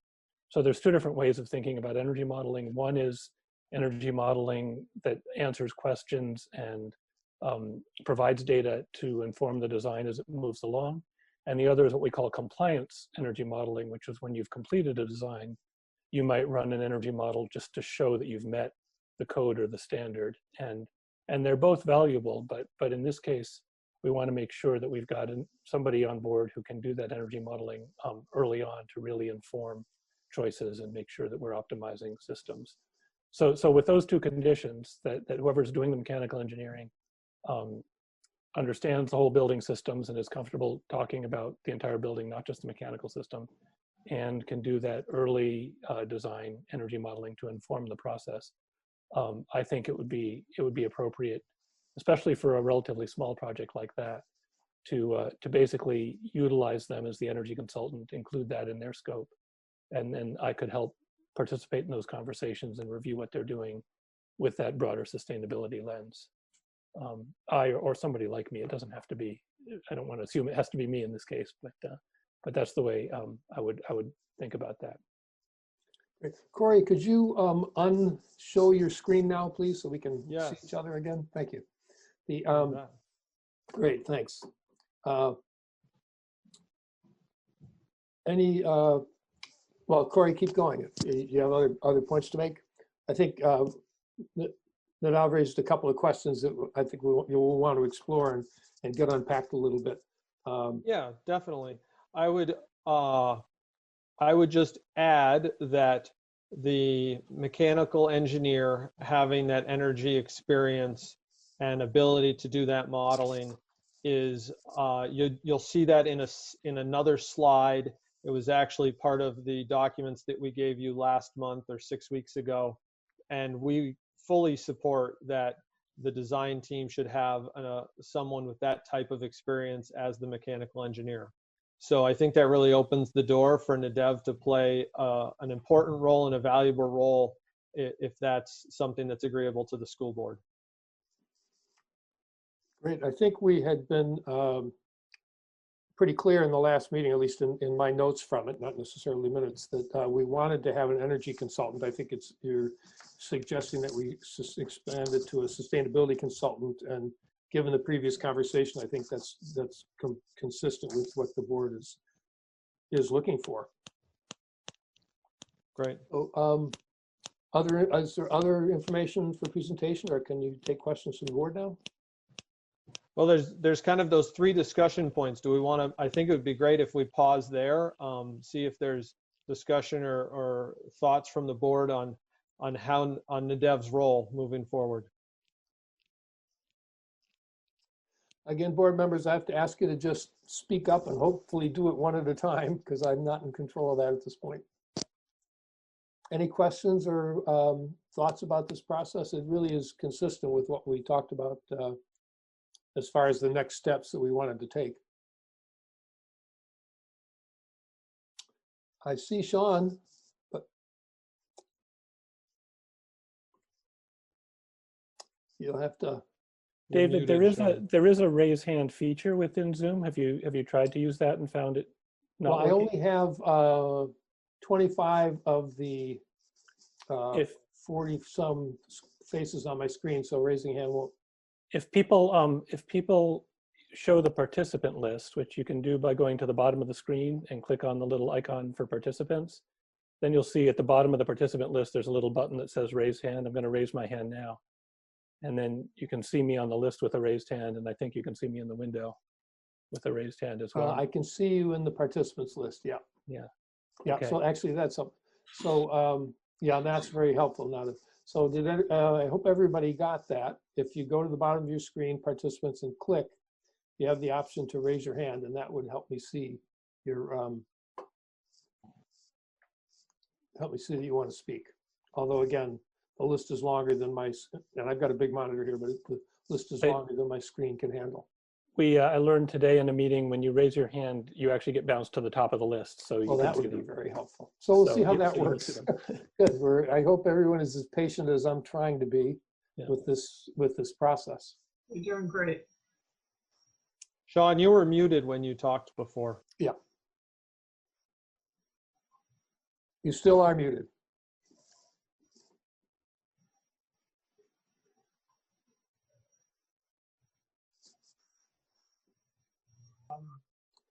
Sean, try again, please.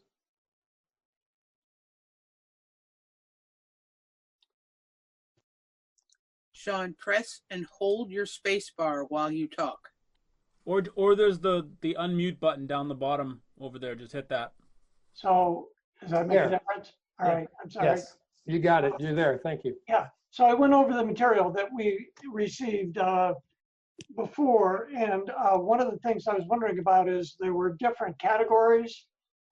As an example, the stretch guideline categories. And was that going to be part of the discussion today? I think one of one of those goals is to reach consensus on which set of standards we wanted to follow. That was what we asked for at the last meeting. So yes, hopefully we'll be able to find a way to do that through this online process.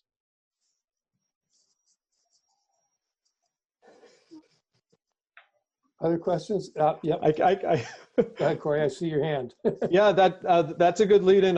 I can't find the raise hand feature. That's why I'm laughing. So well, I'll work on that. But so I think that might be the next bullet point. And if it's okay, I'll toggle back to that and keep going with that. If there's not other discussion, Sean, that's a great lead in. Yeah.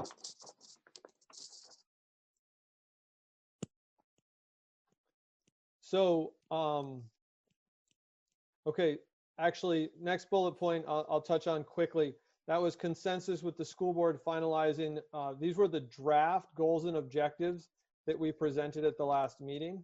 And I'm going to see if I can toggle over to those now. Are you able to see those? Mm-hmm. Yeah, we're seeing them. Yes. So I'll just give everybody a minute to read through them. The fifth one, the last one, gets at this standard for, we're gonna continue to call it energy efficiency, but we know that we're broadening that up to a much broader discussion of sustainability and climate change, carbon footprint, and beyond. So design a building to meet or exceed an industry standard. So Stevens and Associates has prepared a recommendation, and I believe I have that recommendation available as well. Nope. I'll have to find that. Excuse me. There we go.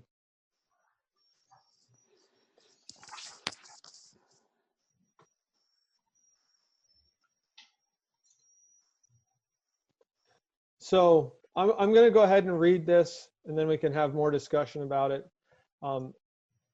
We took into account the feedback from previous discussions.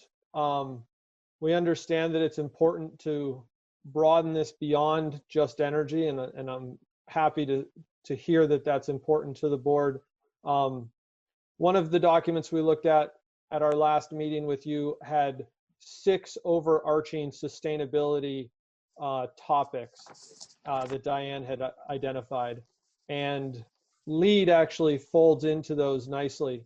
Nadav is very experienced in LEED, but it's worth noting that Diane and I put our heads together, and Stevens and Associates came up with this recommendation independently. And I'm going to ask Nadav to speak further to the choices and his opinion on using LEED as well. So briefly, we're recommending that this project utilize leadership in energy and environmental design, which is called LEED in the country, to guide the design and decision making for the project, to the extent that this standard can be applied in a fiscally responsible way. So we're trying to respond to both the sustainability goals for the project, but also the budget and making sure that we're fiscally responsible in those decisions. So we currently believe the project is going to be required to adhere to the Vermont Energy Stretch Code because it's going to be permitted under Act 250. And that's a great baseline for energy efficiency. Adding LEED to that will provide us with opportunities to look for additional ways that the project can reduce carbon footprint, reduce impact on the climate, and I will add to that, be more sustainable. We feel that LEED standards will address the necessary sustainable building design concerns for the project. So it is a good overarching standard for us to refer to. We think it's appropriate to use it as a standard to guide design and decisions, but we're not recommending that we try to achieve certification for this project. There's a cost associated with that, and we would suggest that rather than being attached to a certain level of LEED certification, that we open it up to looking at all the different LEED standards and all the different opportunities that that brings to us, and working with Nadev and choosing what's appropriate for this project. In particular, what can we identify through LEED that's going to have the biggest return on investment, either financially, as far as life cycle costs, or for an impact to sustainable impact. And sometimes if you're chasing the LEED certification, you'll be required to spend money on something to check a box, essentially, so that you get the LEED certification that doesn't have a large benefit to a particular project. It's worth noting we also considered net zero and passive house standards for the project. They focus largely on energy. They're not just limited to energy, but because of the Vermont stretch code providing that nice baseline, or that high threshold for energy, LEED provides a much broader platform for us to pursue sustainability. And I will stop sharing. Thank and you. If people want me to put that up, back up, I can. And David, I'd like Nadev to have the opportunity to speak to that, okay? Yes, thank you. Great, go ahead.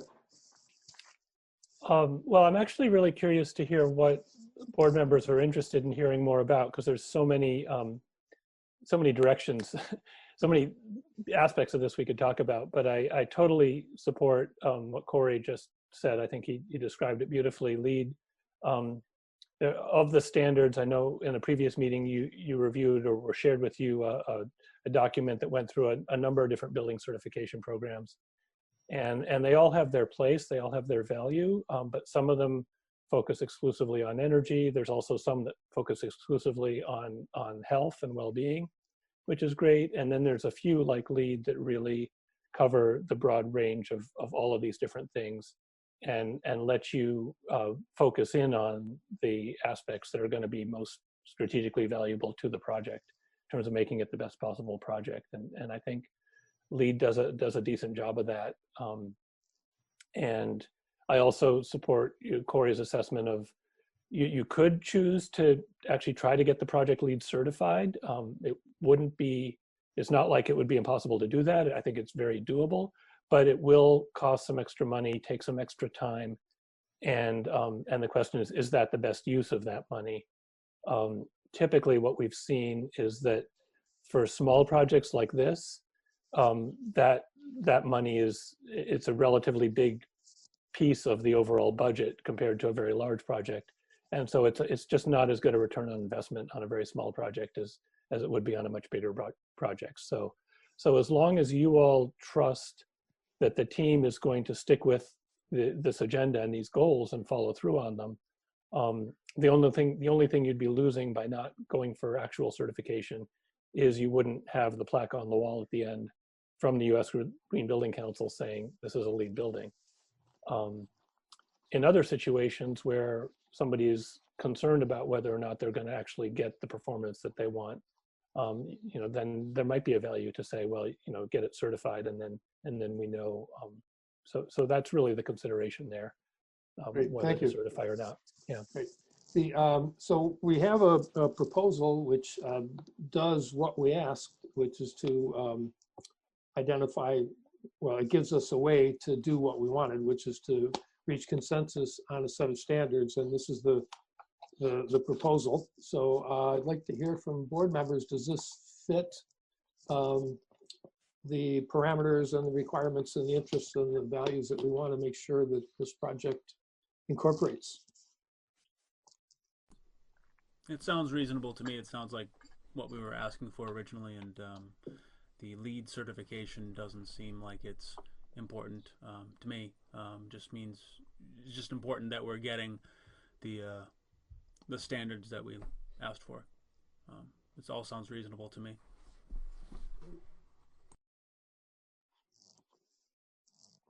Other board members? Sean, can go have ahead. one- Go I can ahead. have one comment. Yep. It seemed to me that looking everything over, that the stretch guideline that Corey laid out in the previous meeting, and additionally what he said here, use the stretch guideline, but also delve into the LEED's playbook, and so not pursue the LEED certification. So that seems like a very prudent approach. I did have two specific questions. I don't know how much we should get down, but I was kind of wondering about the under slab insulation of R10, and then the windows. They didn't mention argon. They mentioned. Sean, I want to ask you if you would please hold those sort of details for after we decide, see if we can come to consensus on this process. Yes, and there'll be plenty of opportunities along the way for you to use your expertise. Thank you. Other board members, I can see Liz and Michelle and Thomas, and all the rest of you are invisible to me. So just speak up if you have any comments. Otherwise, I'll ask for a motion to approve the recommendation. Emily has her hand raised. Great, go ahead, Emily. So my question is so I know we were going through net zero and LEED and passive building, and I heard a little bit from, was it Nadev, I think, who said that, this one was more all encompassing. So I guess, is it also the case that this one is more used than net zero and the passive building standards that we talked about last time? Is it like more common because it's more comprehensive, or harder, I guess, a harder standard to reach? That's kind of two questions. No, good question. So LEED is, of all the standards you looked at, the most widely used. And I think part of that is because it's been around longer than most of the others, and it was very well, it kind of fit when it was introduced to the market about 15 years ago, actually almost 20 years ago now. It met a need that was it just seemed to hit a sweet spot in terms of demand. And part of that was, with any standard like this, it's trying to find the bar that's better than standard practice, but not so far out there that it feels unreachable or like it's going to, throw people's budgets out the window. And so LEED seems to have done a good job of that. It's gotten a lot of market uptake. And so, yes, it's some of the standards on that list are more rigorous than LEED. Some, I think, might be a little less or more narrowly focused. Does that answer your question? Yeah, so it's pretty common. That's a common one for folks to use, it sounds like. It's the most common of the ones that of all the ones that are basically out there in the US market. I mean, other than, of course, codes, right? Things like energy code is mandatory, so every project has to meet that. And my I have another question too, and then I'll put myself on mute. But my second question is, do you know from the state of Vermont, other schools that have looked into this and are pursuing LEED certification, or is it kind of like everybody is in the same boat and really just some maybe being mindful but not going for that standard? Wow, I'm a little embarrassed here because others may know this. I would be surprised if there aren't other schools in Vermont that have actually pursued LEED certification and become certified. I know there's projects at University of Vermont, a number have done that. But because professionally, a lot of my work is actually all over the country and not local, I'm not aware, I can't tell you about a specific one. I do know, for example, that the state of Ohio, at least for a while, had a standard where all state schools had to be LEED certified. It was that, sort of ubiquitous there. And so schools in general are a pretty big market for LEED, and quite a number pursue certification, and many more do what we're proposing here, which is to use LEED as a framework, but not actually get certified. David, could I just make a quick comment? Yes. And Steve, you may have a little more detail on this, but I know that Brattleboro Union High School, that major addition, has been qualified as an Energy Star rated facility, and Robert Clark has done a terrific job working toward that recognition. And I don't know to what extent other board members are aware of that. But maybe Steve is aware of whether or not the project followed a lead footprint from a design point of view? You know, I don't know. I know that a lot of the work was done with Energy Star specs and with Efficiency Vermont, but I don't know that it was directly looking at LEED certification. Okay. But I can check. Yeah. Thank you. Any other board questions or thoughts about this? A couple of things I just wanted to mention. In looking through the descriptions that we received at the last meeting, the thing that stood out for me about the LEEDS project, aside from things like making sure efficient use of water and energy, and it also focuses on materials and resources, but particularly indoor environmental quality and regional priority. And I think one of the things that this region has become pretty well noted for is green building, is sustainable building, and a focus on sustainability. There are not many towns in Brattleboro that actually employ a sustainability coordinator. And I think it really, it sort of represents this community really well in terms of our values. And innovation and design is another appealing characteristic of it. So I'm not hearing or seeing anything, so I wonder if we would like to entertain a motion to adopt the proposal, the Stevens Associate proposal that we select the LEEDS performance standards as our goal in this project, following the LEEDS standards as our goal in the project. So moved. Huh?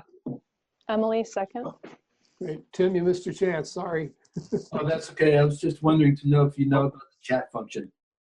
I'm sorry? Jackie and I, do you know about the chat function that Jackie and I have used? I do know about it, but I don't have time to look at it. Okay. Wendy, did you get you did, okay, great, thank you. You didn't get the names. The names of the people who moved it. Who moved it, please? I think it was Jackie and then myself. Oh, Jackie and then myself. Okay. And Emily seconded. Great, thank you. Okay, any further discussion on that motion? Hearing none, all in favor, please say aye or raise your hand. Aye. Aye. All opposed? We found consensus. Good. Well, we've got one thing done.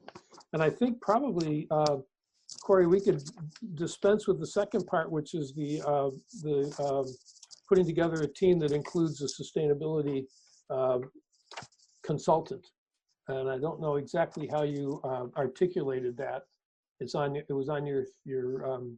was a series of statements on your list. I wonder if you could give us a sense of how we might form a motion to approve that.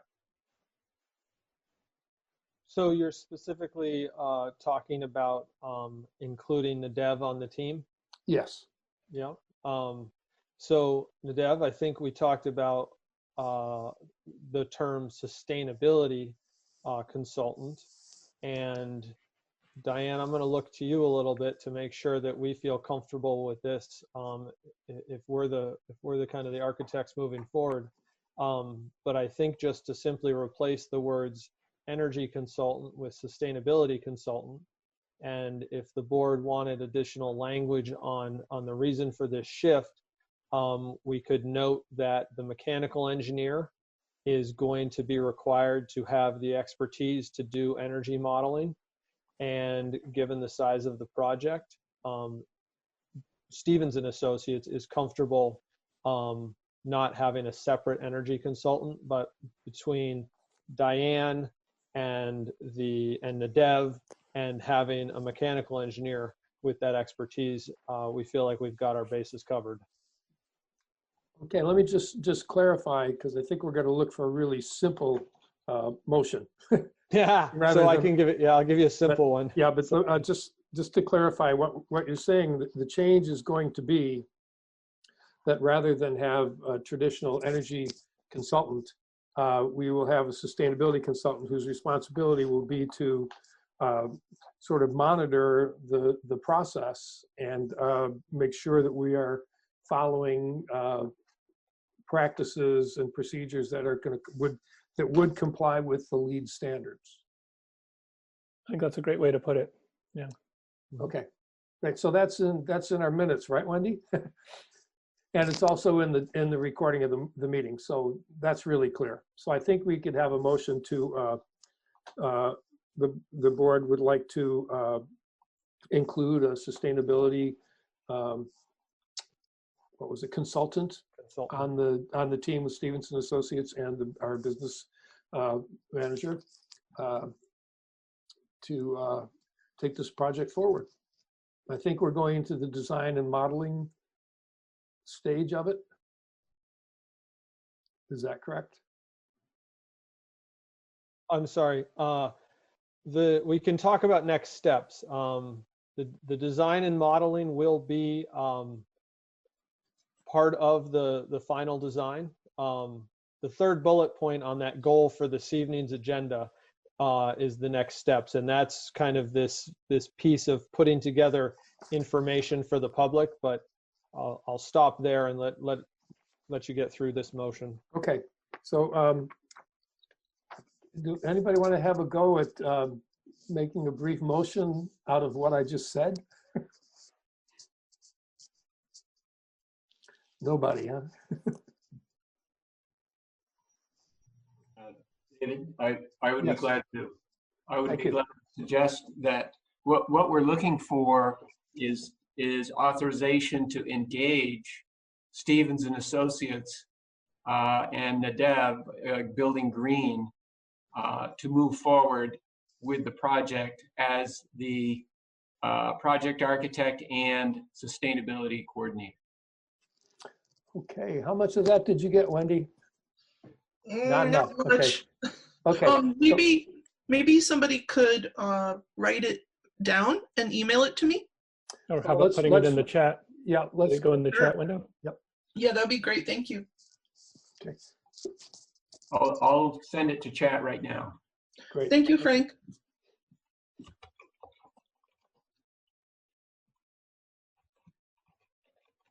And in the meantime, Wendy's asked that people state their name when they move a motion or a second motion, please.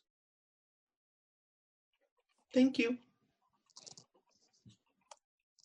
Wendy, can you read that back to us?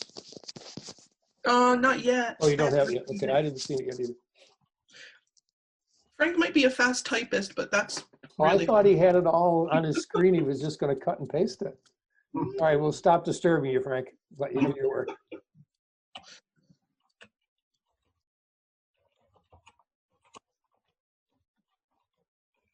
Okay, I think I got it. There might be a spelling error in there, but let me read it. I have the motion is to engage Stevens and Associates as the project architect and Nadev, I've got / Building Green as the sustainability consultant for the Academy project.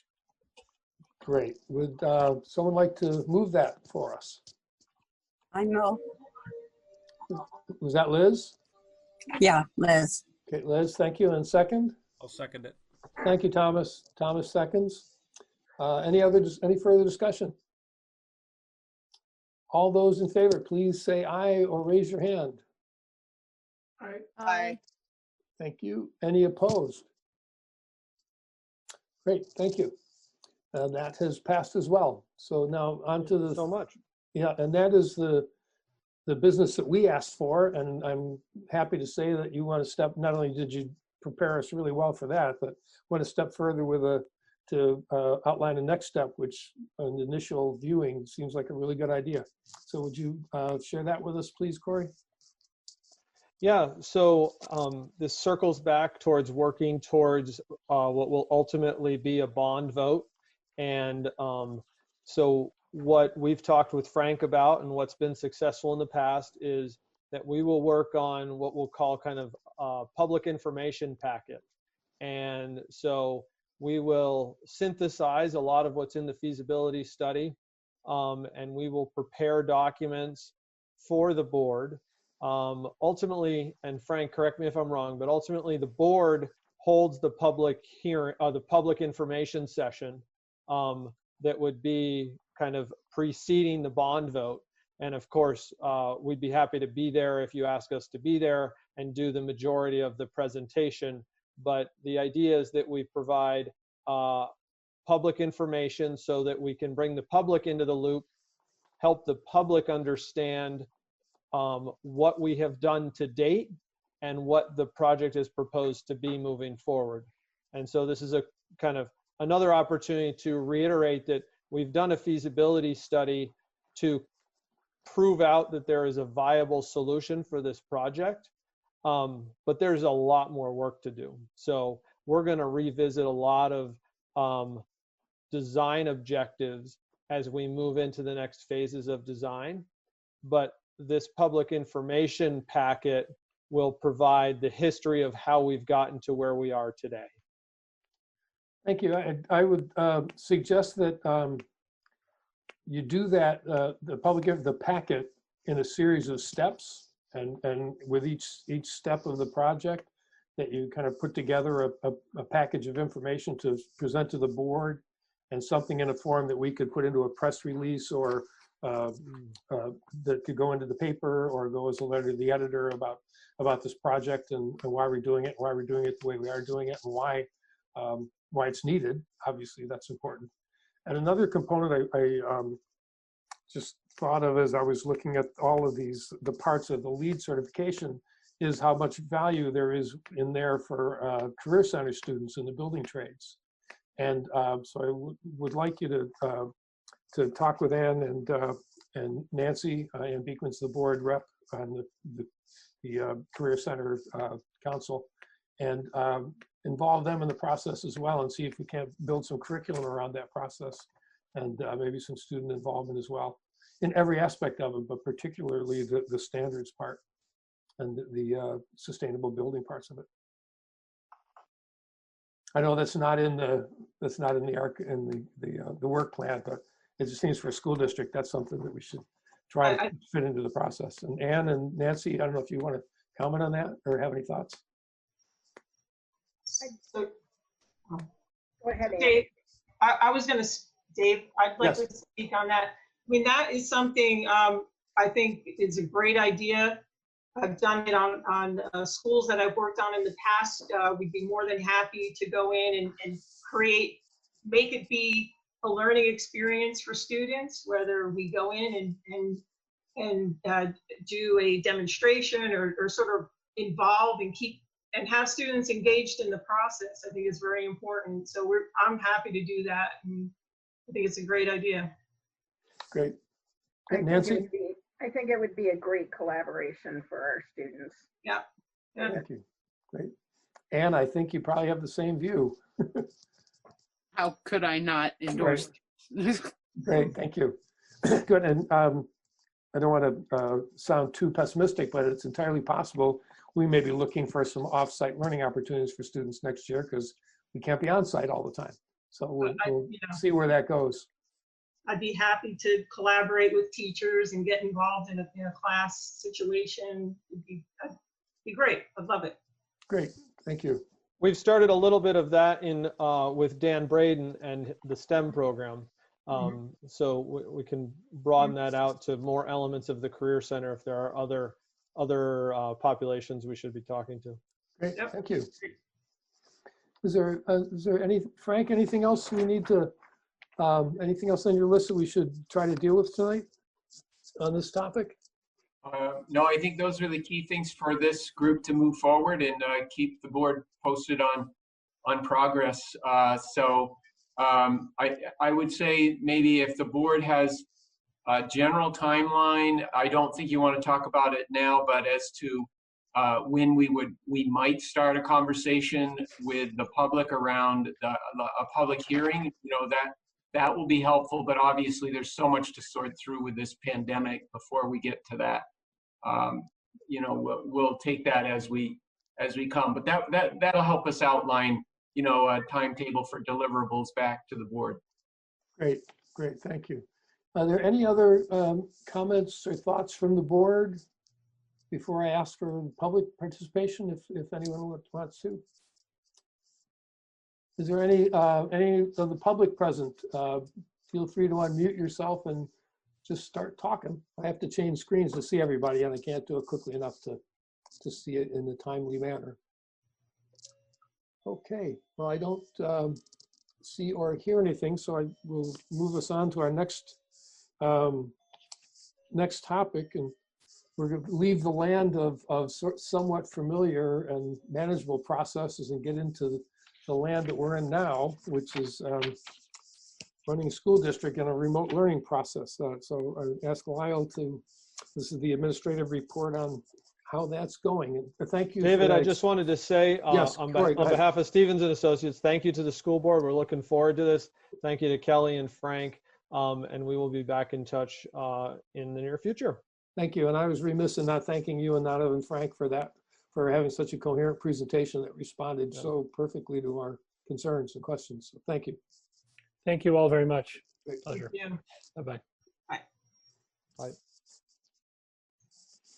Okay, Lyle, thank you for that extensive report. I hope it doesn't take you as long to do something like that as it would have taken me, because you wouldn't get anything else done all week. But would you share as much as you'd like to, or I know there are some additional things as well, or updates you might want to give us too. Sure. So the majority of the last week and a half has really been spent on the required continuity of learning plan that we submitted to the state last week ago today, actually. And in that plan, we had to really address everything you could probably think of, everything from how we're reaching out to students who don't have internet, how we're integrating students' IEP goals, how we are ensuring that we're still feeding students, how we're addressing mental health needs of families. So all of that is included in our plan. Administrators, Deb Cardane, Paul Smith, the academic coaches have all worked tirelessly on that plan for the last, as I said, last couple of weeks. Other things in the plan include how we're doing activities such as music lessons. So music teachers are still doing music lessons, and that's part of the plan. PE, art activities. So both what we're considering core subjects and activities that are a little more hands-on and active. So we submitted that. Actually, we were cited as having an excellent plan. We had nothing that we needed to update or go back and redo in our plan. So thank you again to everyone who took part in putting that together. In this plan, we've talked to, and I've outlined this in your information, we've talked about how counselors are working to ensure that any families that we've not heard from in a few days, counselors are specifically reaching out to find out if everything's okay. And if counselors can't get in touch with a family, we have each school putting together a protocol to determine whether or not we need to do some well child checks. Technology, of course, is a huge portion of this. Paul Smith and Gary Parzik have both been working on our technology needs, and we've designated someone at each site. We've put together a list of safe, and I use that term in quotes, safe websites.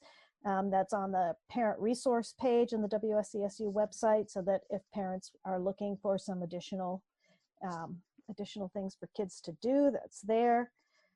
We have actually, in my notes it says we're in process, but we have purchased Remind for all teachers. So that is a way that teachers can communicate with families and yet block their private numbers. So that's a way that teachers can also do some well child checks or remind families of upcoming class meetings, that type of thing. Food, we're up to about 1,200 students, and food's being prepared at BUHS, at Putney, and at Academy. It's delivered through vans or buses. John Sessions has done an amazing job ensuring that we have volunteers to help deliver the food or package the food. And we've used, we also have delivery points around the town. Many of the volunteers, it seems like John had said, we have up to 100 volunteers. We don't use them every day, of course, but many of those volunteers are para-educators. Let's see. Putting together contingency plans so that any administrator, myself, any teacher gets ill and cannot continue with their job for a while, who's going to step in and make sure that our students are continuing to be educated. I think one of the major things that we should just let you know is that we are very concerned about burnout, both for our families, because this is a very different way of educating, and for our teachers. So we've determined that starting after April break, which is next week, new learning only will happen on Mondays through Thursdays. Fridays will be a day for students to catch up or take a break from online work, go do outside things. It's starting to be nice outside projects, family time, and teachers will be able to use that day for planning, collaborating with colleagues, doing some professional development type things. Attendance, we're just starting with attendance to make sure that we are in touch and with families and students. This week, we're creating feedback family surveys to find out what's going well and what ideas that families might have of changes we might need to be considering. Always we're assessing and reassessing how distance learning is going. So that'll be an ongoing project that we're working with. And assessment is probably the next big topic that we'll start looking into how we're going to assess students. There's still not a specific end of year date. At one point, it was my understanding that the agency was going to identify an end of year date. Recently, I've heard that we will do our 175 days, which would take us pretty much where we had originally planned in the calendar, mid-June, but that's still to be determined. The other thing still to be determined, and I think Steve Theron might comment on this later, is spring sports. I had heard this week, I got a press release from the Vermont Principals Association that they are going to make that determination by April 30. In my mind, it seems unrealistic to consider that we would be having a spring season. Thinking about, we're still supposed to be doing stay at home until May 15th, just seems to be contradictory. I was asked about last meeting about BCTV doing some educational programming. They're willing to do educational programming of anything that we are putting together. I am very reluctant right now to ask teachers to do any creation of programming, but we do have posted on our website in the parent resources section, Vermont PBS at-home learning, and Vermont PBS is doing some at-home learning. So I think that's a quick rundown of what we've been working on. I did send out some new hires for Oak Grove, and we just had one confirmation today of a BAMS teacher. So would you like to do questions first on any of the distance learning, and then we could go to new hires and yes, resignation? Okay, that'd be great. Yeah, and I believe Wendy already has the names, but we'd like to recognize them publicly as well. Great. Yeah, so I guess we'll start with the board. Any questions? Who would like to go first, I guess? Is that Jackie? I guess I was just thinking about the students that are not attending, and that maybe, because there's certainly going to be some that won't attend online learning and that we won't be able to reach out to. What is the plan for them? Will there possibly be a summer session, or will some students maybe need to repeat the grade? Just curious about how that might be handled. We do recognize that this is very definitely happening. And we're, as I said, we're using counselors to do some reach out and do some well child checks. For some people that aren't participating online, it's because they don't want to let their children be online, which is totally agreeable to us. So we are preparing work. We talked today about summer school and how we're going to assess which students might need summer school more than others. The sort of question we still have around summer school is, are we going to be able to be back together? So yes, Jackie, those are all questions that we are still recognizing that we've got to get a better handle on. Especially with younger students who really probably need a parent to help them access some of their work, and not all students have that parent that they can count on being there to help them. Their parents are working at home themselves, or they have a lot on their plates right now. So, Thank you. Other questions? Emily, looks like. Can you hear me? Yes. Yes. Okay, perfect. So I had written down just a few questions. So first I wanted to give a shout out to Mark Spino, because I noticed in your report, Lyle, he got principal of the year. Yes, he did. Yeah. All of our principals are amazing, but really nice job, Mark. So the questions I had, one was on the food programs. So you said it's Putney Academy and BUHS, I think. So does that mean we're still utilizing, because I know different schools have different food programs. Does it mean that we've consolidated food programs for the time being, or we're actually still using different vendors for that? So Putney is still using their own vendors, and they're doing the thing that they've always been doing. The other two, Academy and BUHS, we've consolidated so that we're using the vendors. It is not the same quality food that we've been doing in Brattleboro Town. It's very difficult when we're thinking about 1,200 bagged lunches and 1,200 bagged breakfasts. That we have to get things that we can pack up and we know will be able to be eaten in a couple of days. We don't have any control over what happens with that bag once it leaves us. Yep.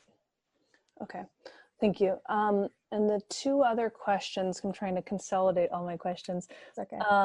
So one is because Jackie brought up something and then it made me think of something. So I'll say that one, and then the one that might be a little longer. So do you know what percent of students you feel like aren't attending? Like I just want to kind of get a breadth of like, is there like in elementary school, we have about 50% attendance, or like, do we know those numbers?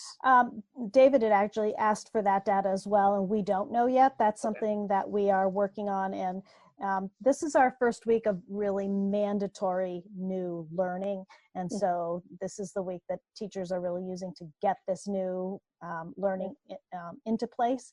So the week after vacation, we're going to start. Counselors know right now who we have not heard from. So we have some preliminary numbers, but I don't want to, I'm not secure in those numbers yet, right, to share. Okay, perfect. And the last question, just to ground it, and maybe this is it could be you answering, or maybe it's a principal, I don't know who's most appropriate, but I guess like there's so much going on that I'm having a hard time conceptualizing, like, what does that really look like for, let's say, a third grader? Like, are they just on the computer for 6 hours, like bouncing from music to other things, or like, so I guess I assumed no, because you guys are thinking holistically. Everybody's shaking their head no. Okay. So the question is like, what could somebody just give me an example of like what a day would look like maybe in elementary? Because high school, I could kind of conceptualize it a little more, because it seems like college learning when you're online. Right. Part of the the plan, and then I'll turn it over to a couple principals. Part of the plan, we did include some research that I think Deb Cardane may have done for us about how much time we would expect it would be okay for kindergarten through second grade to be online, and how actually it may have been an elementary and high school, because we do not want our kids online for 6 hours. Yeah. So is there a principal that would like to speak to that? Just unmute yourself and jump on in. Herb, looks like Herb. Hi, everybody. So one of the foundational tenets of this new landscape, this online learning landscape, really is that the number one mistake you can make is to try to replicate the school day, either in depth or breadth. And so we've avoided that at all costs. There are so many factors, as Emily just stated, that are at play here, that it's not even chess. It's like a chessboard where everything is moving around, controlled by a magnet that you can't see. So for things, for example, the capacity of families to engage with us, particularly the younger kids, K2, K3, they almost always need a parent to be helping them with anything that's coming across on a Chromebook or so forth. And also, for those kids that are working in a combination, sort of a hybrid environment with Chromebooks and then some packets or other work that teachers might send home, they're also going to need support. So there are morning meetings, there are required sessions for kids a little bit more heavily as you go up through the grades, fairly light in the younger grades. What really has to happen is families have to make the best choices they can, given their capacity to engage with us in this endeavor, and we have to respect that. And I think that so far, so good. Is there another principal that wants to speak about, or Deb or Paul, about what a typical day might be for our younger students? Deb? Sure. Our younger students are doing a mixture of face-to-face contact with their families, and then also, or with their teachers, and then also some meetings where teachers are sending songs on, through a video. Remind app is a really amazing tool because they can just send a video out and all the kids get this greeting from their teacher every morning. We're really encouraging a menu to give kids lots of choices. So when they're working through their day, they might choose to play a game online, and then they might choose to go do an outdoor activity. And the teachers have been really cognizant about offering options online, but then also really encouraging kids to take some ownership over their learning, and parents are joining kids at these circle times. And we had a really good story today about with a family whose the older siblings are meeting with the families, with the younger siblings, with the teachers. So it has been a little bit of a silver lining in that our teachers are really getting excited about the inclusion of the families with our younger kids, for sure. Thanks, Deb. I think Kelly Young may have had a question.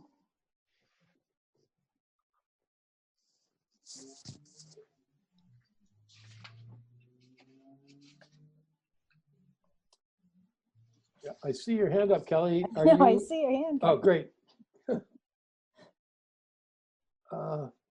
I'm for some reason not hearing her. She's not muted.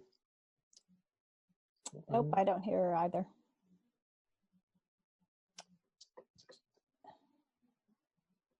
Can you hear me? Yep, now we can. Yes, Thank you. good. So my question goes to goes to a little bit further in the future, and hopefully this will not be an issue, but just to be prepared. Like, I don't think anybody was prepared for this, but let's say that this seems to kind of like we're down the down slope and things seem to be going back to normal. And we want to start the school year, and then from what I've heard, that there's the possibility that there could be a reoccurrence. I'm interested in how you are preparing and or preparing the new incoming superintendent or for in the fall, if we have a reoccurrence, it's going to be on him to be playing your role. So I'm interested in what your thoughts on that are, if any preparations are being made, that sort of thing. Thank you.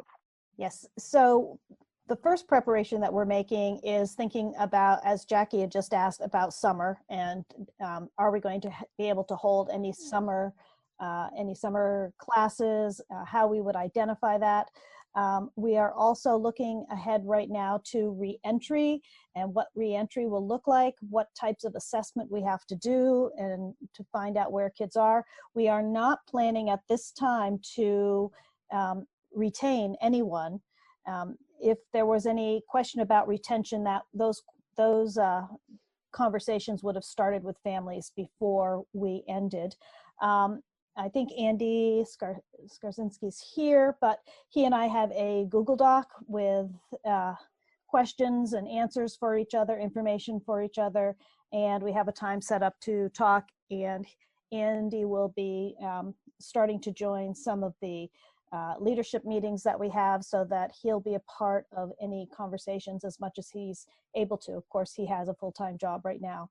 So I've been trying to make sure that I'm respectful of his time in his current position, but absolutely he will be a part of the sort of reentry plan. And part of that reentry plan will have to be, as you said, Kelly, will have to be, do we need to be making plans if we have to go out again for any length of time?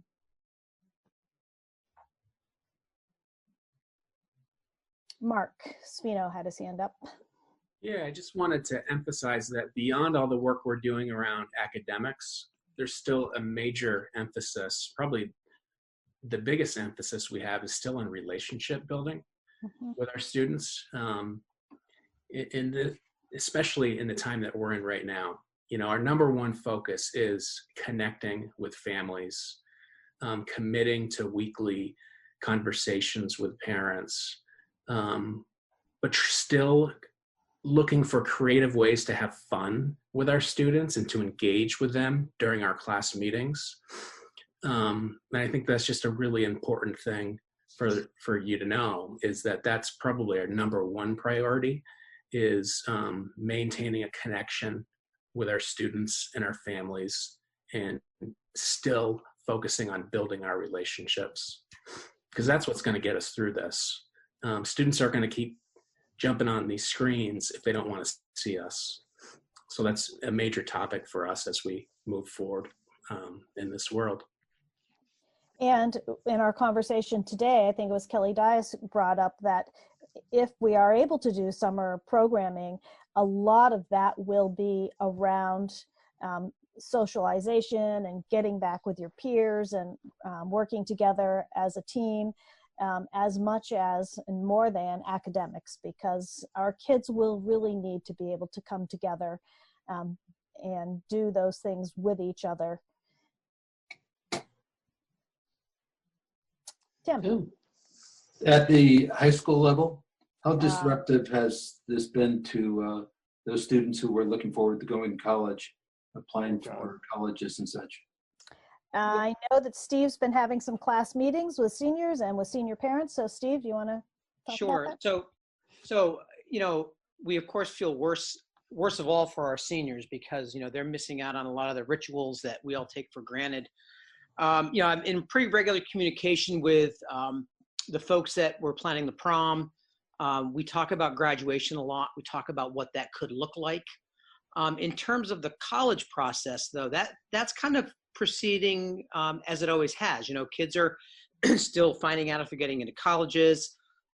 We're still getting scholarship applications for senior awards. So, you know, all of those processes are in pretty good shape. You know, we've moved a lot of those forms to a virtual environment so kids can access them easier. And so that's going okay. Really what we're starting to think about is, you know, as Mark pointed out, you know, how do we reestablish our community when we come back together? What does that look like? What happens for that kid, whether they're in 8th grade, 9th grade, or 10th grade, who's in a sequential math or science program, and how do we address and backfill the gaps in knowledge that they're not going to get? And that's a big part of what we've started to talk about with our department heads. And, if we have a budget and we have the resources to do summer learning, what does that look like? Because, we also have to think about backfilling driver's ed driver's time. So yeah, there's a lot of things. But in terms of the straight up college process, that application process was pretty well underway for most kids. So now it's a question of, making sure transcripts are sent out. There's a couple of recommendation letters, but by and large, the application deadlines have passed. So we're in decent shape. The other thing we're a little worried about is, SAT, ACT exams. SAT has canceled exams through, I believe, the end of June. And so they're going to begin to hold multiple months, multiple tests per month, which they normally don't do to kind of address the backfill. But again, that's a process we're kind of waiting to unfold. And, the biggest, for me, probably one of the biggest problems is seniors and senior parents, really want to have a celebration and they'd like us to plan it. But we can't plan it until we know when we can reassemble. And so and every time I mention that, people get it and they understand, but that's a big frustration. So, a group of seniors have asked me if they could start doing some contingency planning about what graduation might look like, and so we're starting that process now. And we know that all colleges have to expect that their incoming freshman class is probably in the same boat as ours. The majority of the schools in the country are closed. Other questions? Is anyone from the public? We have 25 or 30, more than 30 people, I think, from the public involved in this meeting, which is kind of more than we get on a regular Wednesday when we meet in person. So it's kind of, I imagine you must have something on your mind, and I would bet a lot of it, some of it has to do with the remote learning. So again, if there are any questions from the public, please, I'm not sure I can see your hand, but you can unmute and ask your question. Well, this is Maureen Ward from Central School. Hi, Maureen. But I'm also a parent of a senior in the high school, and I'm just glad to hear that there is some kind of discussion going on about maybe pulling something together for a closing celebration when we know that we might be able to be together again as a group. I just think that that's an important closure for the seniors. So thank you for putting that on the table and having that be something that is getting looked into. I appreciate it. Other comments? Lyle, anything else, Lyle, you want to? Tim. Does. Go ahead, Tim. I thought that Ed Week article you sent was pretty interesting, David. It noted, for example, that 77% of students who are doing online learning feel that it's just not as good as face-to-face. But of course, it's way too early to look at what the learning outcomes are. But maybe this is premature, but I think it speaks to the need for the idea that you propose for fiber optic connections.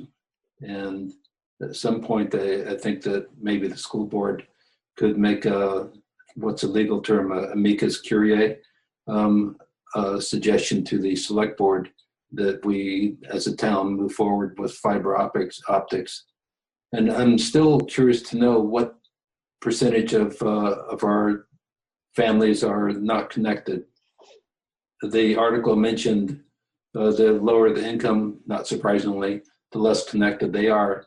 The good news is that the teachers in poor districts are using multiple means of teaching. But do you have any idea, Lyle, how many, what the percentage of non-connected families are? I do not yet. That's part of the data that we're collecting. I don't have I think the highest number of families was, we had heard about was 9 families in Putney, but we also have families that have been unresponsive to all of our attempts to try to find out if they need help with getting connected. So it's still sort of a moving target for us. It looks like Paul has his hand raised, and Paul's overseeing the whole tech project, so maybe he has some more information on that. I was going to say the same thing. It is a moving target. For instance, there are families that are taking advantage of the free internet offers that different companies are putting out there, but installation times are such that it'll be a bit before some of those installations happen. As Lyle pointed out, there are also families that are unwilling, uninterested in having their students connected online. And we need to honor that. And so that whatever the percentage is, it will encompass a number of different situations.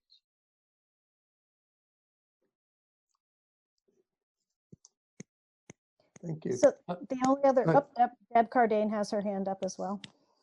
I just want to say one of the things we're really focusing on is thinking differently about how we're differentiating our instruction, and that level of differentiation is really around how are we reaching our kids. So if there are families that either are choosing not to have internet or are unable to access, we're making it our business to explore what are the other options. Is it a pack at home on the bus with the food delivery? Is it phone calls?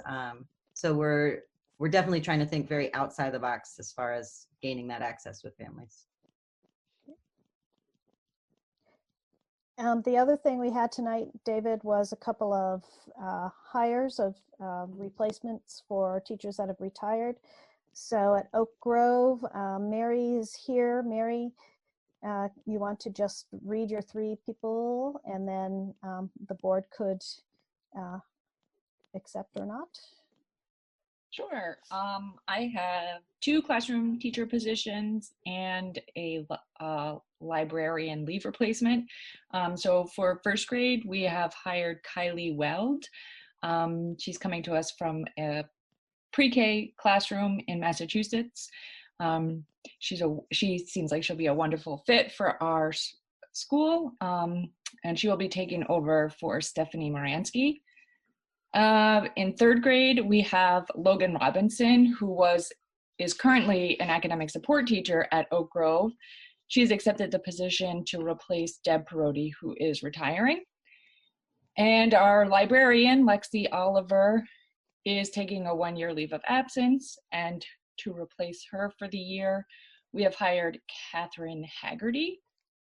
That position has gone from a full-time position to a 0.6 position.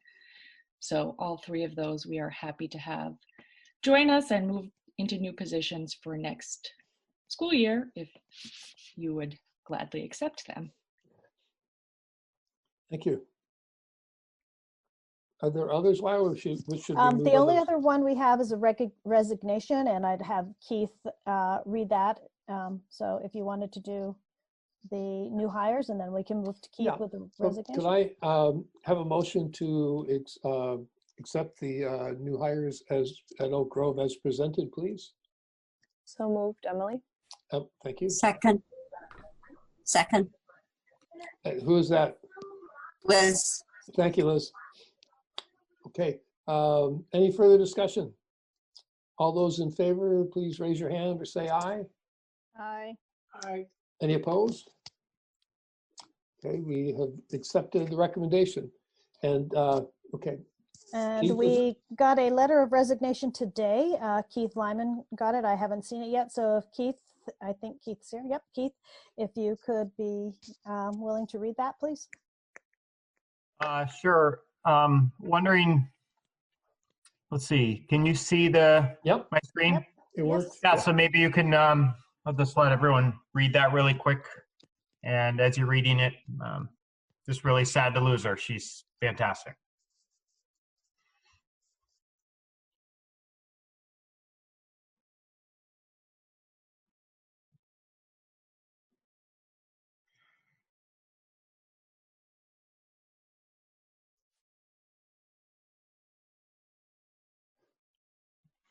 Thank you. So, she's moving down to take a job in Springfield, Mass. Forest Park Middle School. So she'll get a new experience down there, and we're very sad to see her go. So I'll ask that you accept her resignation. Could I have a motion to accept the resignation as presented? So moved. Thank you, Thomas. Second? Second, with regret, Jackie. Thank you, Jackie. It's moved and seconded to accept the resignation with regrets as presented. All in favor, please say aye or raise your hand. Aye. Aye. Any opposed? Hearing none, we have passed the motion. Thank you. Okay, I think that's it for me tonight. Great, thank you, Lyle. You're welcome. Again, having that long report was really helpful. I think it saved us a lot of questions, probably. It's just good to be able to take it in bit by bit, sort of slowly. Okay, the next topic is financial stability. This, this is something that we've never faced before, and that's the seeming likelihood of revenue shortfalls and the inability of the people to pay their taxes. And since it's all unknown and all moving parts, I think there's very little certainty we can get from conversation about this, but there are some numbers that Frank shared with us and some numbers that we got from a webinar from the state that can kind of give us a picture of what's going on. So I wonder, Frank, if you would maybe tell us, or Lyle too, a little bit about the webinar and the current state, and then we'll have a look at the numbers that you sent us, and you can kind of take us through those sheets. So the webinar was a week ago tomorrow, and the forecast, of course, looking for this quarter and possibly into the summer was quite grim. A lot of it due to the fact that because the state is pretty much closed, we are not taking in revenue from rooms and meals tax, from the lottery. There is, of course, the assumption that people that have lost jobs are going to have a hard time paying their property tax right now. So it was not an encouraging webinar at all. Frank has put together numbers of where we are now and what that might look like moving forward. So I'll stop talking and turn it over to Frank. Okay, so a couple of kind of the big picture points, and then maybe I'll flip to fiscal year end forecast for this year. So I'll share a couple of documents with you. First is the big picture in terms of what's being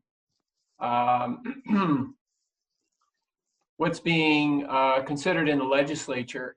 So this is a page, it's page 12 out of our annual report for the Southeast School District. It's the projected tax impact.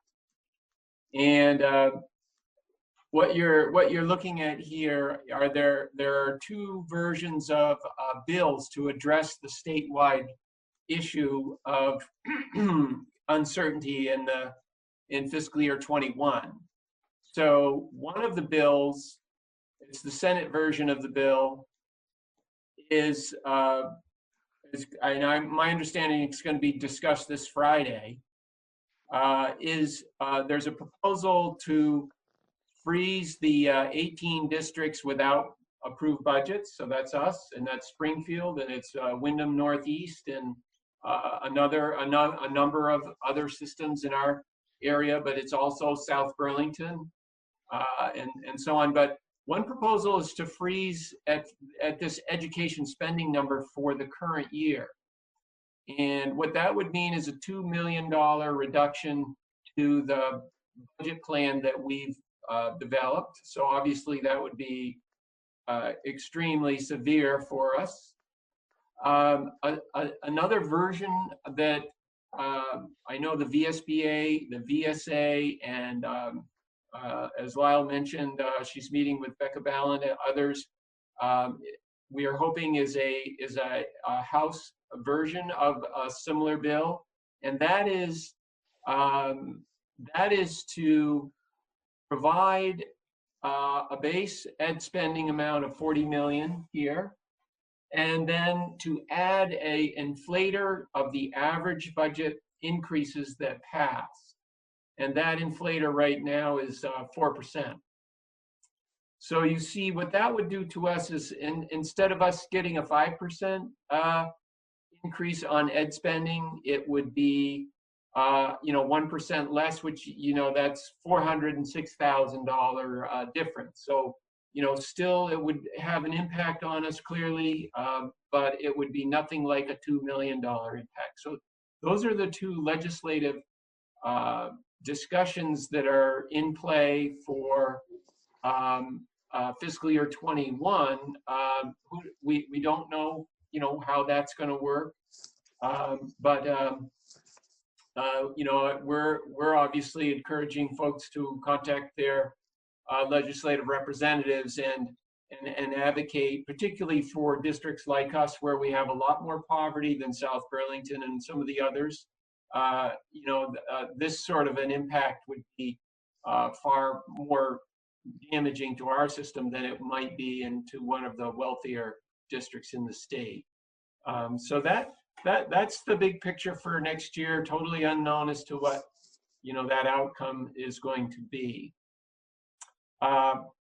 When we dial it down to our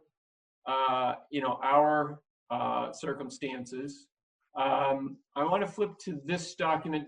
Did you guys see the flip to this other document? I just flipped my screen.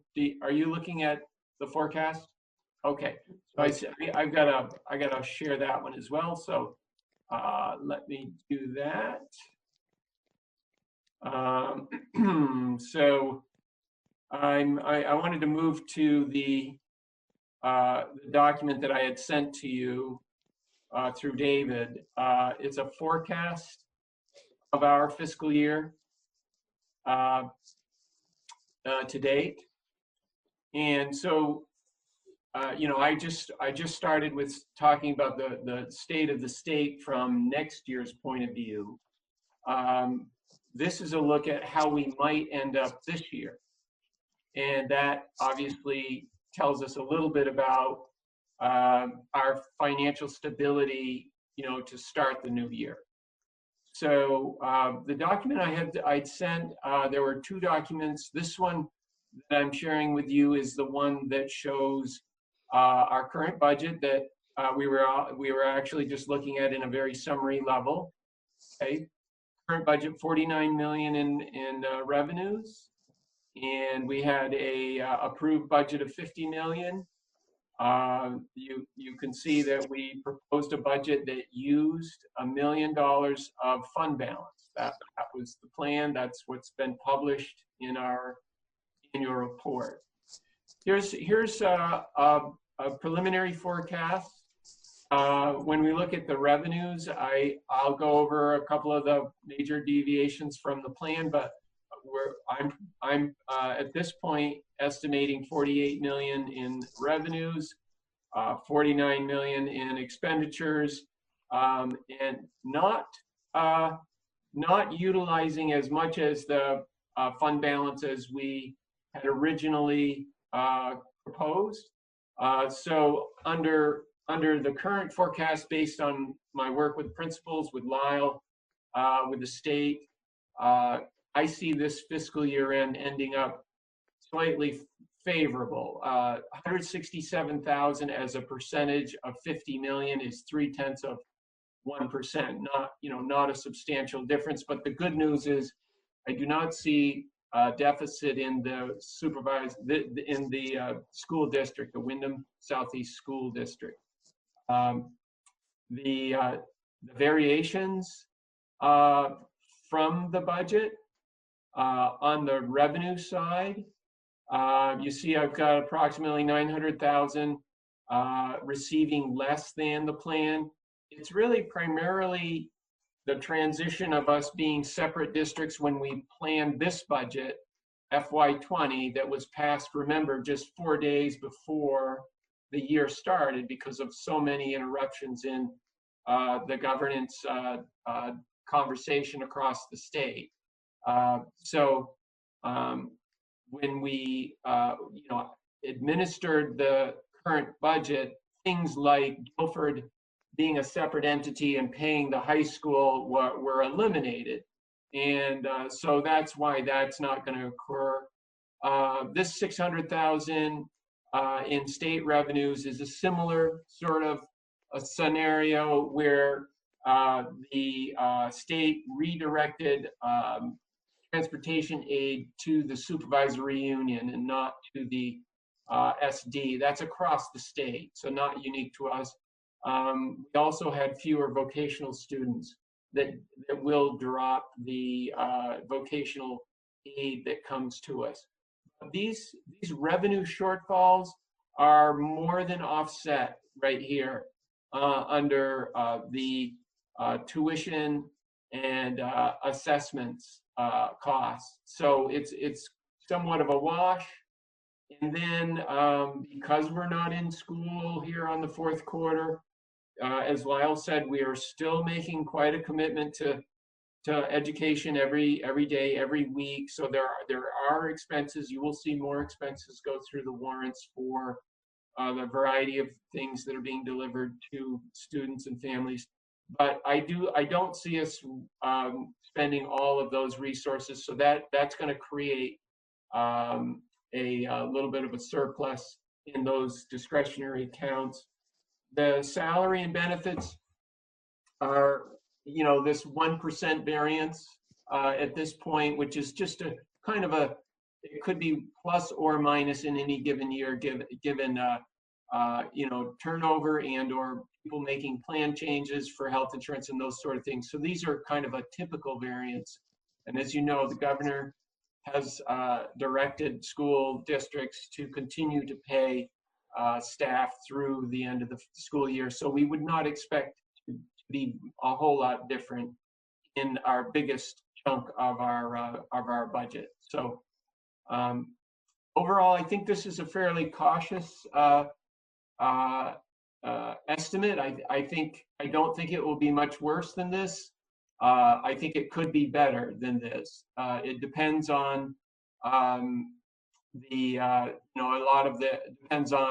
there's no indication that our major source, which is the state revenue, that is 86% of 49 million, this state. But there's no indication that Beth Pierce, treasurer, and others have said they plan on making the education spending grants as planned. And then the towns, the extent to which they have a portion of this 42 million. Remember, they collect on behalf of the state, and then they send the school district the money that is associated with the school property tax. If a town is not able to collect that last fourth quarter, Mark Peralt in the webinar last week and others in the state government have reiterated at this point, there seems to be no change in the current statute, which says a town will have to borrow in order to pay the school. The statute it's Title 16, it's Section 427 that basically says the town treasurer must remit the school property tax to the education fund and to the school district 20 days after taxes are due. It's not when they're paid, it's 20 days after they're due. So I've seen this interruptions from year to year over a long period of time where towns have had to go and borrow funds in order to pay the districts. And I believe this is where the legislature at the state level and at the federal level know that across the country, you know, towns are going to have trouble with their revenues, and I believe there are strategies coming together to help address that. And where we started the conversation is the biggest strategy, which is the legislature considering passing budgets for the 18 districts under these emergency circumstances. So that's all to be determined. So I think the takeaway from this outlook is that we're not bringing in a deficit into fiscal year 21. I think we'll close out, you know, with stable financial condition. We have about 5 million in cash right now. So we're okay through the end of this year, but we know we're all working administratively in preparing for these contingencies that we know are going to be very challenging.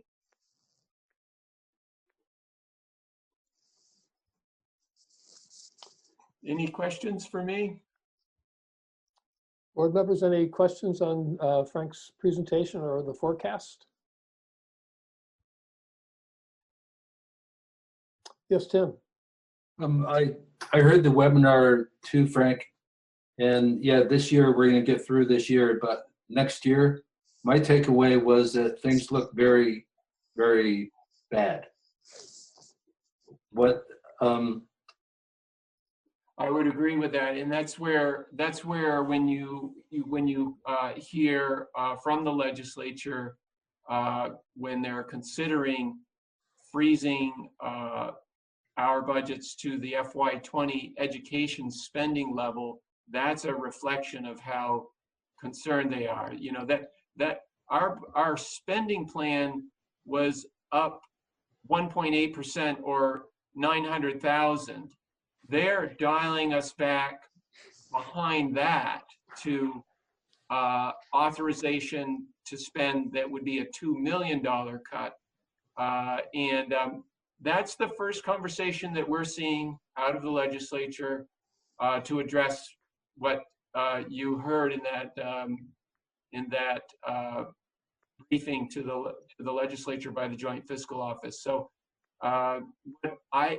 what was also brought up in that briefing is that there's expected to be 28 million in the CARES Act federal funding for the state of Vermont, and the Agency of Education has interpreted that number for us here at Wyndham Southeast as an approximately 800,000. So these are things that there's no certainty to, but they are in play, and I do see some mitigating resources and strategies coming to help alleviate. I think, unfortunately, this is what we're going to see. We're going to see some extremes in the conversation because there is so much uncertainty, and then as more concrete actions take place, we'll be able to start planning and address our workforce, address employment contracts here, and those other things that we must do to get ready to operate school for next year. Yeah, Tim, go ahead. The Leadership Council at Guilford Central wrote a very good letter, I think, which was a reminder asking the board, what are we doing about all this? So with that thought in mind, I jotted down a few guiding principles that this board might consider as when we come to the point where we have to consider budget reductions. Some of them are obvious, but I think that it's important to state the obvious sometimes.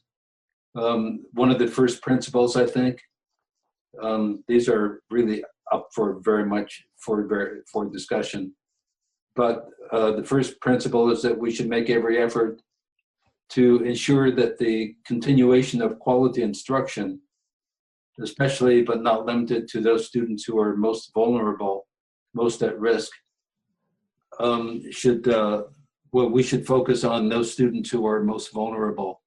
Under the thought, I always think that the mark of true civilization is how we take care of the most vulnerable. The school district should be the same way.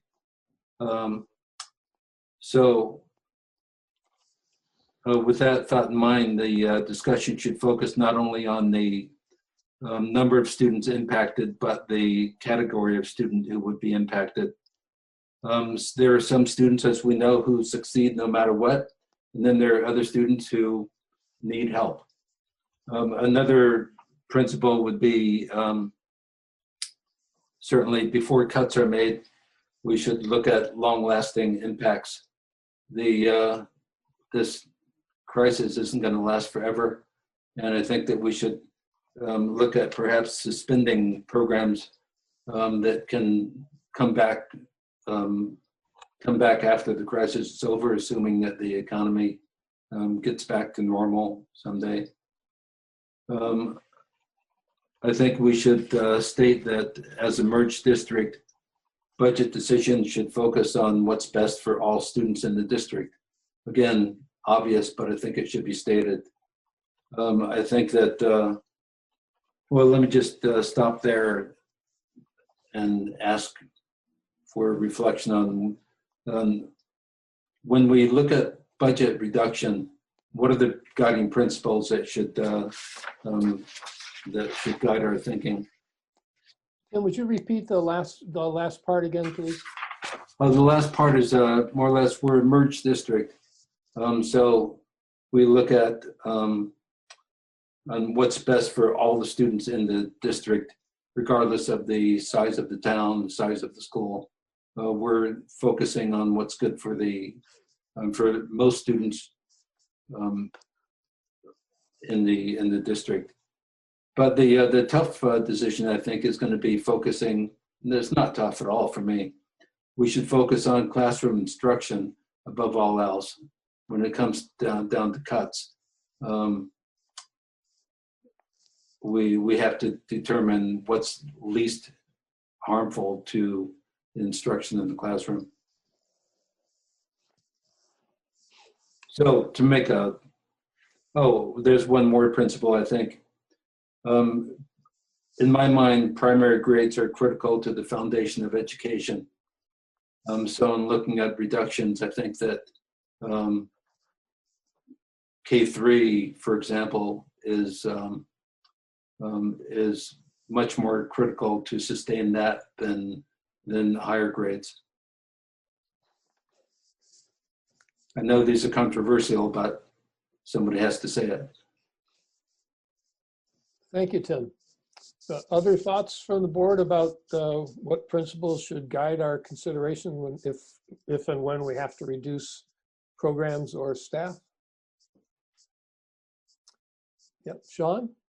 Yeah, I would just like to ask Frank, I have called my representative and also one senator, and I think Frank alluded to the fact that there possibly are two bills in the legislature right now.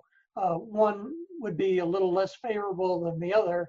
And if you could give us guidance, it was recommended to me by Sarah Coffey that it really means a lot when school directors actually reach out to their legislators and all the legislators. And if we had a specific guide from you, Frank, on those two bills that you mentioned before. Sure. And Lyle, do we know if the VSBA has distributed that document that was in development? I think it spoke to the two bills and it advocated for the one where we get the inflator on the current year ed spending. That's the one that's clearly to our benefit and would prevent us from being put way behind the rest of the state if we do have to go through an extended period of cuts. I don't know if Sue Siglowski was going to put that together today. I have not seen anything from her, although I would probably get it from Jeff Francis, not from Sue. But that I thought was going to happen after our session today. Yeah. They probably have numbers for those bills, but the legislators, at least the 3 Brattleboro legislators, had a Zoom conference on Saturday, and they were talking about those things. That they know exactly what they're brainstorming a range of ideas having to do with all the things that were raised at the webinar. So I think anybody that wants to contact their legislator and say that would be most helpful, or at least damaging, to give us a more than just last year's budget, or just mention that if you only give us last year, allow us to spend last year's amount, we'll have to cut $2 million worth of programs and staff. It doesn't have to be really specific or really detailed or impressive. It just has to make the point that this is going to really hurt, and that's the voice that they need. That's what they need to hear. So I second what you're saying, Sean. I encourage people to take a minute to email or call our representatives. They're home. They're easy to find now. So other comments, Emily? yeah. So I guess in the past, there has been times when we've reached out as a board. So I guess I wonder, is this a situation where it makes sense to draft something and have it come from the entire school board? Or is it more powerful for us to individually reach out? I don't know if there's any legislator in the room or someone with that experience that could say. I think that hearing individually from people that they know is very impactful. And sometimes for committees where we don't have representatives, a letter from the board is also helpful. But I think the individual contact with the grassroots contact is really valuable. I'm happy to have a resolution, to pass a resolution and send it up tomorrow, or tonight for that matter. But I think both would be the way to go. Sean, something else? Yeah, what Sarah Coffey said was that either a letter or individual contact would be very valuable. And actually, she went ahead and sort of tentatively set up the idea that I could testify on Friday in front of the House Ed Subcommittee. But I probably need permission from the board in order to do that.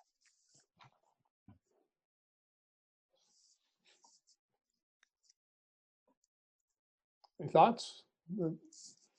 Comments? I mean, Sean would be advocating for, obviously, the one that's more beneficial to us. So I guess it seems like a really great idea. Yeah. Yeah, and Sean, and anyone can advocate for what we want individually as people. The fact that we're school board, but we can't say you can point out that you're a member of a school board when you sign that. You can't say it's a school board's position unless we all agree, which obviously we will in this case, but none of us are restricted from expressing our opinions to our legislators in any way. It's the policies and oaths don't replace the Constitution. Yeah, Jackie. So then do we need a motion to agree to allow Sean to speak on our behalf? Is that possible? Sure. I'd like to see if we have a couple other hands up, and then wait a little bit before we decide on the motion. Liz? Yeah, Sean, when you testify, can you also point out that the 4% might not be particularly good because of the rate of poverty and the addiction issues and everything that this area entails? Because it's not going to be the same all around the state. Other thoughts or comments?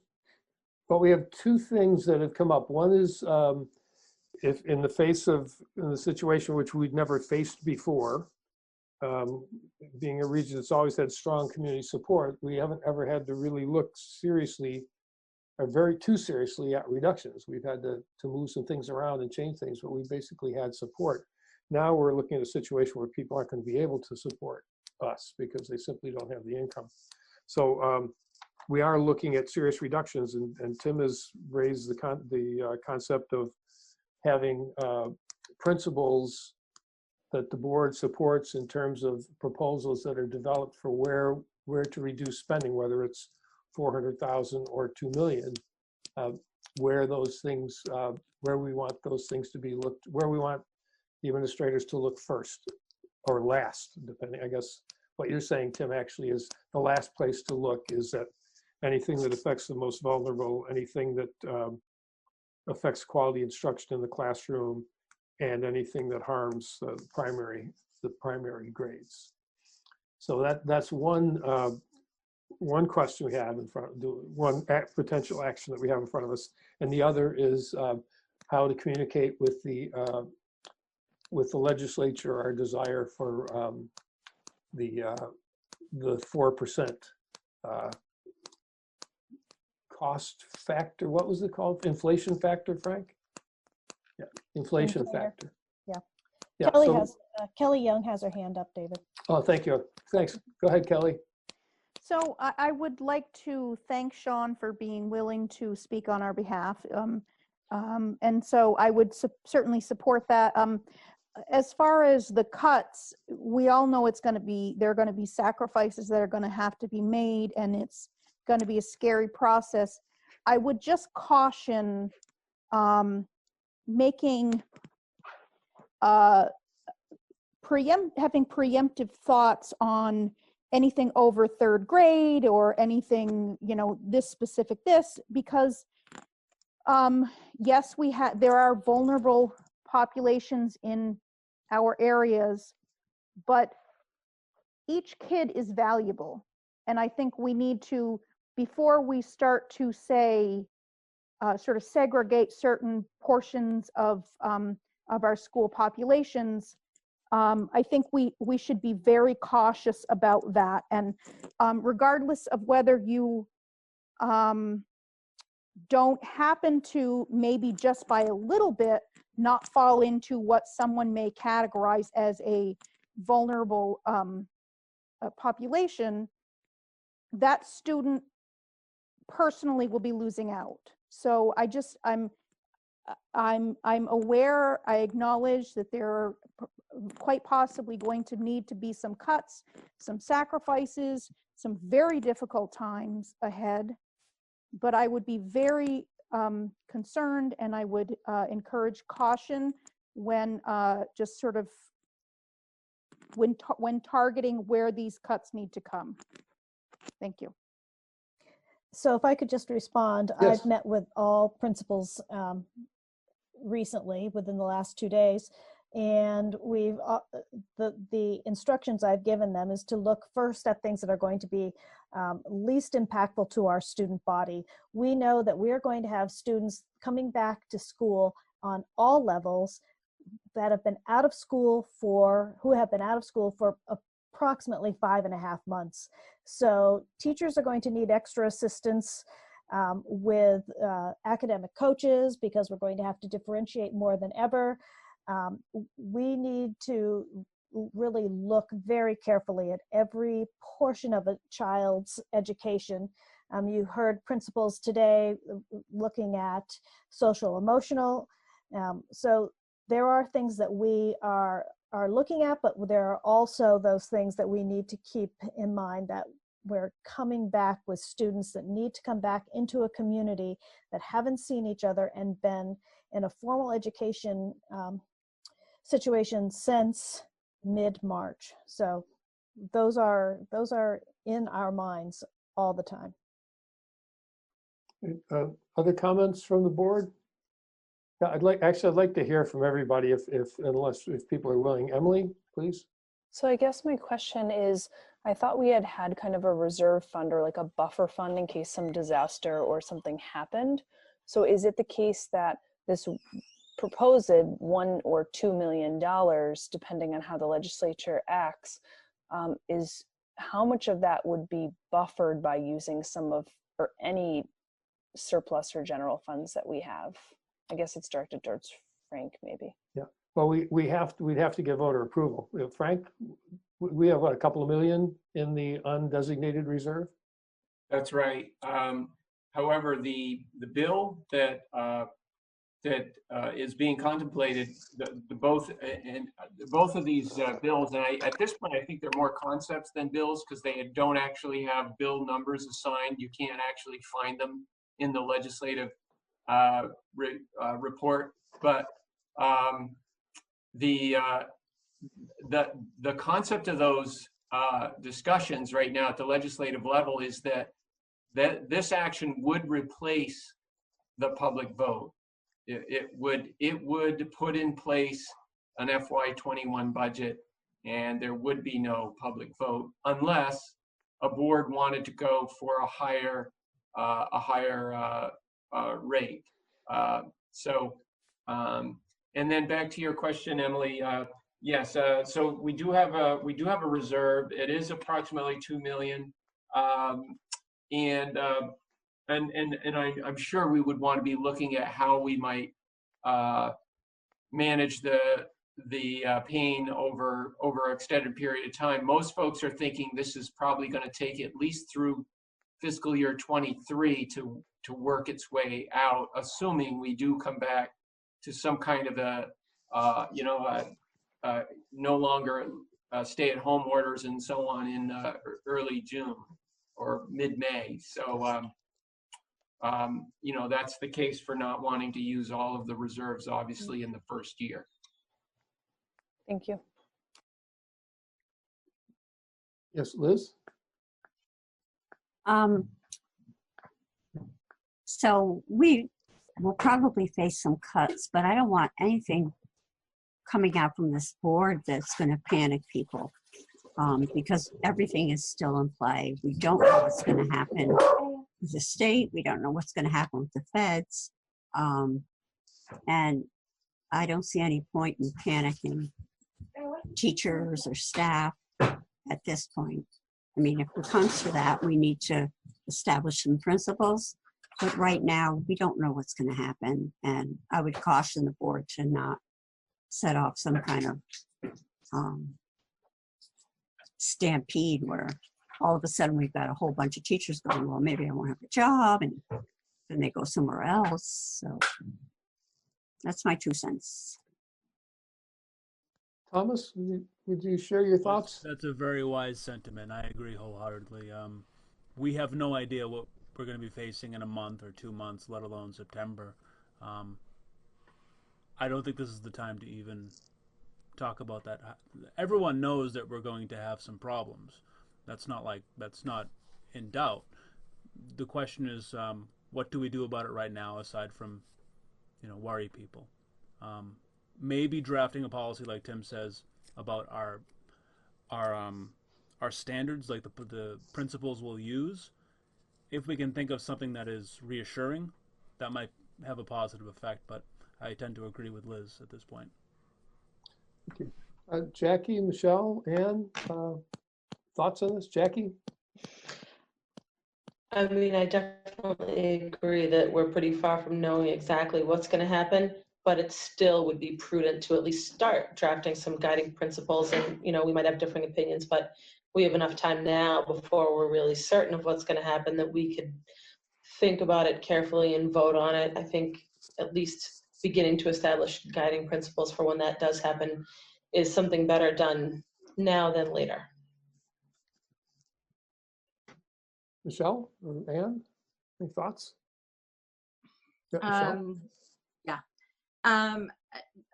Tim, I appreciate that this was on your radar and that you're thinking about it. I agree with those who have said that it feels too soon to really establish anything, maybe a general statement to reassure that obviously our intentions are always to maintain the best possible learning environments is, an easy thing, but to actually create bullet points, it just seems like we don't have enough information to know what we're doing moving forward.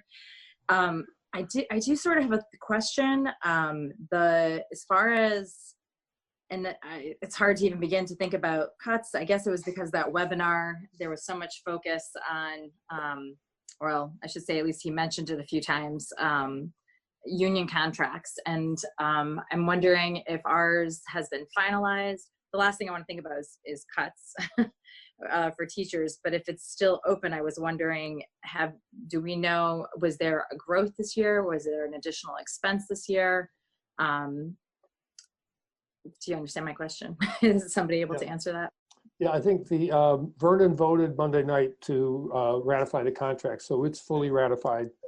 There may be some signatures that need to happen, but it's ratified. And there were, I think, well, I'm not sure what I can say until that happens. Lyle, can I address the percentage of increases, or do we need to wait on that? I don't see why you can't. It's all ratified. Both the union and the board has now ratified. So yeah, so the increases are in the 2% range. They get spread across the salary schedule, but it was in the 2% range, and that's 2% of approximately what 70% of our budget. So you can do the math. Yeah. Great, thank you. Anne? Well, obviously we are going to have to consider what we are and aren't going to do, but I would caution all the members of this board that we don't necessarily know what the needs are or what cuts can be made, and we're going to have to depend very heavily on our administrators.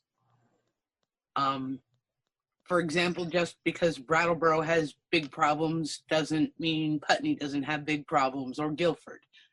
And we can think about it, we can have guiding principles, but I don't think we can make the decision that one group of grades should be benefited at the expense of others, or that we definitely know all the situations without relying heavily on their guidance and on our principals to keep making their budgets. So it's a good idea to have ideas, but remember, we don't know everything. I wanted to, sorry if you Yeah, go ahead, Thomas. I wanted to say something. We're talking about a serious economic problem here. We do not have to approach this as what cuts will we make. We're so far ahead of this that we can put political pressure on making sure that, if necessary, maybe revenue has to be increased. I know we don't have full control over that as a board here, but we are far ahead of maybe the point where we have to worry about that. We can say right now, just as citizens and as a board, you know, we're not going to react to this as what do we hurt in the school district. You know, we're still so far ahead of it. We can put pressure on our politicians as well. So great, thank you, Emily.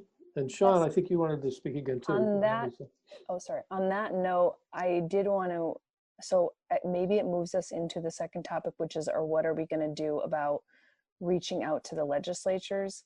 I guess I'd like to move to, for us as a board, to write a letter. We can still individually contact them, but I think like the more we can get out as a unified group, a letter in favor of this, I don't, maybe Frank will help us with the language, but in favor of this additional fund, I think that would be prudent. So it's being proactive, but in a different way. Thank you. Frank, maybe you have some movement language? Oh, yeah. Frank, just before you do that, I just want to kind of assess where we are and see if I understand. Everybody has had an opportunity to speak, and I thank you. There really lots of really thoughtful comments. Somebody today asked me what I was thinking, and I wrote, the first thing I said is, well, here's what I'm thinking, or here's my comment, and then I immediately put in parentheses, but I always change it after I hear really good ideas from other people, and I think that the collective wisdom here is pretty sound, and I'm really grateful for the good thinking that's going on. I think we are at the point where we don't want to say or do or restrict or really define anything until we have more evidence or more certainty about what the parameters are, if there are parameters, what they are. And I think we want to be a lot more certain. So I think we can probably move on from that and get to Emily's motion, but I want to make sure that we we sort of had closure on that, the question about establishing standards. So Sean, if this is about further comment on the establishing of standards, I'd be happy to hear from you. Otherwise, I'd rather wait and move on with Emily's motion.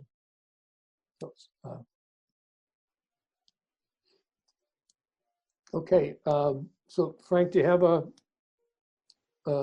information enough of it? Can you give us some language for, you are a motion writer here. We're going to make you the clerk. Sure. So what I had in mind was there is a well articulated position on the issue by the VSA and VSBA.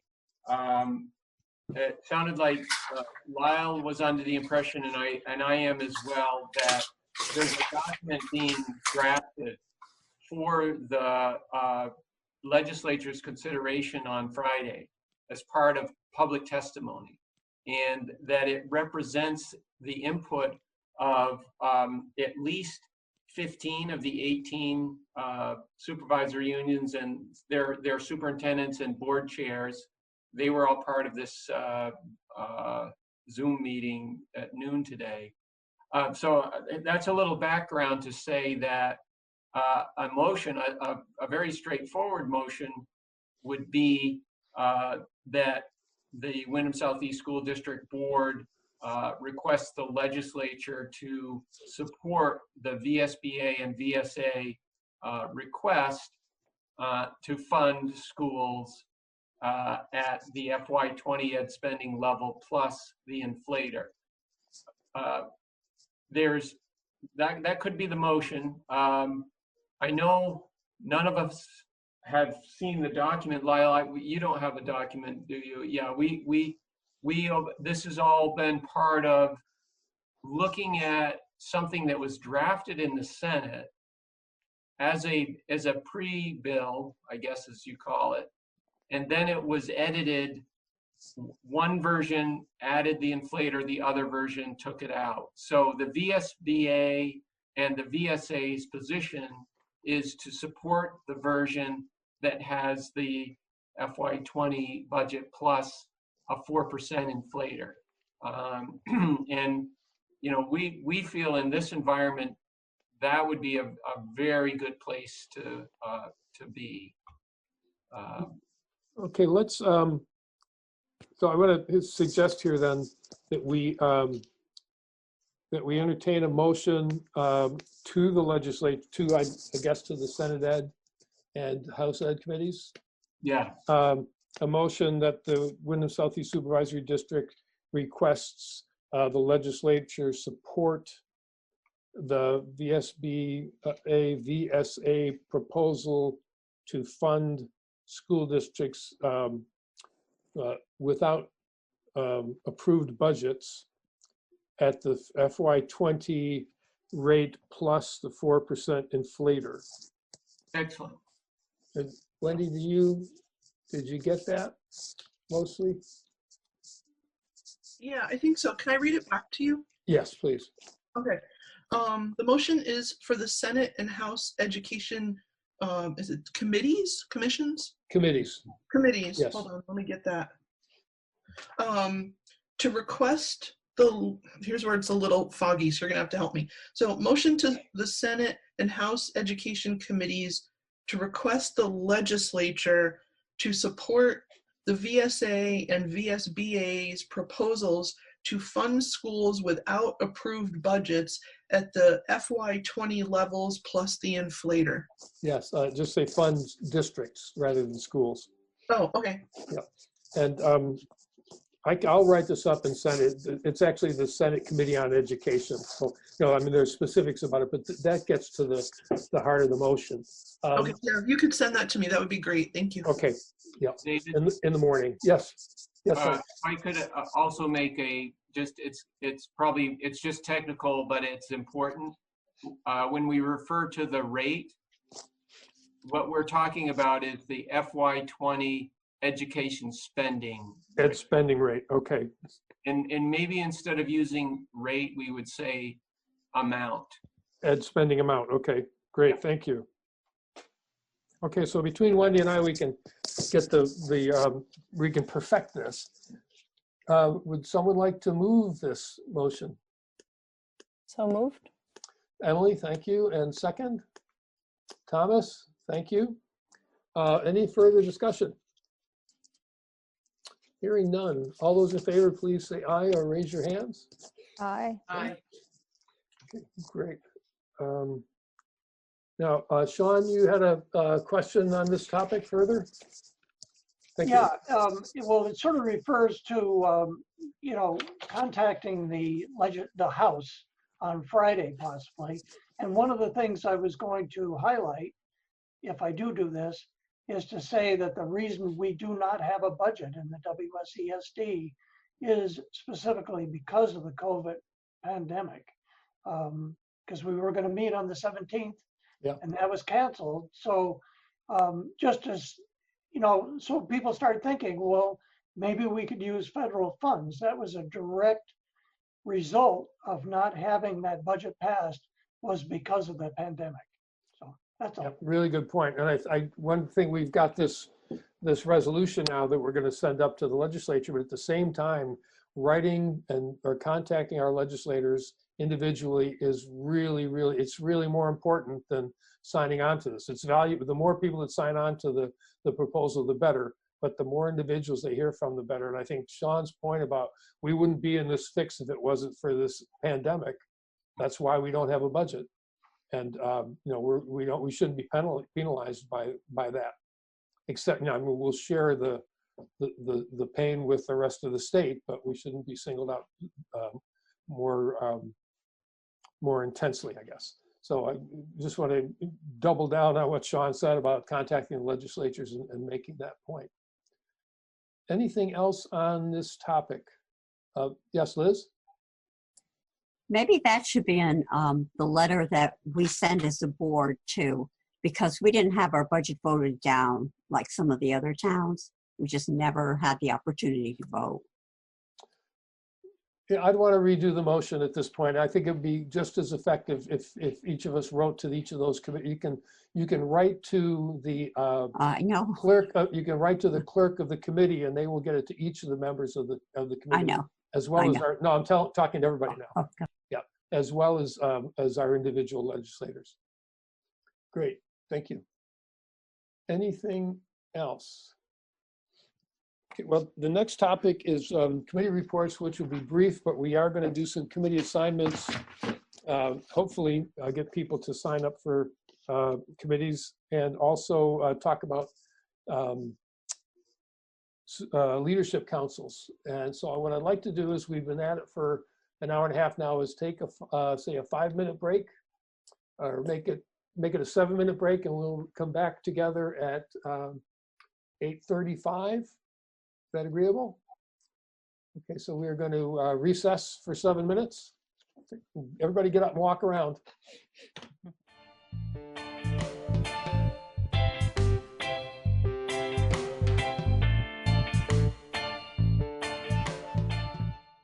Okay, if people can turn their cameras back on so we can see everybody, that would be great.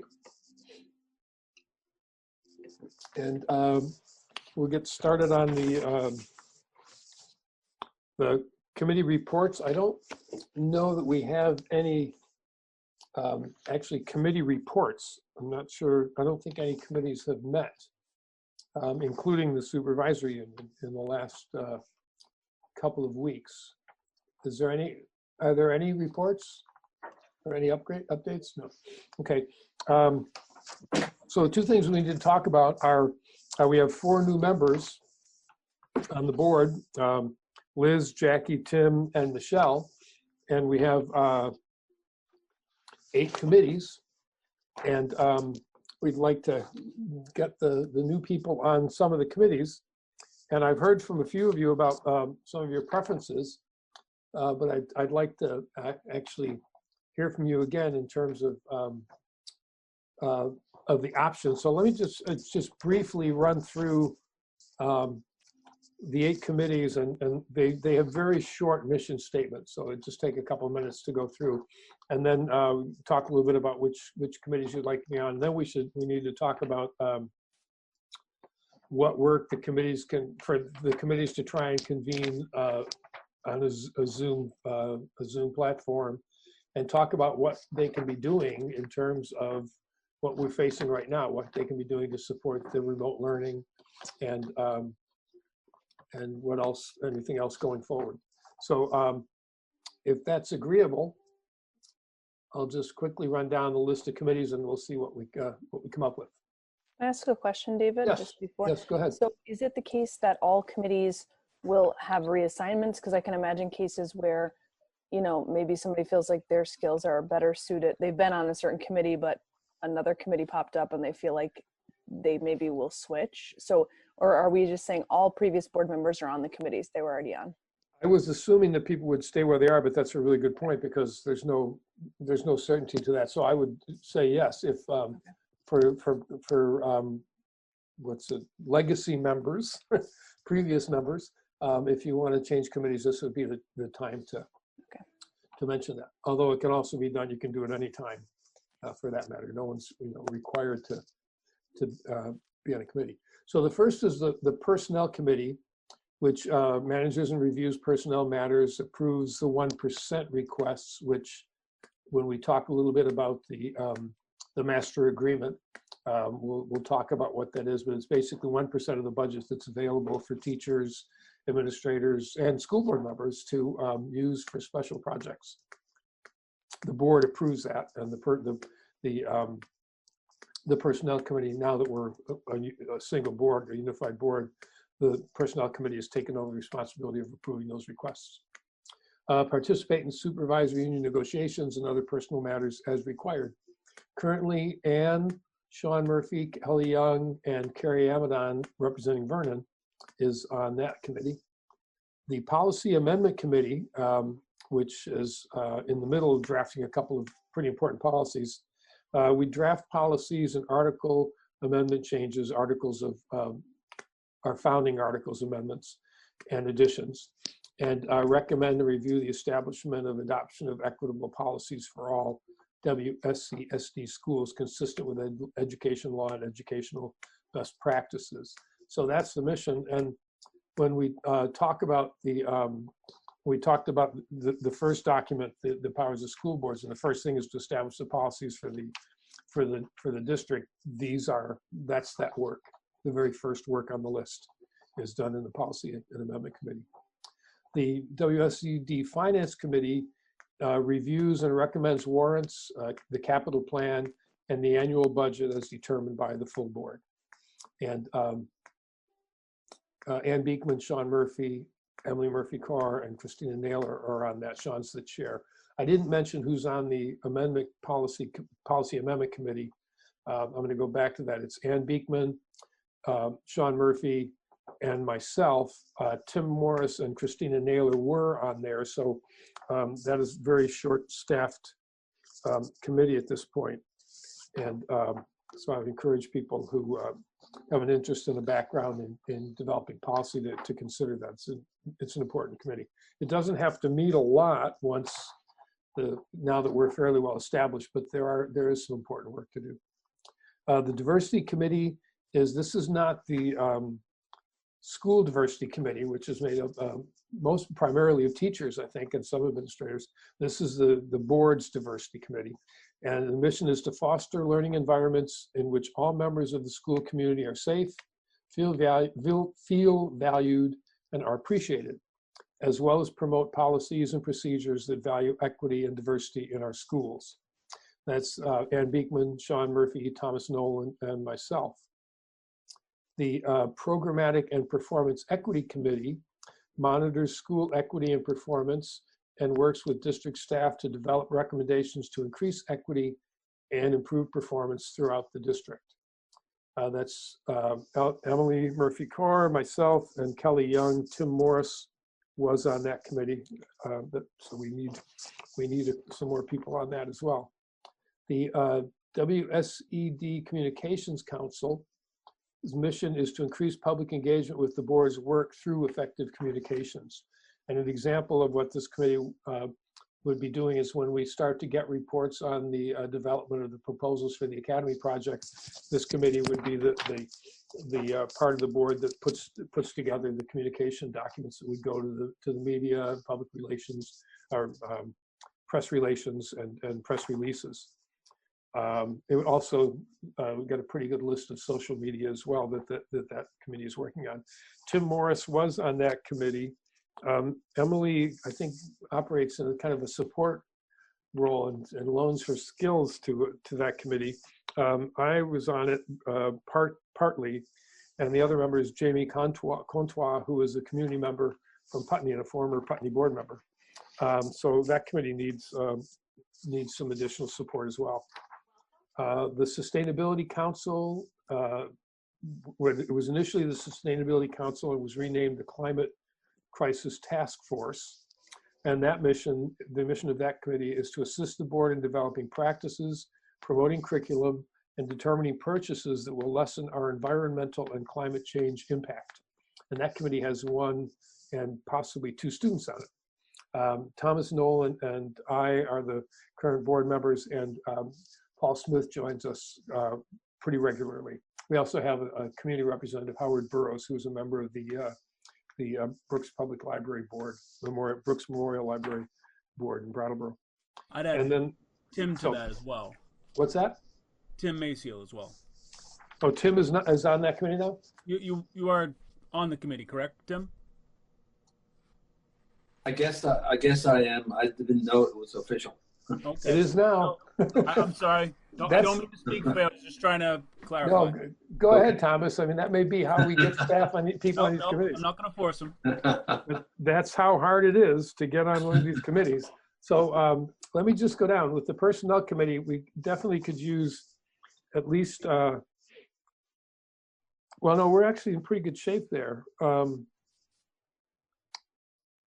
I think with the Policy Committee, the Policy Amendment Committee definitely needs 1 or 2 additional members. David? Yes, Tim? Can you explain what the Policy Committee does that the entire board just doesn't do? Yeah, the Policy Committee goes into the real details of developing the policy. We recently found out that we don't have a specific sexual assault policy, and everybody thought, oh my, why don't we? And so the committee looked into it and looked up the statutes, and it turns out that neither does the state. That sexual assault is mixed in with the hazing, harassment, and HHR. HHB and bullying. Yeah, with the bullying statutes. And so the committee decided that they wanted to look at some sample language and put together something explicitly addressing sexual assault. So that's what the board does. We confer with the attorneys, we confer with administration, and then we wind up asking Barb Nowakowski to figure it out for us, and she types it up and it comes out perfectly and everybody approves it. So that's the process. Sean, did you have something to add about the policy committee? I saw you leaning forward there. Oh, no. Oh, okay. David? Yes. Are you looking for volunteers now? Yes. Okay, well, I'd like to be on personnel and policy and oh, you do? Okay. Oh, yeah. No, wait. You want to be on personnel and policy? Yeah, and a few more. Okay.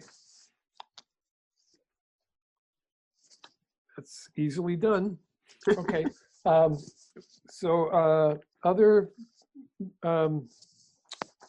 volunteers or people interested in the policy committee? I'll stay, Dave. Oh, thanks, Ann. Great. Well, we'll see how we do with 4, and maybe we'll draft Christina to continue to show up and help us with policies.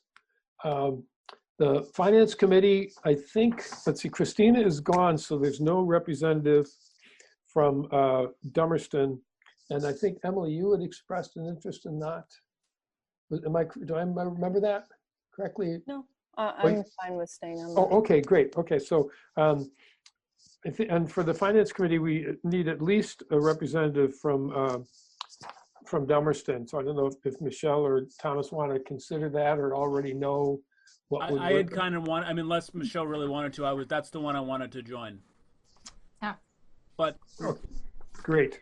Unless Michelle wants to, because she gets first crack at it if she wants. You can happy to hand it to you. Okay. My only hesitation to pat my hand up on all the things I'm thinking is I was trying to connect with David before tonight. And I'm just a little bit unclear on time commitments and suddenly having 4 kids at home. I sent you a picture of my Zoom schedule. It's literally like my whole week is lit up. And so I just don't want to take on more than I can actually give just because we're in this weird crisis time. I think like the policy and amendment stuff is really fascinating to me. I have a feeling that would be too much on my plate right now with all my children home and doing this remote learning. So, is it okay if I connect a little bit more with you later, or would you like Absolutely. me to tell you what No, you don't have to. You don't have to. If you have a it. couple of preferences, we should do that. Absolutely. Yeah, we can do that.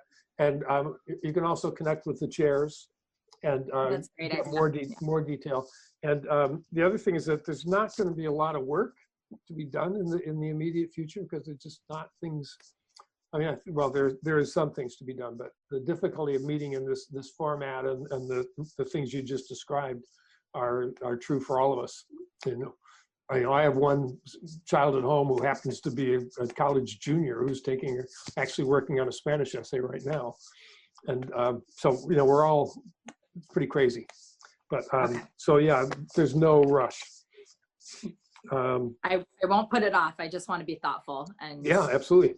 Yeah, and the other thing is you can try them out. Okay, that's a nice thing. You can do a trial run. Yeah. All right, Great. I'll play with that idea. Thank you, David. Yes. How's the program equity and performance committee? How well staffed is that? Well, that's a committee that can. It's got Tim Morris was on it, and he's not anymore. And so it's me, Emily, and Kelly. So we could use, I think. This will replace the Tim with the Tim. Okay, that's great. And David? Yes. I believe Ann, correct me if I'm wrong, but I think that you didn't want to be on the finance committee anymore, and I said I would do it. Sorry, my mute thing wasn't working. That's okay. Yeah, no, you wanted to take a turn at that, Liz. That's fine by me. You go ahead and take a turn at that. I can show up and be a pain in the neck if necessary. Okay. Okay, so Liz is going up to finance. And I also wanted to be on performance program, the PP&E committee. Right. Okay. So so now okay, so we're still on the programmatic and performance equity committee. Other interests, Sean? Well, I just wanted to mention at this time that the finance committee meets at 5 o'clock, the first meeting of the month. So before the regular board meeting, which is always was at the Cusick room and now will be virtual, but it has a regular meeting schedule. I thought if people were interested in that, it might be beneficial to know that's when we meet. Great. Okay, Jackie. Well, I was first raising my hand for finance committee, but then also PPE. Great. Well, good. Let me put you there and there. Okay, great. Any other anybody else for performance or programmatic and performance equity committee? Good. That's a good strong team. The Communications Council. Right now, the primary member is Jamie Contois from Putney. And so again, there's not going to be an awful lot of work for that group to do, but if you like communicating and working out effective language for public communications, this is a great spot for you if you're an articulate person. Jackie's got her hand up. You do that sort of in your regular life, don't you? Sure do. Great. Well, Jamie's going to be really happy. I would love for Jackie to be the Brattleboro rep and for me to maybe recuse myself from the committee. Great. And we'll just call on you when we absolutely have to have Yeah, help. that's fine. Thank Great. you. Great. Thank you. Anybody else want to try the Communications Council? Yeah, I'm comfortable with adding my name to that. It seems great. pretty straightforward with what that would entail. Yeah, and a lot of it, because we now have Zoom, it used to be a problem for the committee. The committee would have to physically meet to go over language, draft language and stuff. You couldn't do it online, but now that we have Zoom meetings, we can convene a meeting and record it, and you can work on language from home.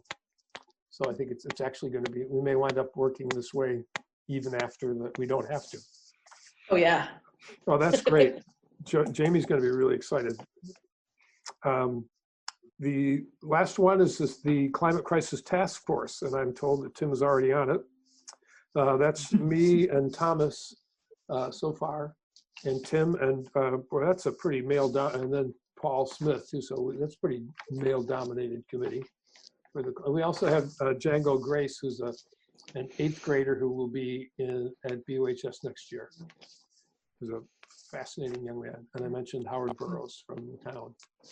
Any other interest in the Climate Crisis Task Force? Well, we'll leave it as it is for now. This is great. This is we're in good shape. I would ask let me just go through. Thomas is the chair of the task force, so I'd ask you to convene. I'd ask all the chairs to convene a meeting, or at least make email contact, and see about trying to get together at some point in the next few weeks. Next week is a vacation week for school, so it's going to be even harder for people with kids. But yeah, Jackie, question? Sorry, did we skip volunteering for the diversity committee? I really meant to do that too. Oh, well, I got your name there, so, but I think we probably did skip over it. You just knew. Yeah, I just knew. Yep. Yeah, the diversity committee is Ann Beekman, Sean Murphy, Thomas, and myself, and Thomas is chair of that as well. That would be fantastic, Jackie. David, Kelly Young has her hand up. Oh, hi, Kelly. What would you like to say? So at the end of this, can you send out an email just confirming who's on each? So, yes. The chair will know who to send the email to. Right, and I will, that's a really good point. And I will also send this to Barb, and she'll put it up on the web as well, but I'll send it out in the morning as an email. Thank you. Great, thank you for that suggestion. It's a great idea. I just want to make one note. Yes. So PPC typically, but I'll email out everybody, but it's for something for you guys to think about. Typically, we met on the opposite Wednesday of the board meeting in the evening, so that could accommodate. And sometimes we'll often have administrators there who are kind of presenting or supporting. I'll email out to make sure it's good for everybody, but just to keep in mind. Great, thank you. So Emily, you're going to take care of that, and Thomas, the diversity committee. I'll contact Jamie about the Communications Council. Sean will contact Liz, Jackie, Thomas, and Emily about the Finance Committee. The Policy Committee doesn't have a chair without Christina anymore. So, Ann, would you like to chair the Policy Committee? Sure, Dave. Thank you. Okay, great. And then Kelly on the Personnel Committee. So great, thank you. Now we have, now that we are 10 and we have 10 schools, it's time to sign up for Leadership Council. So we currently have, Sean is on Leadership Council in Guilford. I think Ann and Liz, are you both attending the Putney one? We have been, but if you want to officially assign me to the Career Center, I remain. Oh, that's right. Right, that's right, Ann, I forgot. Yeah, you can obviously, board members can go to any of the leadership councils and attend their public meetings. It's never an issue. But yeah, thanks, Ann. I forgot about that. You wouldn't want to do. You already have one. So that leaves. David, I'm always at the Putney Leadership Council What's that? meeting. I'm always at the Putney Leadership Council meetings, Yeah. so I'll be there. Okay, good. Okay, so we have Academy, Green Street, Oak Grove, Dummerston, BUHS, and Dummerston, Guilford, Putney, Career Center, BAMS, and what am I leaving out? Guilford, Putney, Dummerston, Academy, Green Street, Oak Grove, BUHS, and BAMS. Well, that's only 9. The 10 includes Vernon, doesn't it? No, No. it includes EES. Yes. EES, thank you. Thank you. Okay, great. So anyone want to nominate themselves for any of those schools? It doesn't have to be in your community. It's nice if it is, but it doesn't have to be. Is there any idea of when they meet? No, there are only a few that are established, and the meeting, Sean's got some information on that, but I'll just tell you the little bit that I understand so far is that different councils are setting up their own times and shifting them. Sometimes they meet late in the afternoon, they meet in the afternoon, sometimes in the early evening, and so there's no real pattern. And we also haven't talked about length of term, although we can wait and see how things work out and then talk about that when we have a little bit more experience. But no, it's up to the councils to figure out when they can meet. And there is a tension between teachers who don't want to have to stay and administrators who don't want to have to hang around necessarily for a 5 or 6 o'clock meeting, and then parents who can't get to a meeting until 5 or 6 o'clock, or community members. So that needs to be worked out. But that's up to the councils to try and find their way through. Putney has a meeting time. If anybody else wants to come, it's 4:30 the first Thursday of every month. We did a compromise between parents and teachers and administrators. Great, thank you. I'll volunteer. Emily, go ahead. I'll volunteer for Academy. Okay. Thank you. Yeah, things are actually looked them up. I'm sorry, so they're either getting some feedback on somebody's mic or somebody's trying to talk and I can't hear what they're saying. It appears to be Kelly. Ah, okay. Thank you. So in Green Street. Now Mark's right there, so you better. Okay. Thanks, Jackie. Oh, Jackie has it. Yeah, she grabbed it. You gotta be quick, Tim. Okay. What about Oak Grove? That's you. Other Dummerston, BUHS, BAMS, EES, I'll volunteer for BUHS. and that was Kelly. Kelly. Thank you. You can put me down for Dummerston. Okay.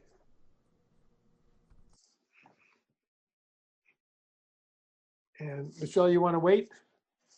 What's left? I was Uh, gonna say I would do the high school, but Kelly beat me.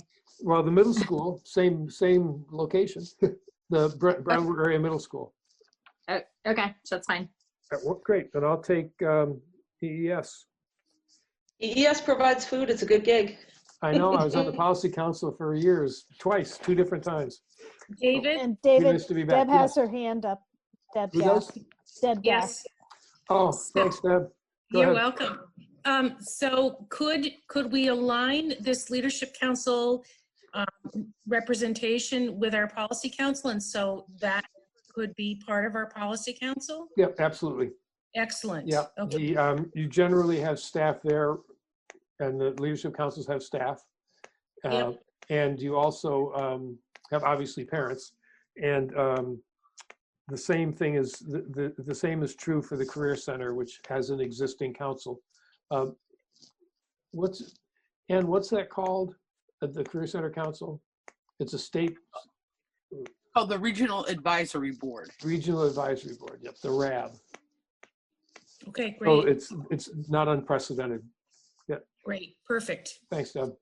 Thank you. Thank you, Lyle, for seeing that. Well, that was easy.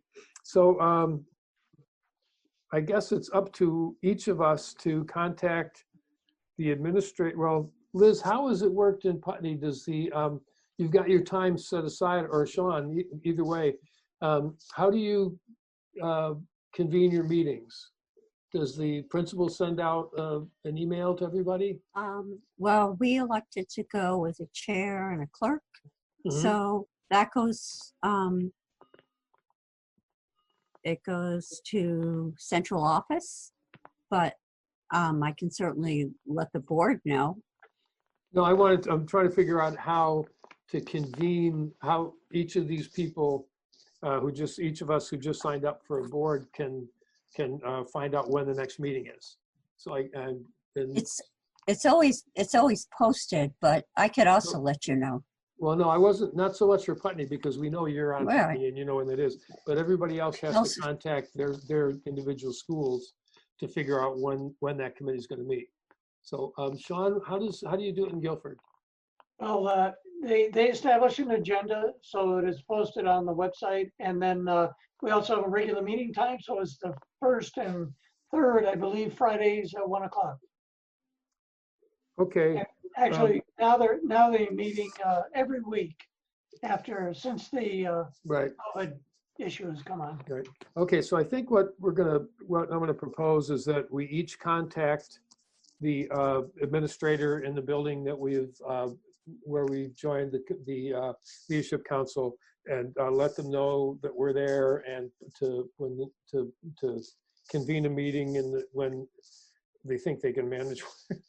For those that are already in place, it's going to be a lot easier. For councils that don't yet exist, it's going to be more of a challenge. But because of the value of the input that we've been getting from Putney and from Guilford, from those leadership councils, it's really obvious that the idea was a sound one, and that having that voice, being able to have the teacher voice immediately available every few weeks or month, and the staff or the administrator and the parents is really helpful. It really does inform our work. So we want to get these set up so that we can have regular access to those voices in all of the school buildings. So please contact the administrator that you are going to be working with, and see what you can arrange to set up. It's going to be different in every building. There's not really a format except for the broad outlines that are in the policy. And so actually I'll send that out to everybody. I'll send that out again. It actually was an amendment to the articles, or to our articles of agreement that was amended this whenever that vote was. So I'll send that around to everybody. So it's a good template for how to proceed. David? Yes. Sean, I think you're on the leadership council for Guilford, is that right? How are we going to respond to that letter of concern that they wrote?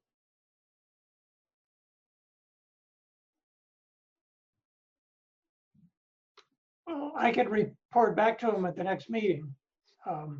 That's usually what I do. They always have a board member report. So they had an administrative report, board member report at every meeting. So I can report back to them at that time. And I also, on David's suggestion, forwarded on the webinar and the other information that we received on the budget, which was our question.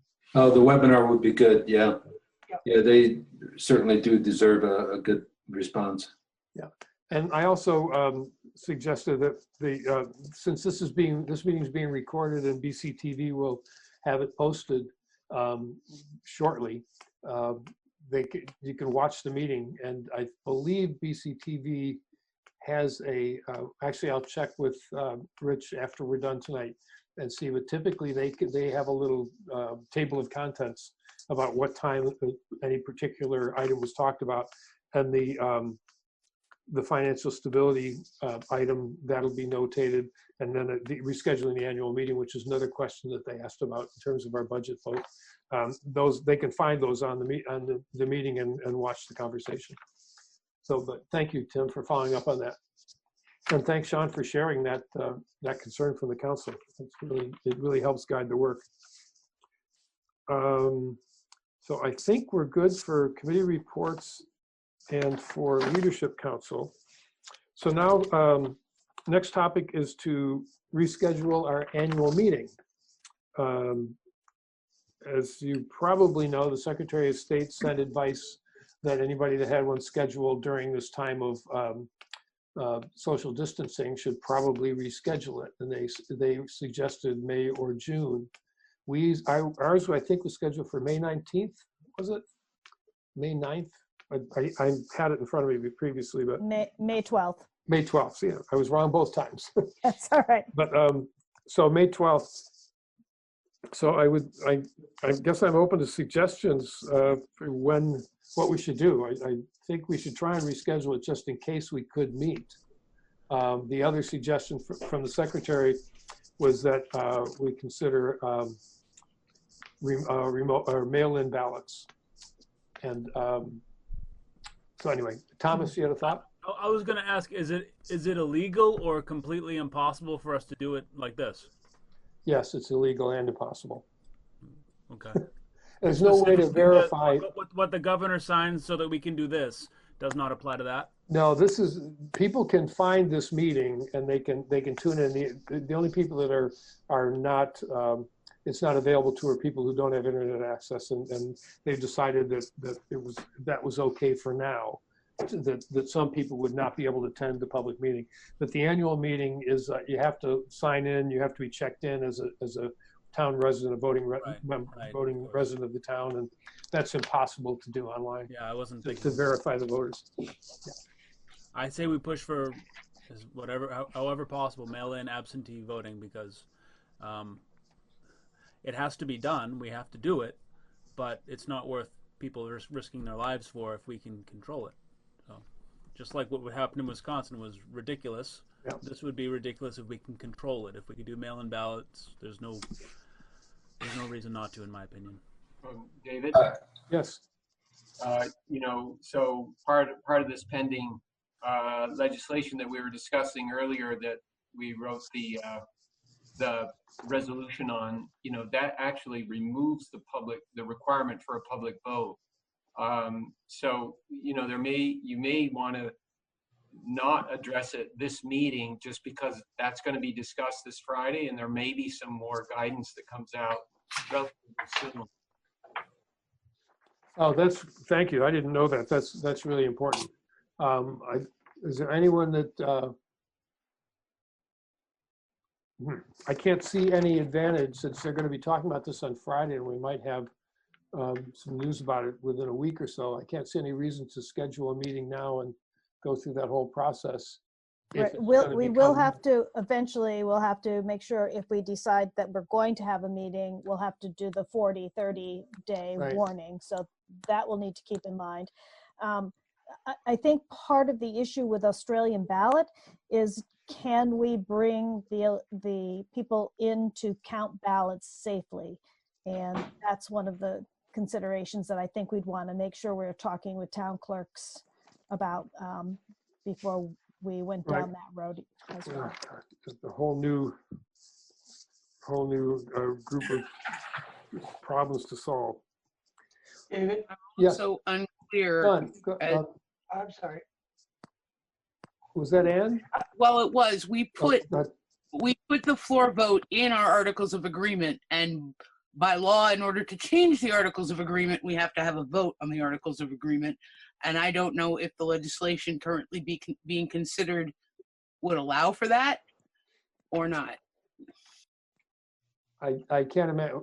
Well, I guess I can't speak now knowingly. I can't imagine that the legislature couldn't set that aside, given under these conditions, and or that if they pass new legislation that would, for this 1 year, that would override what we're saying.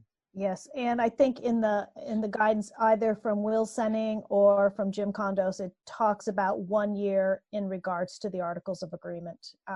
I'd have to go back to reread it to be specific, but it seems like they had talked about Articles of Agreement in one of their. Good point, Ann. Well, definitely got to have to chase that one down. Sean? Yeah, I approached our town clerk in Guilford, and she didn't warm up to the idea of having an election through the mail at all, because you have to have the BOC there. It's too risky, and so it did not float very far. Yep. David, Carrie Yes. Amadon has her hand up. Carrie, thank you, Lyle. Hey, David, thanks. I'm sorry, lawyer's daughter coming out in me. At the May 17th meeting, I think we just postponed to a certain date. Is there any legal thing we need to do? Do we actually need to get 7 people in a room on that date to postpone again? Not if the legislation is passed saying that we don't have to pass a budget. So, but if the legislation doesn't pass on Friday, is there some bizarre obligation we have to gather people in a room and say, we're going to postpone again? I'm sorry, just my brain went, wait a minute, what did we do at that meeting? Yeah, we'd have to get clarification on that. It seems Okay. like, when you've got the governor saying don't meet, and then the statute saying meet, who do you listen to? So yeah, more unknowns. Okay, thank you. Put it on the list of unknowns. Any other? Well, I just wanted to clarify what was just said. There's not going to be a vote in the legislature this Friday. It's just going to be the subcommittee. So I think if the vote does take place, it'll be at a time uncertain. Yeah, it won't be. They won't take a long time though, because they know about the July 1st deadline. Yeah, and just since you mentioned that, Sean, one other thing, that meeting will be streamed. If you go to the Vermont Legislature website, you can watch them to discuss that on Friday. Everything is on Zoom now. But what I'm hearing is that we probably don't need to do anything now. The July 1st is the deadline, so if nothing happens, we have to have a warning before 40 days, or probably 45 days before July 1st. So mid-June, no, I'm sorry, mid-May, we're going to have to finally make a decision. We meet again the first Wednesday in May. So I think it's the 5th or the 6th. So we can, between that, there are 3 weeks between now and then, so we can make a determination based on what happens in that period of time. And if we need to meet more immediately, we can do one of these really quickly and set a new date for the annual meeting. So can we move on from annual meeting? Great. Do we have to approve? Do we have minutes to approve? Oh, the April 1st and April 9th minutes. We don't have any warrants on this warning, Lyle, but we did get a couple of warrants in email. So we need to approve those warrants as well. Generally, we've been doing all of those on the first meeting of the month. Okay, great. So Thank you. I'll get used to that gradually. Yep. Thank you. So we do need a motion to approve the minutes of April 1st and April 9th. So moved. Thank you, Thomas. Second? Second, Ann. Thank you, Ann. All those in favor of approving the minutes, please raise your hand or say aye. Aye. Thank you. Opposed? Okay, we got that out of the way. Do we have any visitors that would like to be recognized? Actually, you'll have to recognize yourself if you want to, or anyone from the public who wants to address something that is not on our agenda. Please unmute and speak so we can hear you. So no recognitions and no public comments. Do we have any communications, Lyle, that need to be David? shared? Yes. Aaron Kachuk has a hand up. Oh, great. Aaron, Deb Gass does too, or is that left over? Yep. Aaron, can you unmute and address us, please? Yes, hi. Hi. I just want to thank you guys all for all your hard work in this crazy, crazy time. It just feels good listening to this meeting and hearing all these thoughtful you're just being so thoughtful with all of this, and I just wanted to thank you. Well, thank you for showing us the way for so many years. 1 year, Dave. Deb, your hand is up, but it's okay. Well, now it's gone. I can do it. Sean, but Frank, I see your hand. Yes, are we in communications? I wanted Yes. to. Yeah, Okay. we're in free Okay. fall. Let's see. We had. I'm not sure how correspondence came to between Mark Espino and Eugene, and then to me. But I just wanted to make sure I squeezed it in a point of information. Apparently we've got some trees that appear to be creating a hazard at the Green Street School playground and the walkway.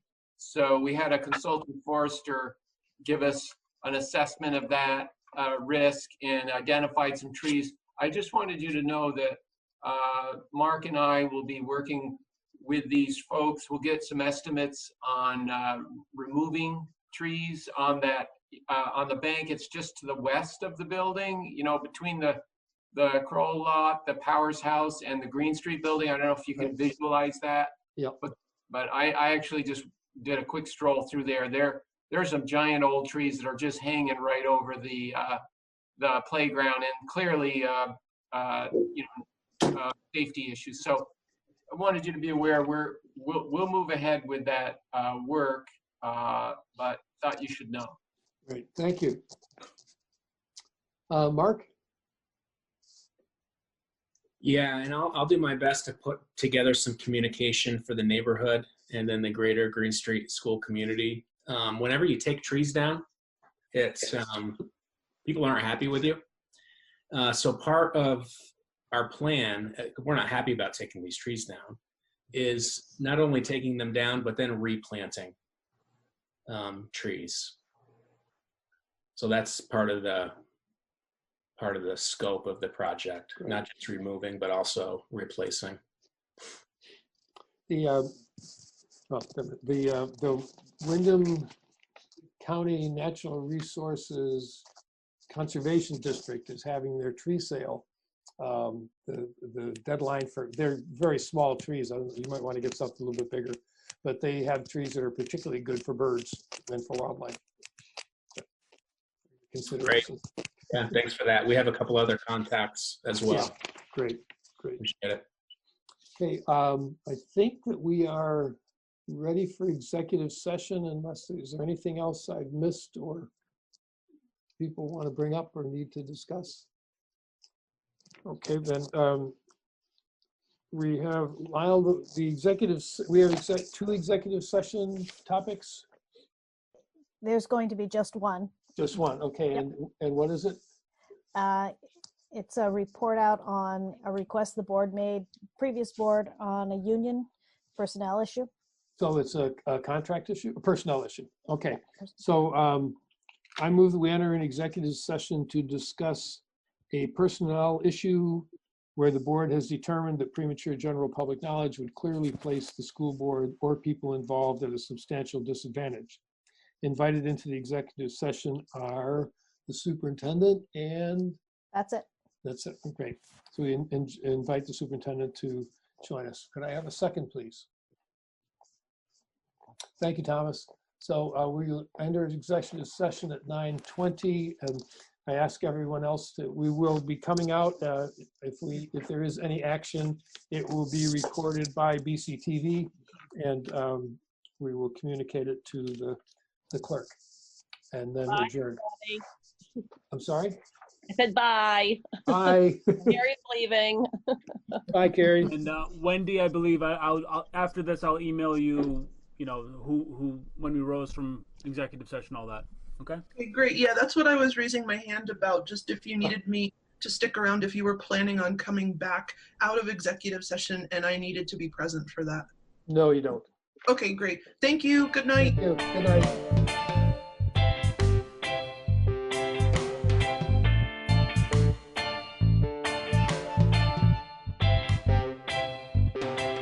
Could I have a motion to adjourn? We can stay on, Rich, and we'll figure this out.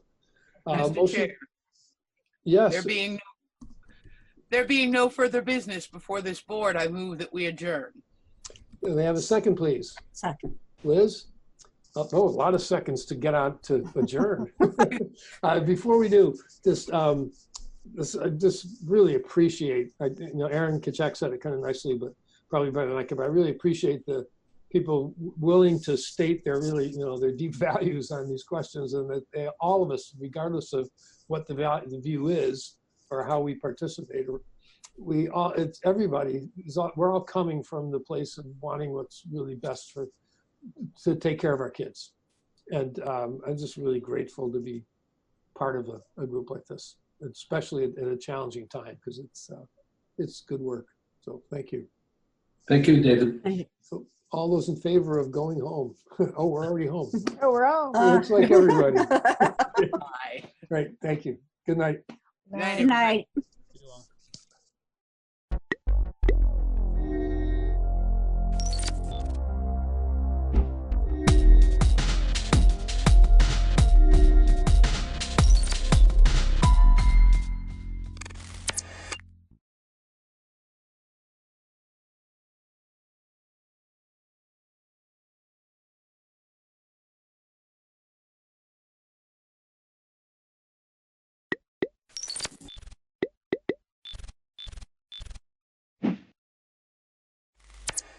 All right, well, we've got 8 of us. It's a couple minutes after 7. Go ahead and call the meeting to order.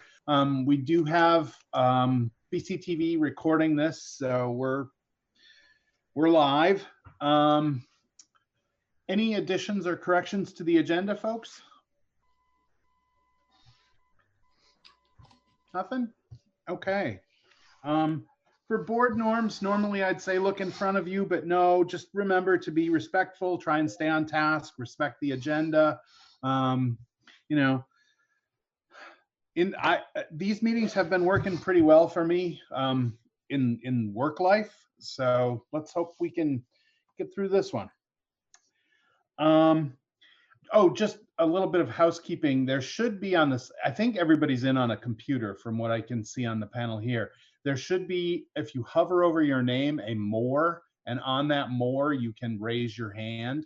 So just raise your hand and I'll recognize you, and you can unmute yourself and speak when you need to.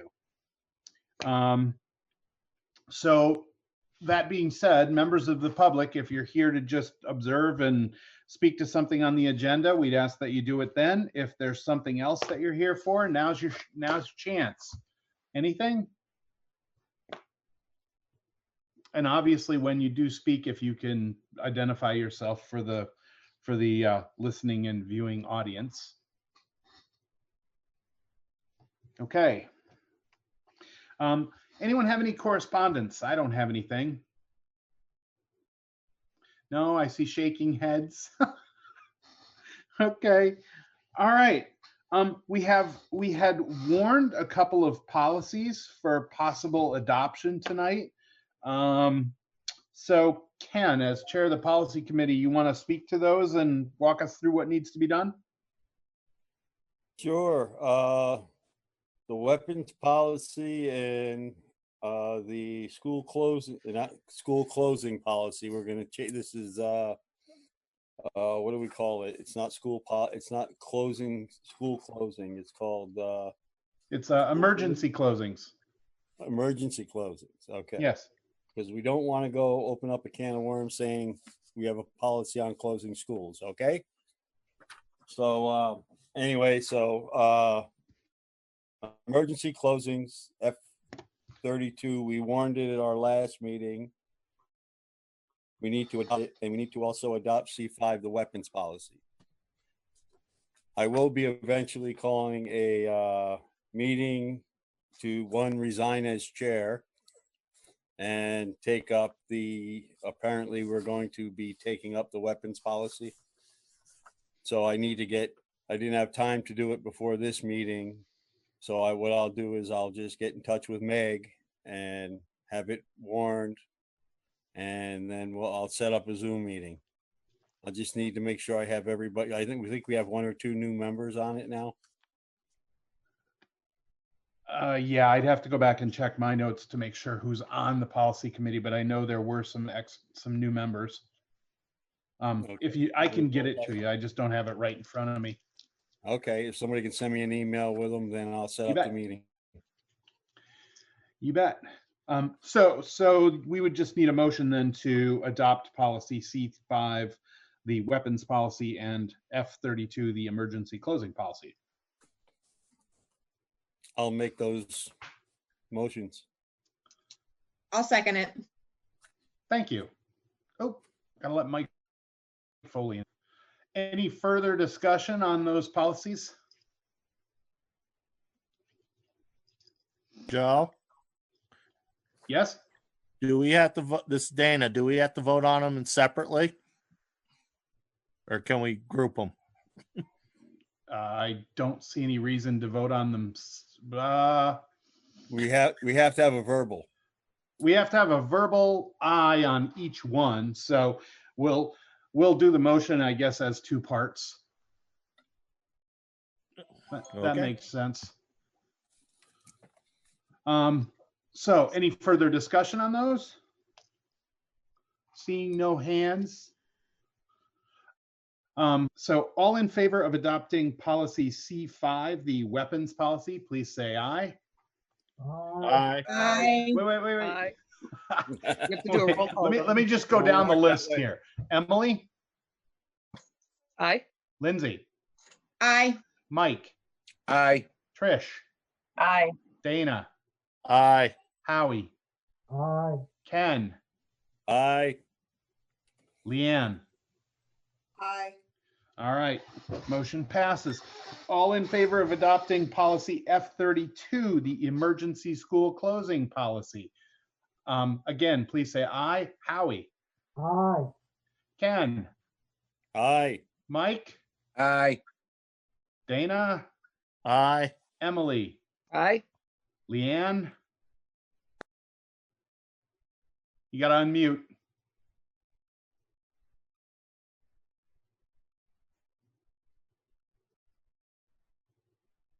Lindsay? Aye. Did we Leanne, can record? you unmute? Yeah, we have to unmute Leanne. Let's My see. internet cut out. Aye. Okay, thank you. I'm like, I can't even unmute her. And Mike, you're the last one. Or did I? No. Mike. Trish. Aye. There's I had a already, list I had down already the- said aye. Yeah, I know. There's a list down the side of my screen, and as people mute and unmute, you move on the list. And I was using the list as a way to go through it. Again, the ayes have it. The motion carries. We have adopted policy C5 and F32. Thank you. Okay, we don't have a student report. I know they got invited to the meeting, but they didn't send a written report, and I don't see them here. I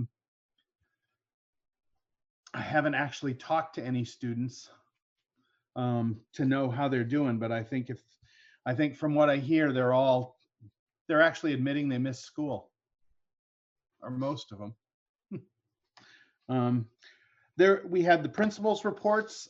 We have all the principals. If anyone has a question regarding any of the stuff regarding any of the materials in the principals' report, anyone? Trish? Hi. So this wasn't really in the principal report. Sorry, I'm going to put you on the spot here, Bob.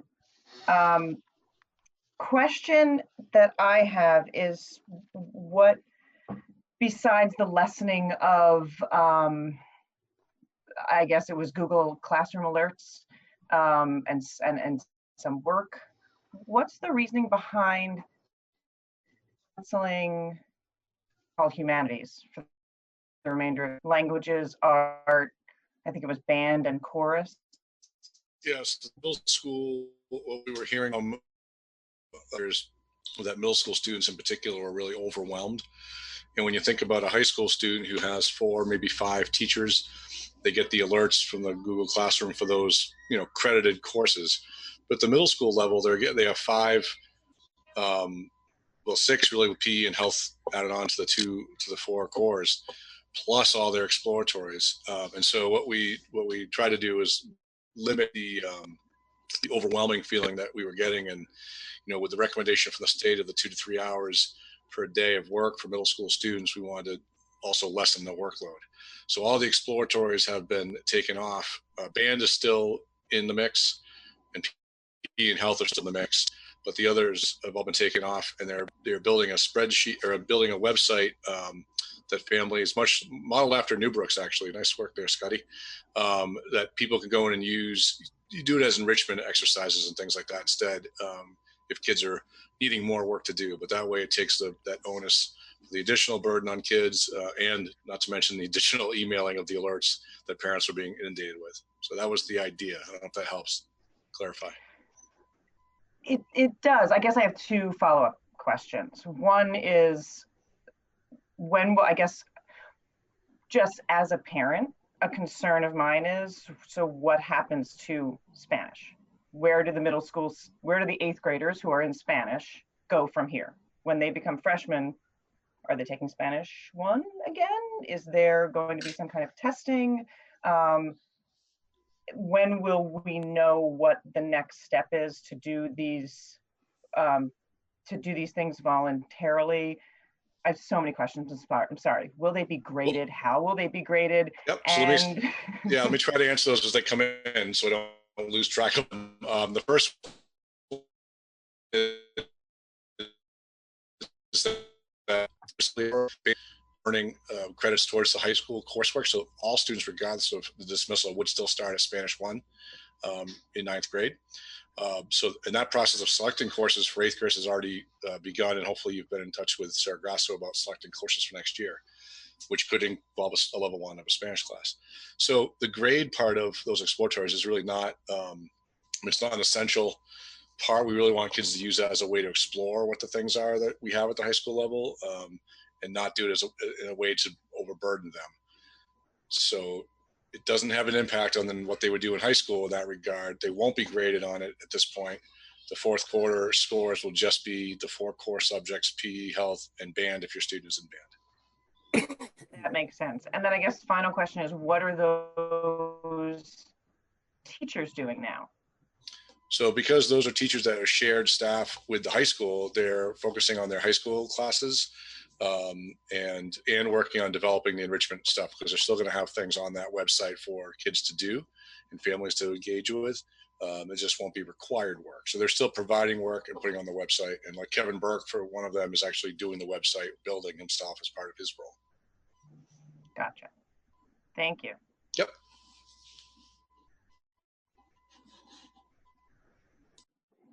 Hey, anybody else have a question for one of the principals?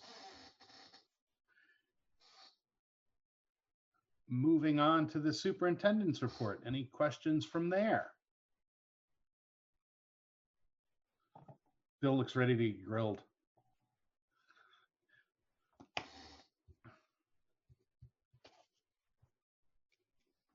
Ken.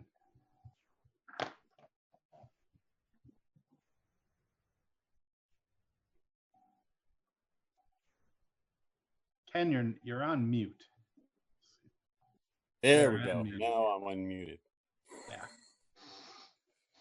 It's because the host muted me. Don't you wish you could do that in a live meeting, Joe?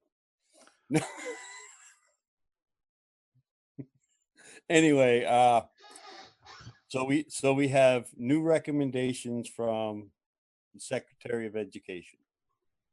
A new grading policy up the high school, correct? I wouldn't call it a policy, but I would call it how we're operating under the COVID-19 pandemic period of time for the final 9 weeks of school.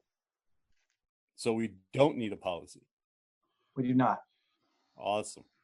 And the specifics to that, Ken, will come out with report cards this week from quarter 3.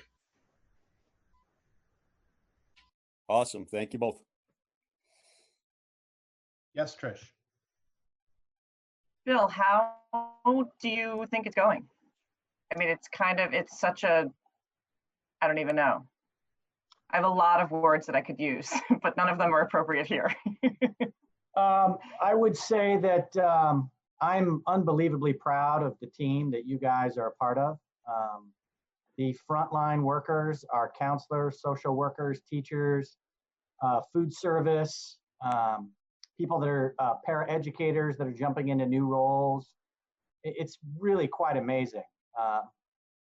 I'm very heartened by the approach that all of our people have taken. It's been very team oriented, but yet specific to the talents and skills that people have.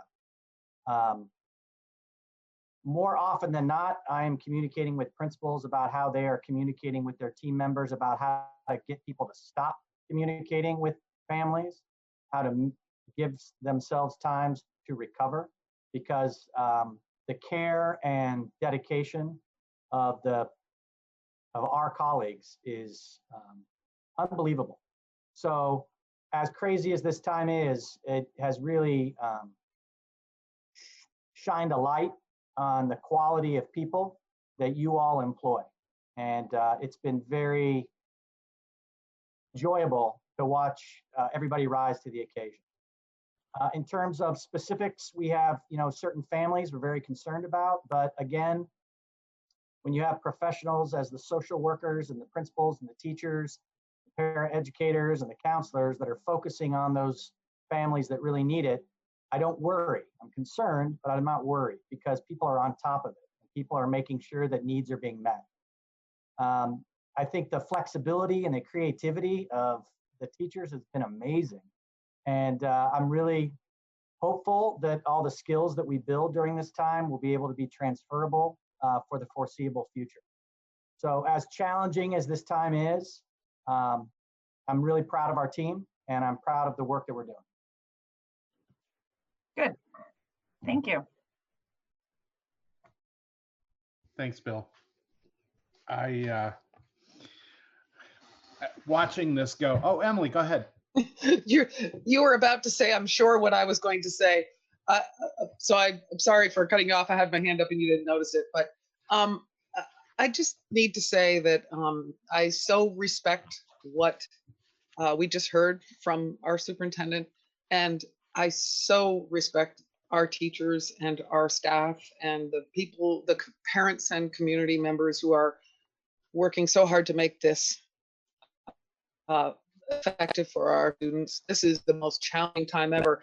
And I had no doubt that our SU would step up, being intimately knowledgeable about it. But I just wanted to also say that this is what we're seeing across the state. And while we're still trying to figure out how we move forward, what we've done in Wyndham Central is exactly what needs to be done everywhere else. And I just can't thank the staff and faculty and every support system beyond that, which we have a ton of, including our community members. This is really, really challenging. And thank you, Bill, for leading that, and all of the principals and everyone beyond that, because this is really, really challenging. And our families and our students will make it through this. I have no doubt. So thank you. You did. You did. That's essentially what I was going to say, although I think you said it better.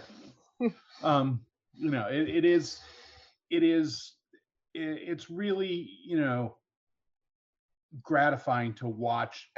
This thing twists, turns, and changes every week, every day. And you guys just kind of calmly adapt and continue moving forward and do the best you can by the kids. I've seen it in not so much because I don't have any students anymore, but in the feeding the students and the support that comes out that I see just copied as a board member that goes out, the weekly briefings and the daily briefings and some of the things that go out. You guys are doing an incredible job, and thank you. I definitely agree with that.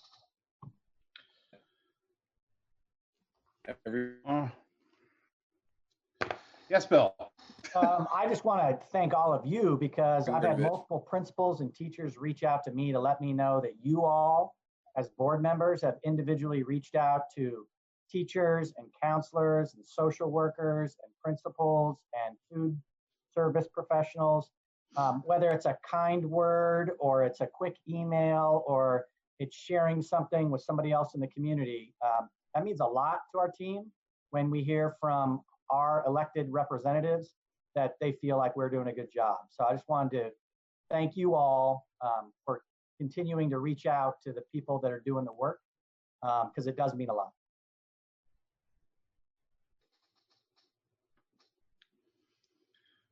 All right. Thank you. Now I actually have some business I got to do too. Can I do that? Okay. We'll let you. So I just wanted to update the board on a couple things that are going on. And Emily, feel free to jump in if I say something wrong. But the legislature is working on some possibilities for voting of budgets. There are 18 districts or SUs or SDs that have not had a budget completed yet. 9 of them had a budget that was turned down. 9 of them, like West River, have not brought it up yet. And the legislature is working very creatively and very helpfully to have some different possibilities rather than the only fallback being the 87% of borrowing from the previous year. A couple things that are up for consideration, I believe it is coming out of the Senate, is the fallback being whatever you spent in FY20, or the fallback being whatever you spent in FY20 plus whatever the average increase is for all the budgets that have been passed, not the 18. Is all in the beginning stages. Things are moving rapidly and fast, but I just wanted you all to be aware that those paths are happening so that the legislature, I think correctly, is thinking through what would the reality be if we can't have a vote in June, and what is the position that we need to have for school districts to operate responsibly in their communities in an unprecedented time. So I'm going to ask you guys later to change your date to June, but I wanted to prepare you that June may not happen. But I think the legislature is doing good work to make sure that even if that doesn't happen, there'll be some other possibilities that would do well by our community. Emily, did I hit that? You did. I raised my hand, want to step in until Joe recognized me, but you absolutely did hit it. And just for a quick update about what's happening in Montpelier, the Senate has already been able, with 30 members, it was a little easier for them to navigate the training process it takes to vote remotely. So they have already started work kind of ahead of us a little bit in the House. We're still in the process of training members so that we can actually take a vote to authorize ourselves to vote remotely. I know that sounds a little crazy, but that's the process we're on. We need a 3/4 majority of members of the of the 150 members of the House to be able to actually vote to enact legislation or to change legislation. So you're absolutely right. The work is happening in the Senate. And I applaud the work that they're doing. I thank them very much for that. I do know that our House Education Committee and our House Ways and Means Committee, they're both meeting and they're both following this very closely and working closely with our colleagues in the Senate so that we can come forward with some form of legislation that will be supportive of not only our kids and our schools, but our state. We are in an unprecedented time for challenges around funding. If anybody has been following the VSA and the VSBA and the work that they've been doing, trying to get a handle on what this actually looks like with the loss of sales tax revenue in the Ed Fund, it is going to be a huge challenge, without a doubt. I mean, we're facing challenges in every area, but the Ed Fund is particularly a challenge. So thank you for staying connected and sharing with not just me, but everyone who's working up there trying to find a path forward. I don't know what we're going to end up on, but I do know that when we end, it will be the best path forward. I have confidence in that because everybody's focusing on what can we do for our kids and our communities. And so just stay tuned, as I guess all I would say. And the path for the House to be able to enact any legislation, because obviously the Senate can't do it on its own. It has to be both the House and the Senate, and then signed by the governor.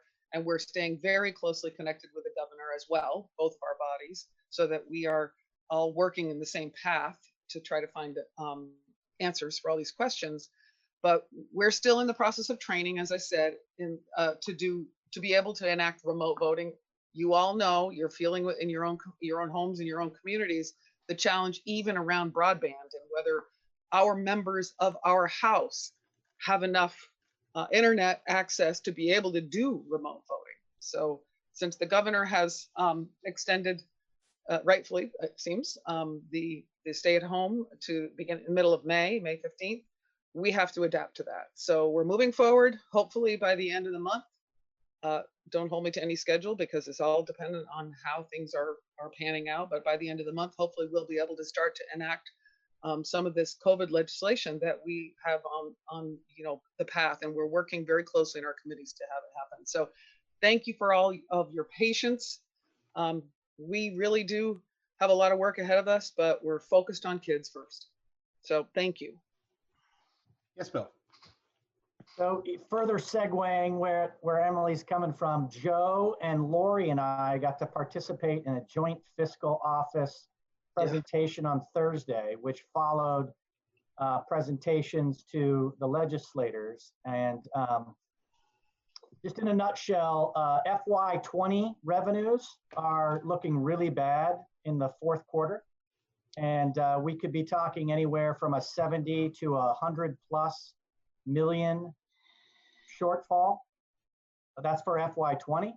And then for FY21, which will be starting to collect revenues July 1st, they're predicting that it could be very similar and could go into the multiple hundreds of millions, which will mean when we build a budget in the fall, it's going to be in the context of the Ed Fund having serious downward pressure, which means serious upward pressure on the tax rate to raise the same amount of money. So don't want anyone to get too scared, but I don't want anyone to be too surprised when we have these very difficult financial conversations over the next 6 to 8 months, because the context has completely changed from everything we were talking about 4 months ago. And so I will keep dribbling the crumbs down the path and keep you guys well informed, but I think it's critically important to understand we're in a whole new world. And raising, just for our example, raising the 12,047,000, if we duplicated that next year, it would look very, very different in tax rates than it would today. So it's something to consider as we start thinking about what we're going to be doing over the next 6 to 8 months. VSBA sent out actually a link to go watch that webinar along with the 3 documents that were presented to the attendees. As a board member, everyone should have gotten it. If you didn't get it, let me know and I will get the VSBA link to you. It's about an hour and a half maybe of the gentleman from the Joint Fiscal Office and a couple of other people presenting.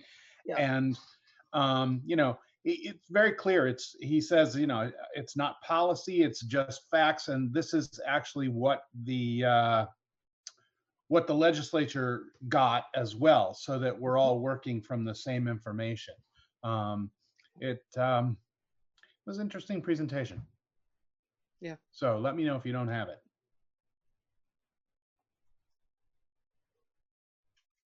I don't have it, Joe. Would you send it to me? Sure. Does VSBA not send you things?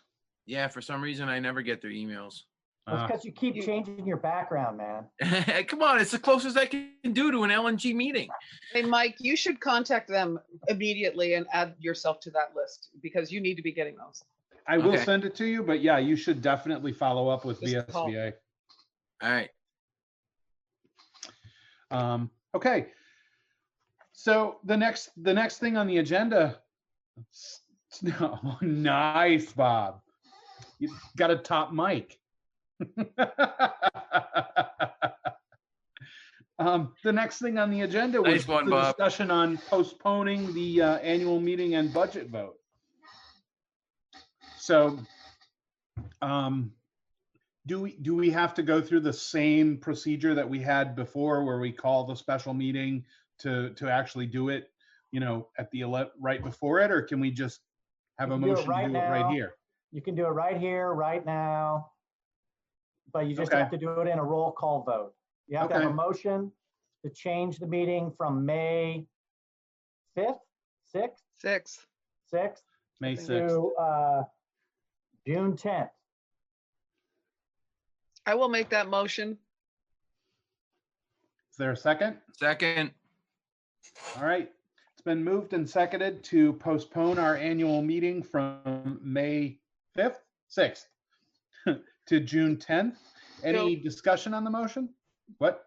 Joe, I made the motion, so I just want to quickly say for the folks who are listening in and for minutes, maybe I should have said Emily Long, I make the motion, just so that everybody understands. And my apologies for not doing that.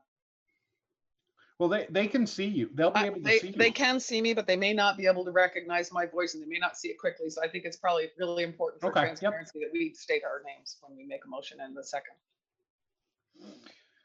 Any discussion on that motion? All right. All in favor, please say aye. I'll run down the list. Emily. Yes. Mike. Yes. Howie. Aye. Ken. Aye. Dana. Aye. Leanne. Aye. Lindsay. Aye. Trish. Aye. Motion carries. We're pushed to June now. Thank you. Okay. Next item was the class configuration update. Bill, you have some information for us? So at our last meeting, we had a vote, I believe it was 5-4, to allow us to post the position. I made the executive decision not to do that based on after your guys' meeting, we got way into the world of COVID-19. Doesn't mean that we can't do it, but after hearing the Joint Fiscal Office report, I just don't think we should be committing any dollars beyond what you guys have proposed for the budget at this time.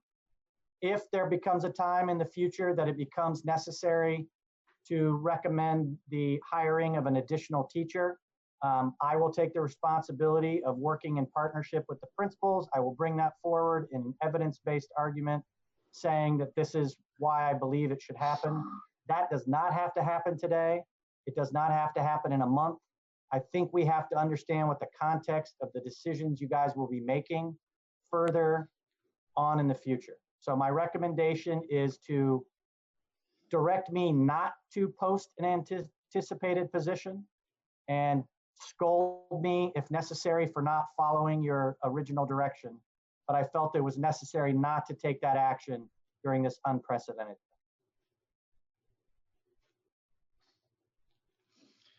I would say those are the decisions we look to you to make. I think that's a wise decision given what we're facing right now. Dana's got his hand up, like using the thing, not waving at me. So Dana and then Ken. I just want to point out I'm in a closet the way my household is going right now. So you don't need to see my closet. I agree with Bill that maybe we better hold off and see how this COVID-19 plays, because I think with this shifting economic structure that's going on right now, we may lose families because they need to go somewhere else in the country or things have changed. So we might want to wait and see. And then if we let Bill pull the plug real fast and find somebody, I'm sure there'll be somebody out there looking for a job. So let's, kind of wait and see on it and see how these chips fall. Ken? Dana just said it all. That's pretty much it. Good job holding off, Bill. I think you made a wise decision.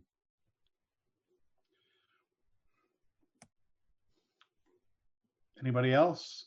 Okay, so there's your new direction. Well done. Okay, now we need to talk about the long-term work planning calendar. So last meeting, I presented 2 calendars to you. You guys had a little bit of discussion. We said we were going to talk a little bit about it tonight. Basically, one calendar is adding a second meeting every month for the next 5 months. This other calendar is keeping those meetings, but then adding a check-in with the budget committee in between. And so I need the board to make a decision about one of those 2 calendars. And then secondly, I need direction for me and my team to start working on what those different scenarios can look like for the board. And in doing some reflection and chatting with my colleagues, I would like to keep it as open as possible in terms of direction so that we can provide you as many different options as possible. My suggestion would be that every scenario or option that is presented back to both the board and to the budget committee reflect the West River values. But any other constraints, I would say, can come during the process rather than at the beginning. But I take my direction from you all, and so I'm just going to make that suggestion. And then I need to hear from you what marching orders you would like us to take.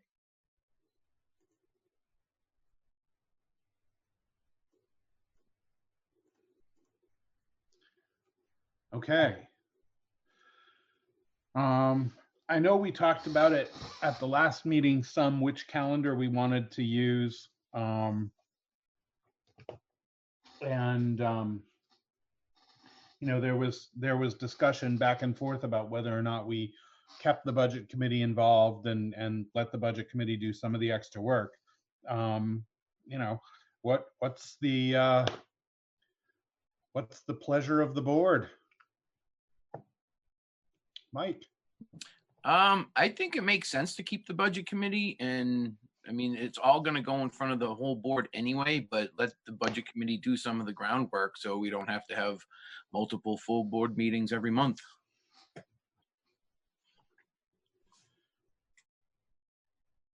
I also, you know, I know there were concerns about the budget committee maybe not sharing. I think if we use the budget committee more like we've been using the administrative tasks too, you know, the board can set the budget committee to look at certain elements of the plan, or, you know, investigate certain things the way they can happen.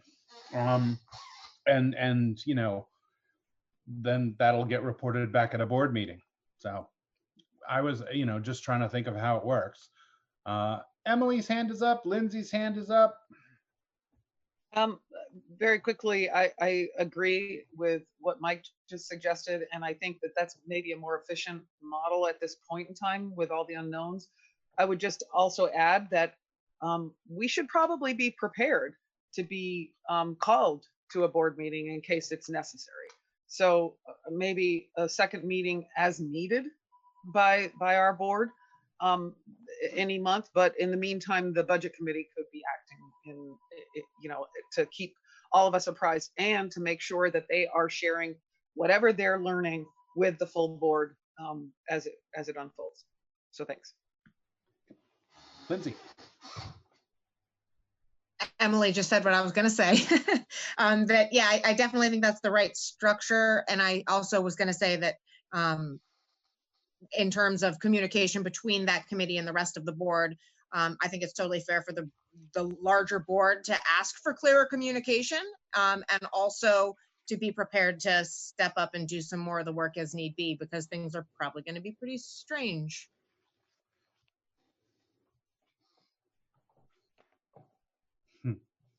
True enough. Anyone else? Oh. Dana agrees with you. He's chatting.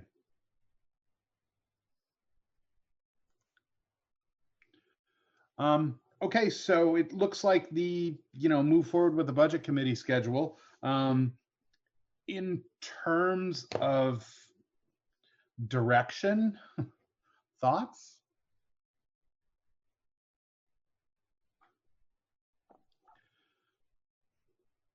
As much trouble as it got us in last time, I'm sort of like Remember plan A, B, and C, where we just said, show us what you can do, and you know, go back to the values and show us what you can do? I'm inclined to let you have that sort of freedom for the initial discussion anyway.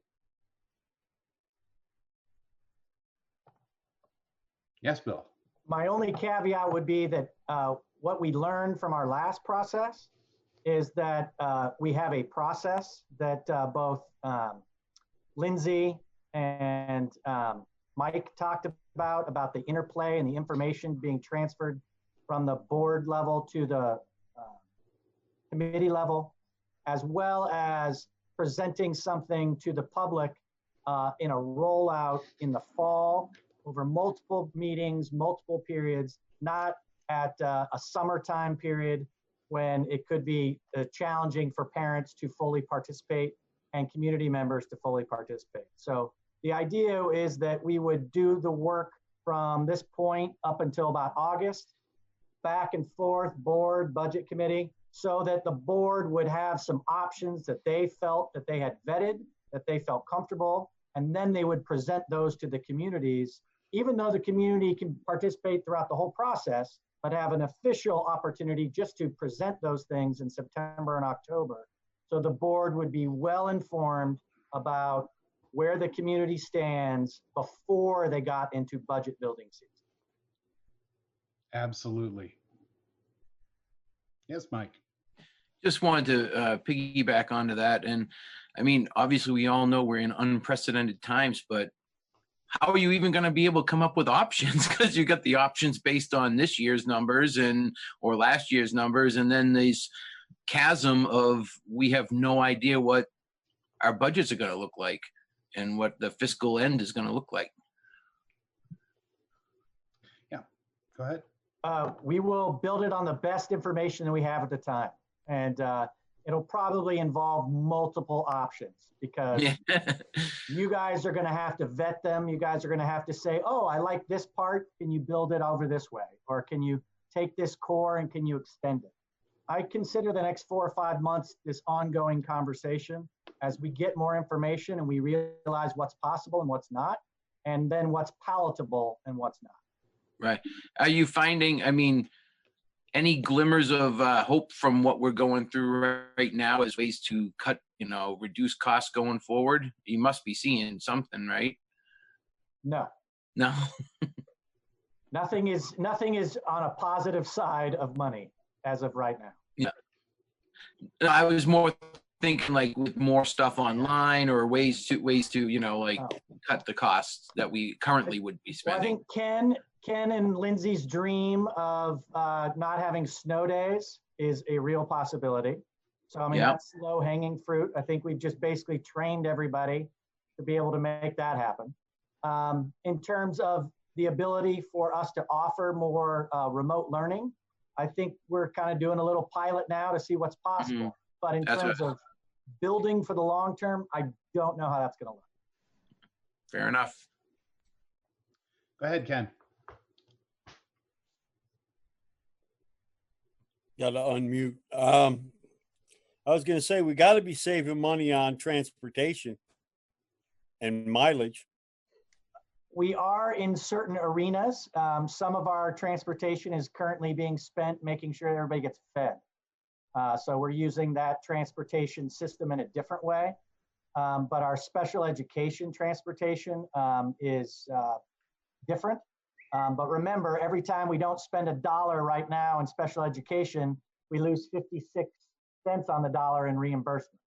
So there's a little one coin and the other. And we're spending more money in other areas than we're not. So we may be saving some money on electricity, but we're spending 3 times as much on food. And we're spending way more on outreach to families that goes above and beyond contracted hours. Well, these are points that should be made to the state, that these things are being done. They absolutely are. And as Emily said, what is going on in Wyndham Central is going on across the state. And so There's $31.1 million that's supposed to flow through to the SUs and SDs. Unfortunately, a lot of that money, there's a lot of places where that money could be gobbled up. One is the things we're currently doing right now in overspending certain line items.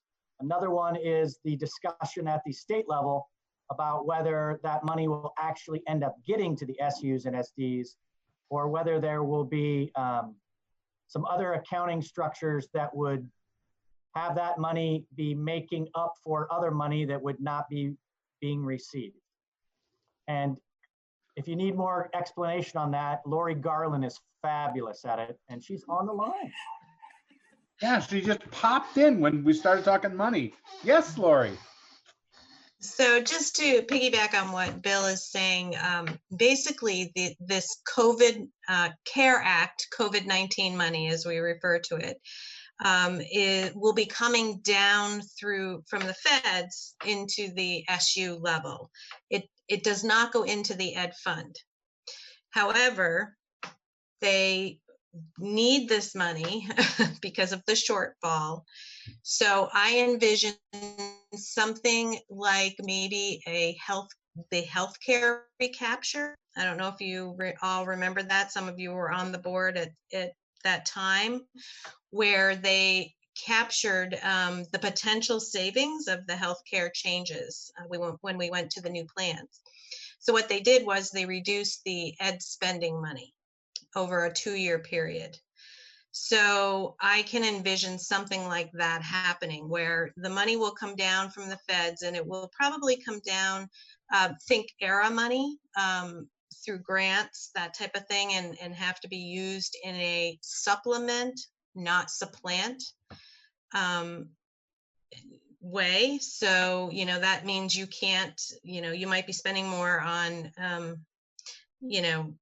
teachers' contracts or counselors or something like that, but you've already done that. You can't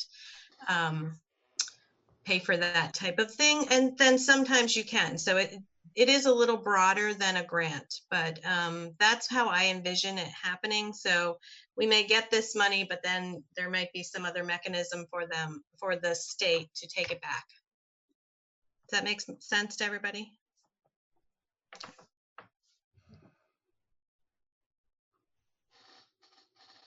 Yes, Ken. It always makes sense when the state intercepts your money. Got it, Lori.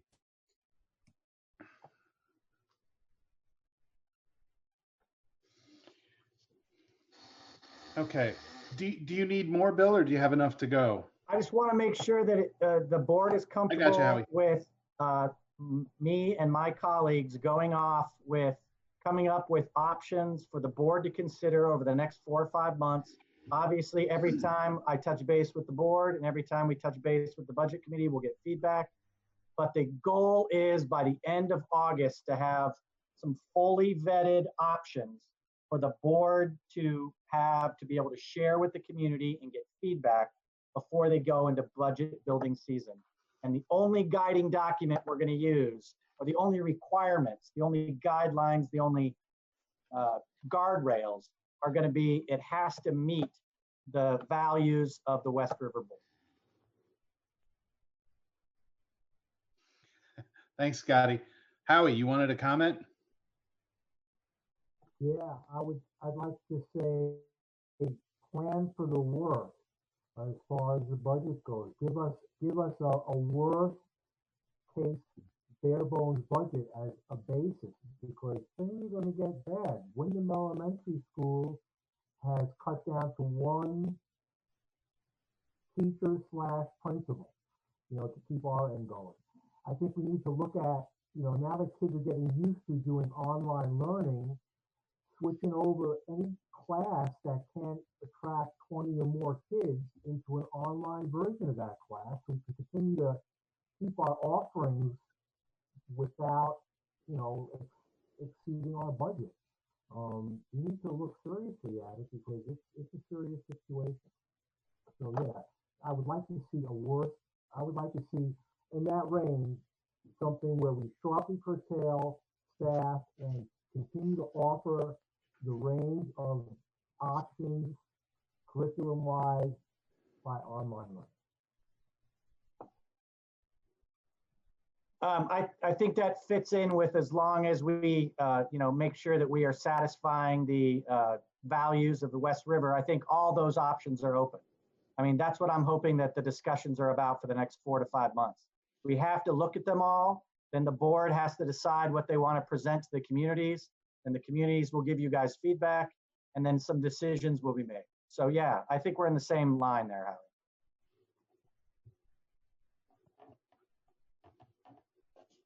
All right. Thank you all. Any final words on that? Okay. So administrative tasks for the next meeting. Anything?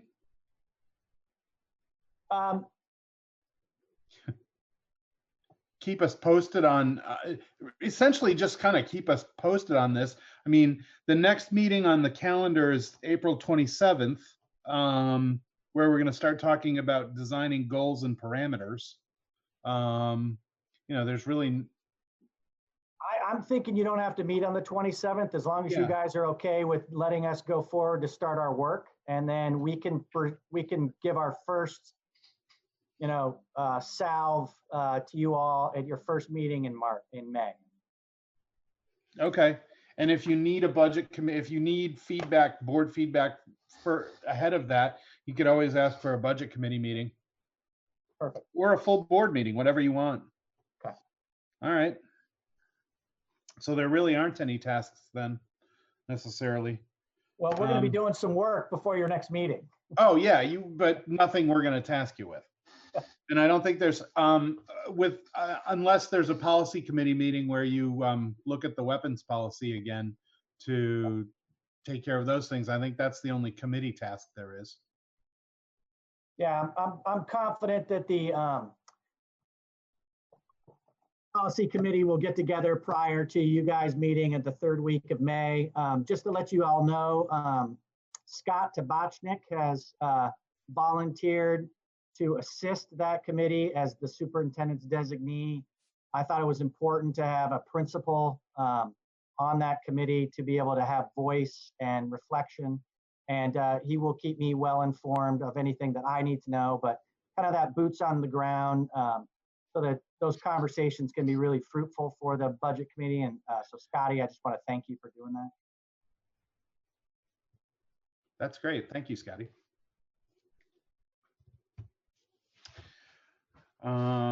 Okay, so I have a question just before we move down the list here. We're going to approve pay orders. How are we going to do that remotely, Lori?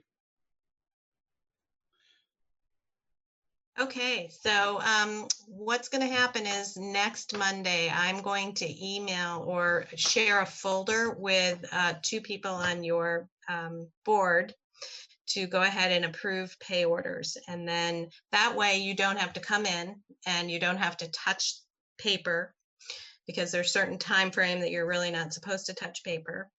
And then because you haven't touched the paper, then the treasurer can come in and sign the checks. So typically you have a meeting on the 3rd Monday. So that's what we planned for, is the 20th. And it's been a little slower with people not being in the building, getting all the information together as well.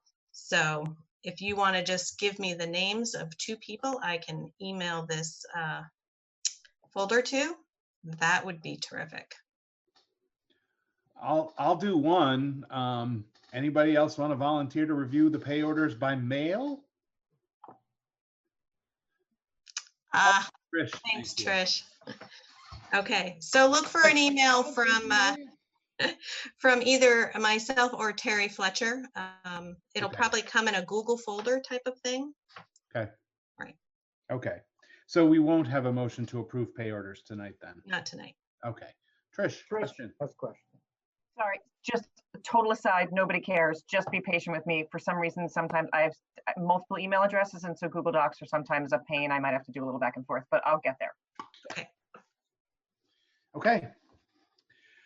So we need a motion to approve the minutes of March 16th, March 23rd, and March 26th. Ken, I will make the motion to approve the minutes for March 16th, March 23rd, and March 26th. is there a second? I'll second. Thank you, Howie. Any discussion about the minutes? All right, ready to vote? All in favor, please say aye. Howie, Aye. Ken, Aye. Emily, Aye. Mike, Aye. Dana, Aye. Leanne, Aye. Lindsay, Aye. Trish. Aye. Thank you. The motion passes. Okay, we have an executive session for a contractual matter. There's actually a way to do this without canceling the meeting, starting another one and doing it that BCTV has figured out and given me the directions. So essentially we need a motion to go into executive session for the contractual matter. And then anybody who wants to be here after the executive session, after we come out of executive session, I'll just put you in the waiting room and then I'll let you back in. If you don't want to stay, you don't have to. So we just need a yes, Bill. So Lori and the principals can go and enjoy their evening.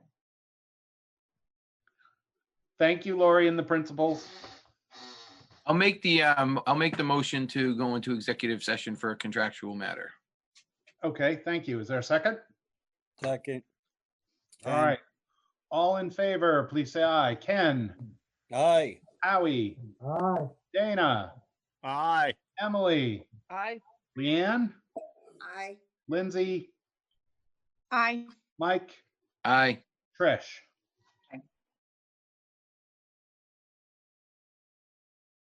We're out of executive session and we didn't take any action. So we just have one more motion. Motion to adjourn. Don't all make it at once. Mike, you made it. Ken, you seconded it.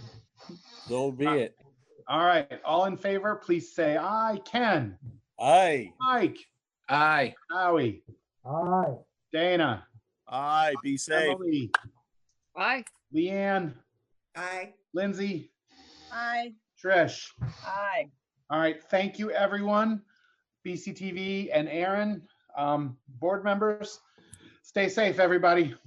Thank you. Good night. Bye now. Night. Good. Thank you. Bye.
put out that the sun shines down its power to all the